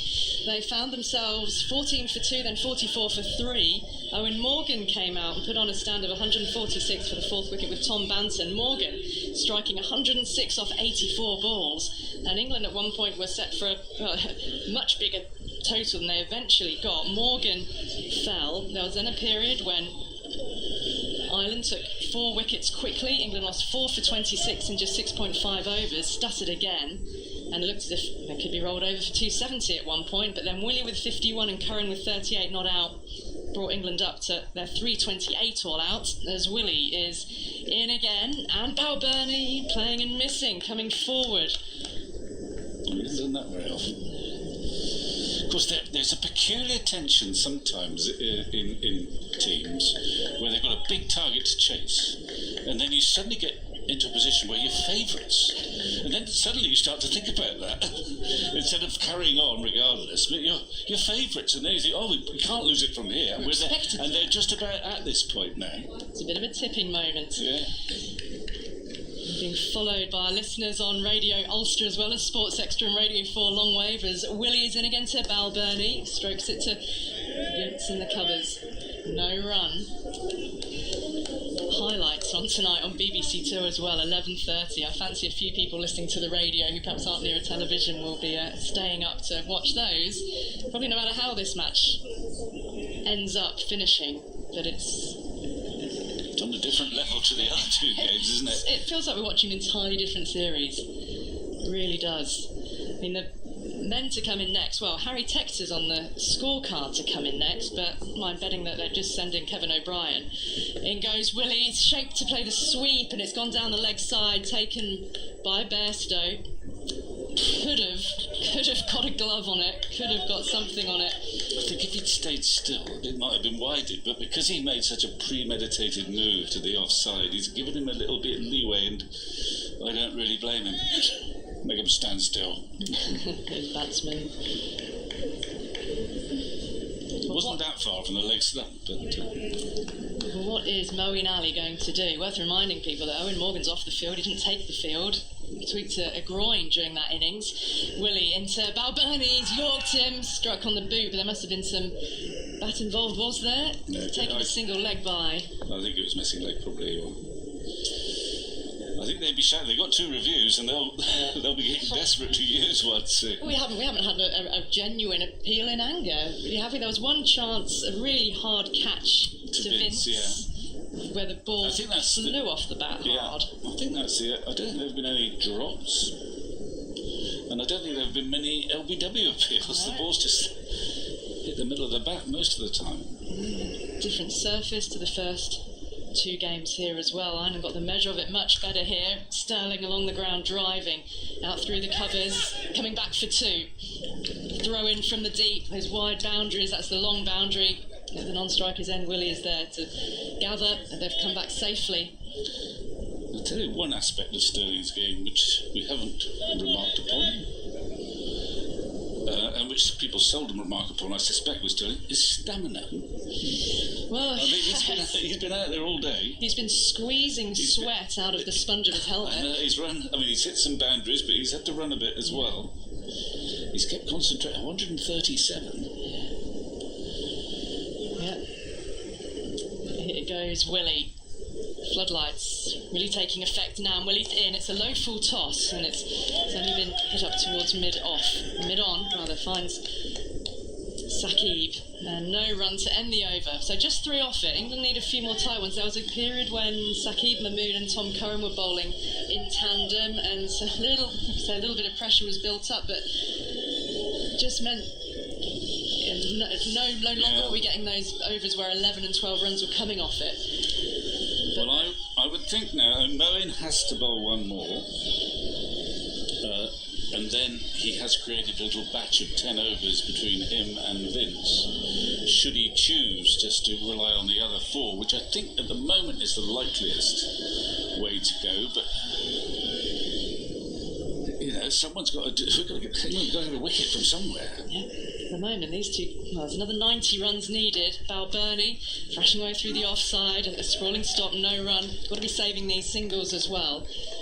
Build up some dots. The run rate, they need 7.6 and over, which has not been a problem throughout.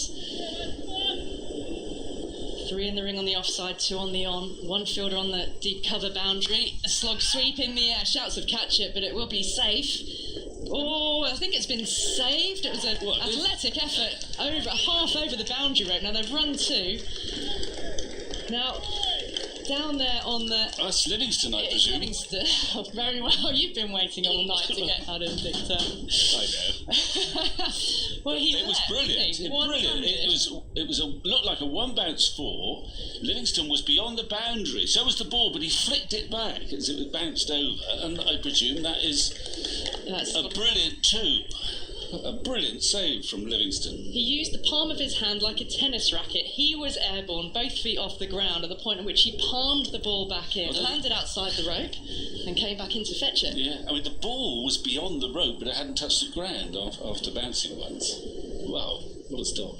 Moeen to Balbirnie for back foot, punching it into the onside, sliding stop, single save, 241 for 1. Balbirnie's 86 off 87. Partnership worth 191 runs. This is staggering stuff from Ireland. Sweep again, it's in the air, down towards fine leg. Again, it's safe because fine leg is square and it's 4 more. It's a grand bit of placement there. There's a little bit of top edge there, but he knew that he was going to get it fine. Ball was pitching just outside off stump, but he premeditated, got a lot of bat on it, and he got it fine. And he got it for 4. He's played the off-spinner really well, Balbirnie. There's a variety of sweep shots that always seem to avoid the boundary fielders. It's been a highly intelligent innings. Moeen again, sweep it along the ground this time as he bisected the fielders. Willey's tearing after it, the slide, I think he saved it. The throw then comes in from Livingstone, bit of partnership work on the boundary. And Balbirnie's run 2. He's into the 90s. Are they going to be nervous for him? I don't think they'll worry about 100, frankly, at the moment. It's more important matters. Well, that's what's been so impressive about Stirling, is Moeen's in and turn of the wrists. To a short fine leg, Rashid is there and Balbirnie takes one. He's on to 93. He's got 500s to his name, Balbirnie. He could be about to add a 6th. He could be about to add his first against England, but more to the point, Ireland need just 81 more runs to win off 66 balls with 9 wickets in hand. Victor, over to you, and then over to Michael McNamee. Well, I think they almost targeted that over from Moeen, knowing that it's probably going to be Moeen's last, given that he's struggling to have an impact. So they took 8 or 9 runs off that over. Moeen's bowled 7 overs for 51. Michael's back in, and if you're not excited now, you're getting arrogant.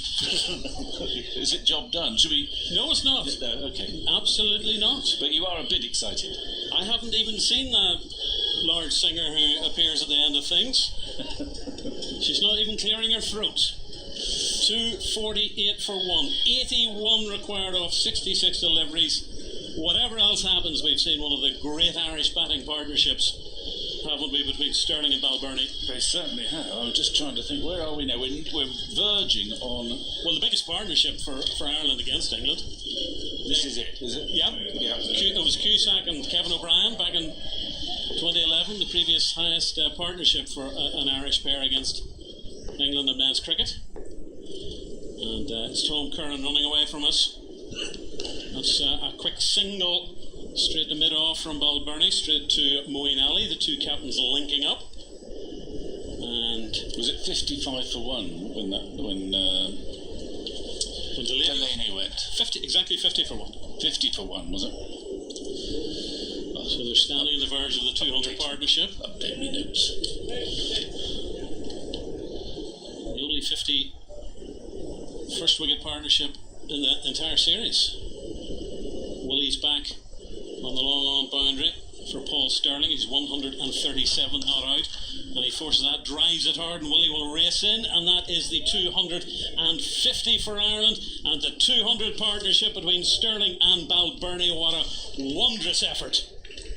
It is a terrific innings. I mean, it's a terrific partnership too. Contrasting with, I've obviously admired Stirling and some of the calculated hitting, but Balbirnie has kind of done it. He's played second fiddle, but he's scored almost as quickly, in fact. Just picking the gaps. 200 came off 185 balls. That's off the pad, I think, of Balbirnie behind square.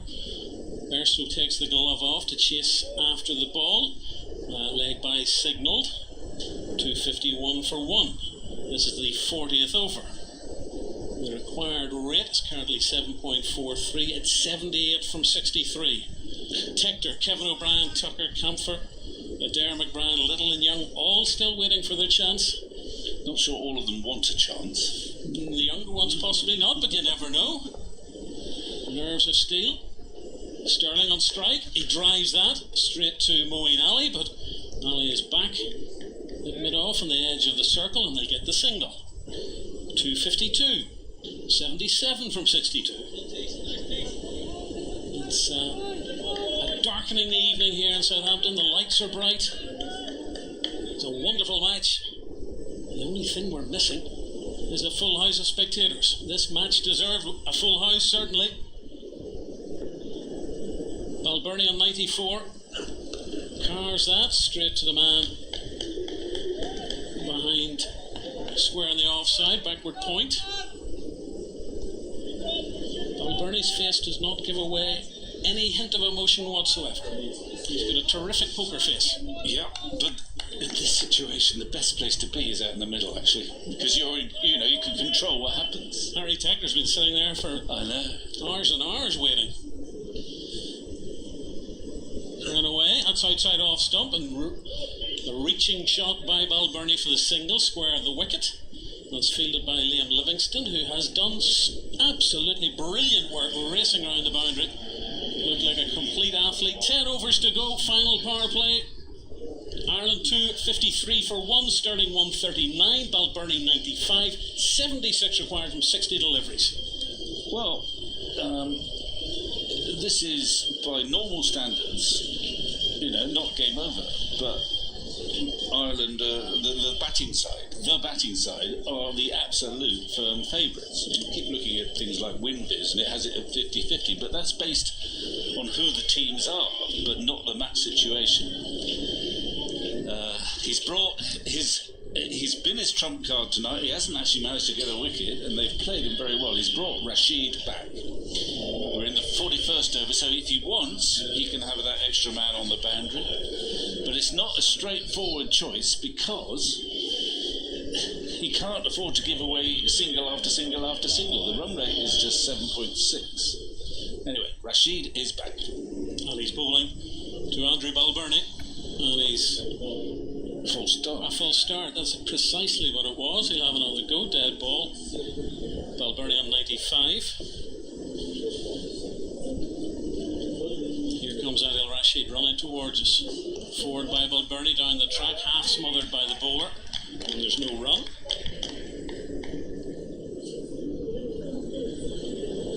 And now all those trees on the far side are in silhouette. It's a lovely scene here. The bright lights are on. Breathless hush. Adil Rashid is in, flicked off his hip by Balbirnie. There'll be one. Will there be two? I think there will. Yep. Yeah, it's good running. It's a dash and a throw by David Willey. Will have to be backed up, and it is two more for Ireland. Two more for Balbirnie. He's on 97. Stirling just slipped into top gear there. He's got a bit left in him. Yeah. Boundary for a century.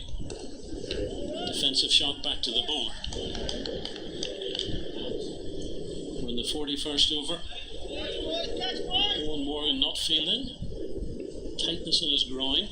Moeen has been captain.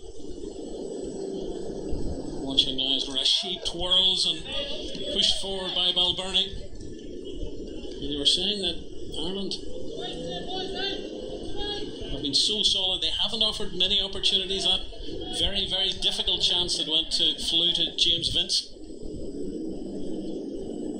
There's been a brilliant effort by this pair. Sweep by Balbirnie finds Moeen, but Stirling was already down at the danger end to complete the single, and Balbirnie is two away from the century. Well, he doesn't want to worry about that century. I know it sounds easy to say from here, but that's not the. There's a blooming big luminous scoreboard to his left and right showing exactly what he's on, but Stirling's on strike now. That's up into the sky. Is this going to be caught? Big moment in this match. Fielders going back. It's been spilt. Just like in Bangalore 2011, a vital catch has gone down. And is that an omen? Well, it might well be. I mean, he's given so few chances. He was going there for the big shot. He got the top edge.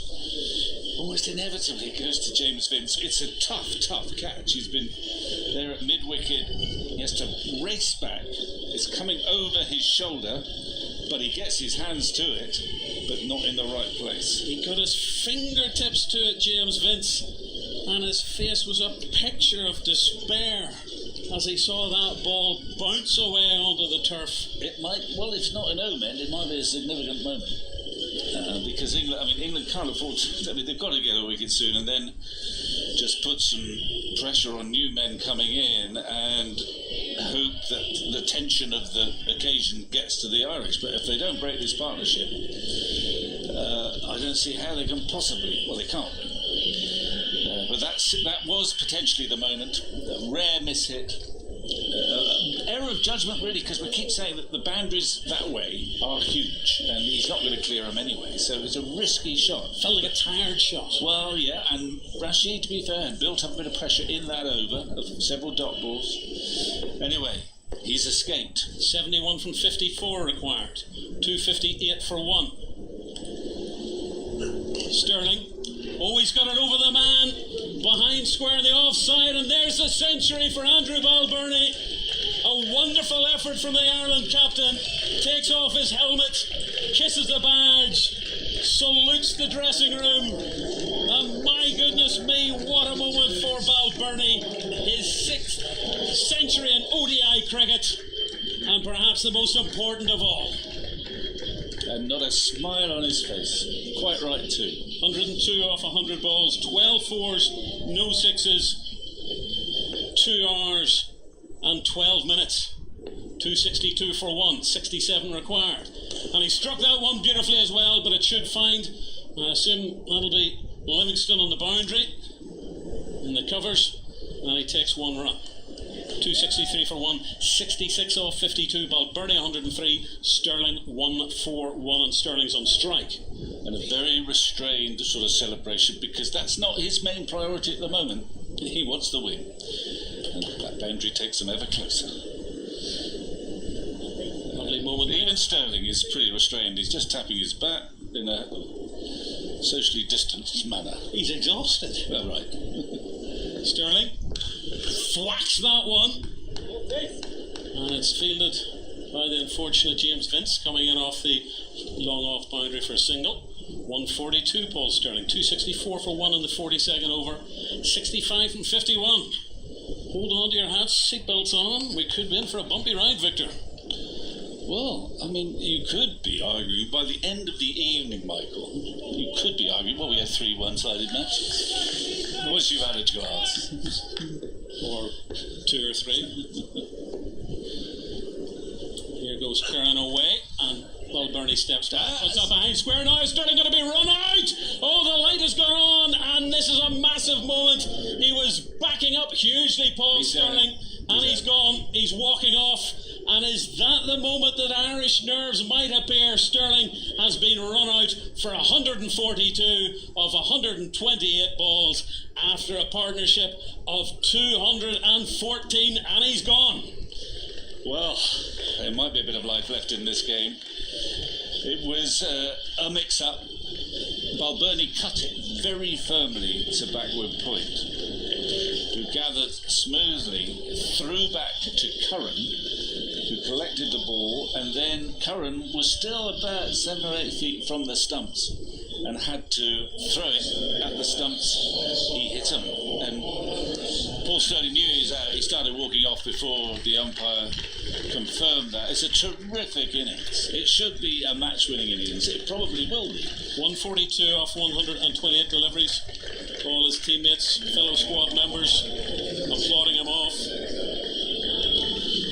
Well, they might. I mean, I can't believe he's played a better innings for Ireland in ODI cricket than that. You've probably seen many more than I have. Well, in the circumstances, this is his best one, you would say. Yeah. And it will, he's had a rough series, and he's part of the new leadership team.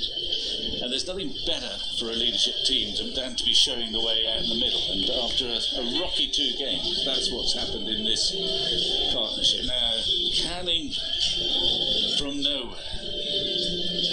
Escape. Well, who's coming? I think that's Tector. Tector's coming. Well, no reshuffling of the batting order from Balbirnie. Well, in a way, he's had to wait, what, 2 hours to get in? Over 2 hours? Yeah. Well, 20 years old. Well, if you're going to learn, you might as well toss him in the deep end. And in a sense, it might be easier for him to play now than when 42 are required off 7 overs. The tension is even greater. Just go out. He's a natural aggressor. Go out and watch the ball and hit it. But there will be tension for him. It's a fantastic opportunity. The way to look at it, it's a fantastic opportunity for me to guide my country home. But anyway, a wicket at last. He got some runs on Saturday, didn't he? Tector 28 after a duck in the first game, but he's watching as Balbirnie slices that away behind square on the offside, and Tector will be on strike for the next delivery. Single for Balbirnie, he's 104, and the mathematics, the arithmetic, 64 required for 49. Ireland 265 for 2 in the 42nd over, and in the end Stirling was well run out. The run out was started by Jason Roy at backward point. Is that an omen? Oh, stop it. Oh, stop it. You don't want to get so close, do you? But yes, what a finish we're in for. What a match this has been. Don't call it a dead rubber. Tector, first delivery. That's a full ball onto his boots. And Tector hits it deflects it away for a single. He's off the mark. At least a few of those nerves have been wiped away. Now, let's see what you do. Well, I think you keep Rashid going. But he's back on strike, Harry Tector. End of the over. 8 overs to go. Ireland requires 63 from 48 balls. Balbirnie 104 off 103. And Tector on strike, 1 from 1. And obviously, you want, if you're England, you want to really put the squeeze, if you can, on Tector. Keep him on strike for as long as possible, wondering where that run is going to come from. Try and induce a bit of panic. But the equation's still very much favouring Ireland. There are great things predicted for Harry Tector in the future. Yeah. Well, he's looked pretty good so far in brief innings. If he's going to achieve great things, he might start off by playing a big role in the next couple of overs for Ireland. Rashid is in and forward by Tector, bat and pad together in a huge stride down the pitch. He's not giving away anything in his young face. 20 years old, the middle of 3 crewing brothers, middle one. Rashid from the far end, reverse sweep, attempted reverse sweep, appeal from the bowler. Balbirnie was out of his crease at the far end. Bairstow picks it up. Dot. Nerves of steel to attempt a reverse sweep in that situation from just the third delivery that you're facing. I think, well, not for young players. It would be for you and I to try that. Tector waiting, bat raised, tall figure. Reese hasn't connected with that at all. It's scored, out behind square on the leg side for a single, a nervous single. Well, he's got up the other end, that's the main thing. That might have been the googly, and hasn't spun so much today, but 62 from 45. Balbirnie facing up, gives himself a little bit of room, cuts away for a relatively simple single, where it's fielded by Jason Roy in that prowling role. A short extra cover. And here's Tector, number 13 on his back. It takes a brave man to wear 13 in international competition, Victor. Rashid is in, and he's hit against the spin, and that shot out on the onside, and they will come back for 2. David Willey coming in off the boundary. I'm not sure Harry Tector was exactly sure where that ball went after he struck it, but he got 2 for it. Well, 270 for 2. Tector moves on to 459 off 43. Yeah, well, that was a bonus too, really. It was an inside edge, and he was looking for it. This is the kiss of death. It appears I'm being kept on, Victor. Kevin Howells will be shuffling in very shortly, and pushed defensively by Tector, who half shuffles down the pitch now. That's the end of the 43rd over. None for 51, 1 maiden off Rashid's 8 overs. They require 59 for 42. Balbirnie 105, Tector 4. Further thoughts from Victor, and then to talk Ireland towards famous victory, Kevin Howells.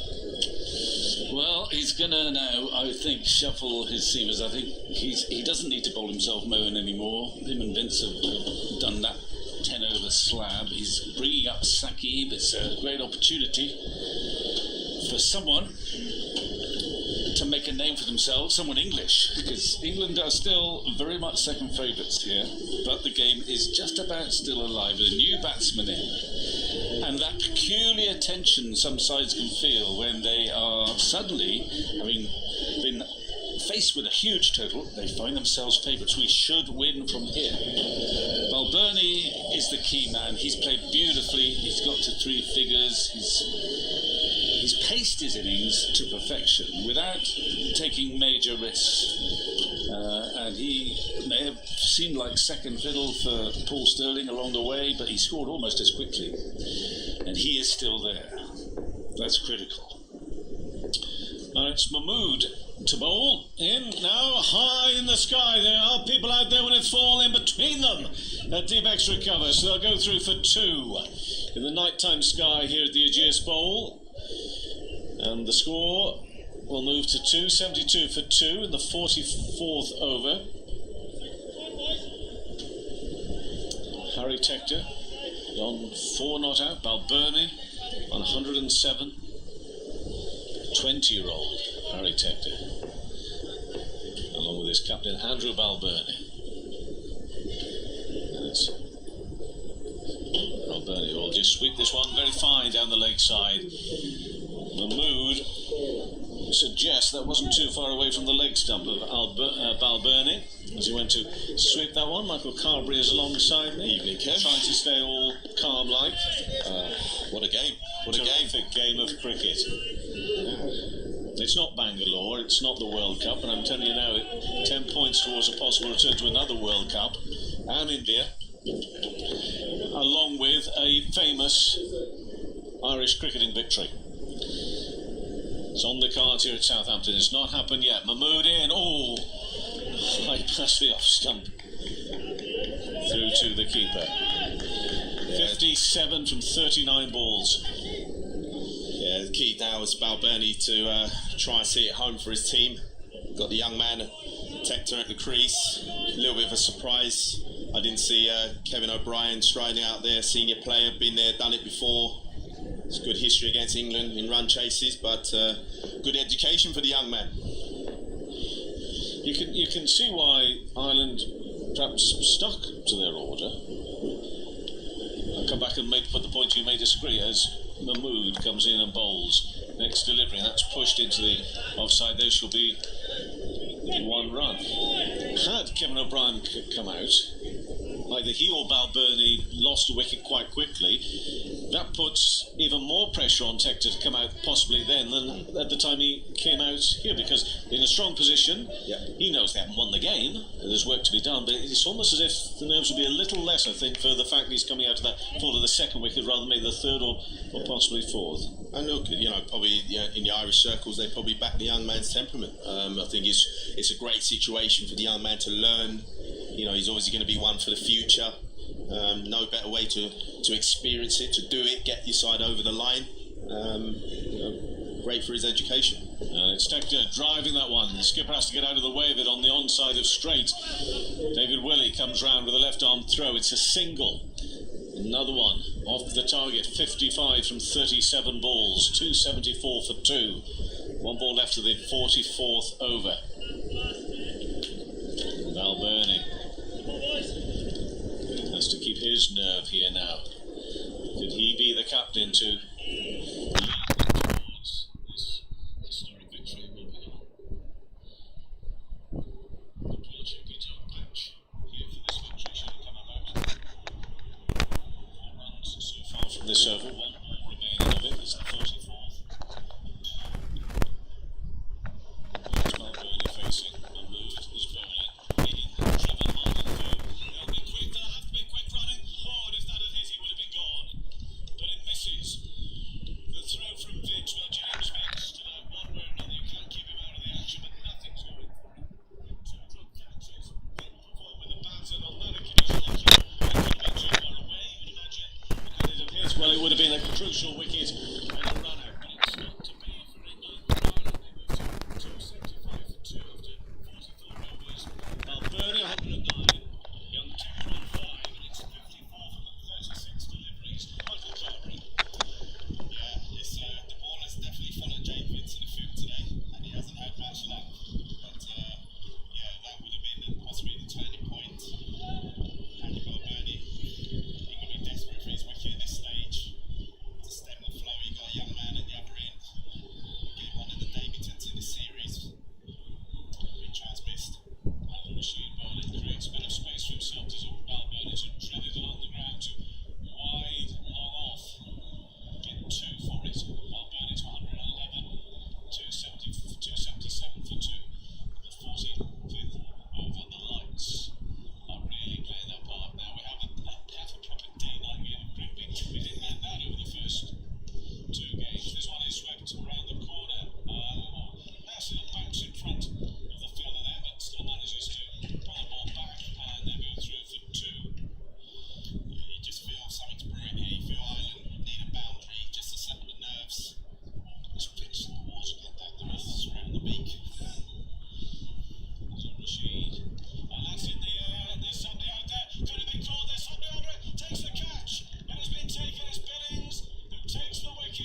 easy pick-up. Well, the cover boundary fielder, one more for Tector.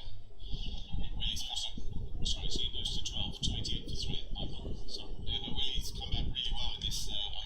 He's really got the Yorkers in. It's making it very difficult for the Irish batsmen to get up and under him. Someone like Kevin O'Brien will be looking to knock the ball anywhere over that leg side, mid-wicket area, making it very difficult. Willey turns again, and then the ball to O'Brien. That's a full toss, and it's been hit with some aplomb over mid-wicket. It's a 6 for Kevin O'Brien. Oh, a bit of a smile for O'Brien.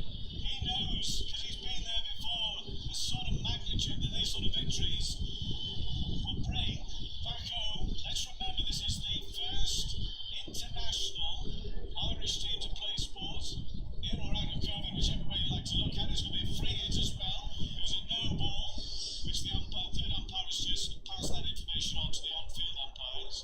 But he knows just what this will mean for Ireland, should they be able to get over the line, and to do so, they need 34 more runs, 26 balls remaining. O'Brien with that 6 has gone to 7. This is a free hit, and it's reaching for that one. It's going to be a wide.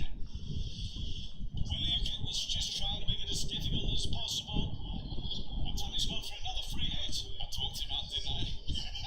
And then the wayside Willey dispatch into the seats. 33 from 26 balls. 2 deliveries left for the 46th over. We talk about Ireland keeping their nerve. England need to try and hold their nerve here now as well. David Willey runs away from us. Into ball, just on the off stump. They'll have to be quick, although now he's just settling things down. Actually, they're saying okay. Can see that signal. No more. It's not hasty. One delivery left in this 46th over. 297 for 3. Bangalore, it was 327 was the target set here tonight. It was, well, the score was 327, the target set 328. Ireland actually on that night in Bangalore, they scored 329, which is tonight's target. David Willey. And now to bowl on the off stump. It's in the air. Will it carry all the way out to the fielder? No. Back to the yard in front of the fielder. Livingstone on the cover boundary. They got 1 run to finish off that 46th over. 298 for 3. Tector on 13. Kevin O'Brien on 8. The equation is 31 required from 24 balls. They've lost their 2 Centurion side, the 2 men that put them in this position. That is Paul Stirling and Andrew Balbirnie. Stirling was dropped twice, once in the 90s, and then when he was 130 odd, something like that. So a lot of runs already on the board when James Vincent won. The first one was very difficult, the other one James should have taken. So a couple of lives there, but as I say, the partnership was already well up and running by that stage. And Ireland working their way towards an unforgettable night, it may be for them. Absolutely. And you feel the training they've done in the Irish dugout now will be to try and keep those guys who are destined to come in, try and keep them calm. The chat will be sort of one good over here. And we're right in this.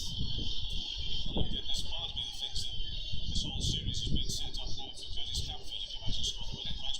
Let's not talk about that because it's just 3 wickets down. They've done everything else in this series. So you want to bet against it, would you? Tector on 13, Kevin O'Brien on 8. And one of those games now that takes forever. Every ball will be an event. Every ball will be much talked about and thought about from an England point of view. And it's Curran in the bowling, looking to reverse that one. Tector, well, it's quite a funky sort of shot he was looking to play there. Yeah, I'm not sure he needs to do it at this stage. What do I? The run rate is, more than manageable. I just think at this stage with cricket shots, that's what's got Ireland there. If you look at how Balbirnie and Stirling played, they played strong cricket shots. Is that the appearance of a confident player or one that's just getting ahead of himself? I think it's youth. It's of youth, yeah. Let's see what happens now. Curran bowling his 9th over. And he's into ball to Tector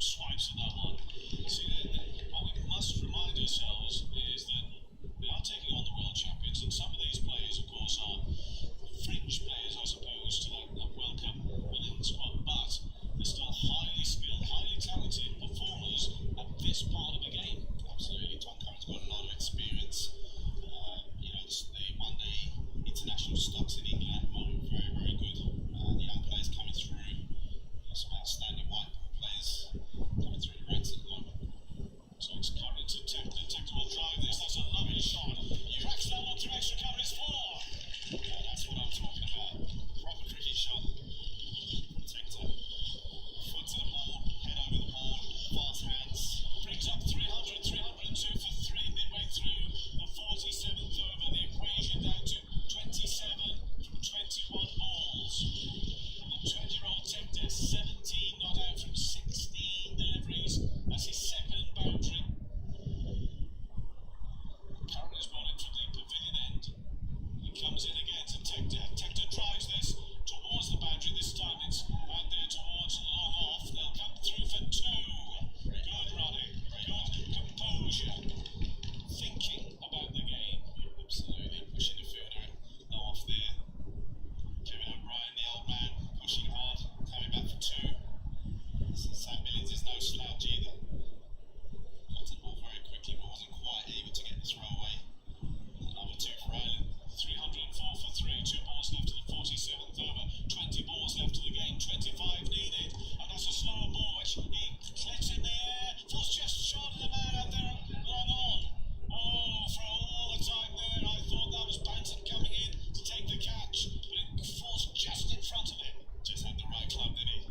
Just fell short. Great effort from Tom Banton. Never easy diving forward in those situations.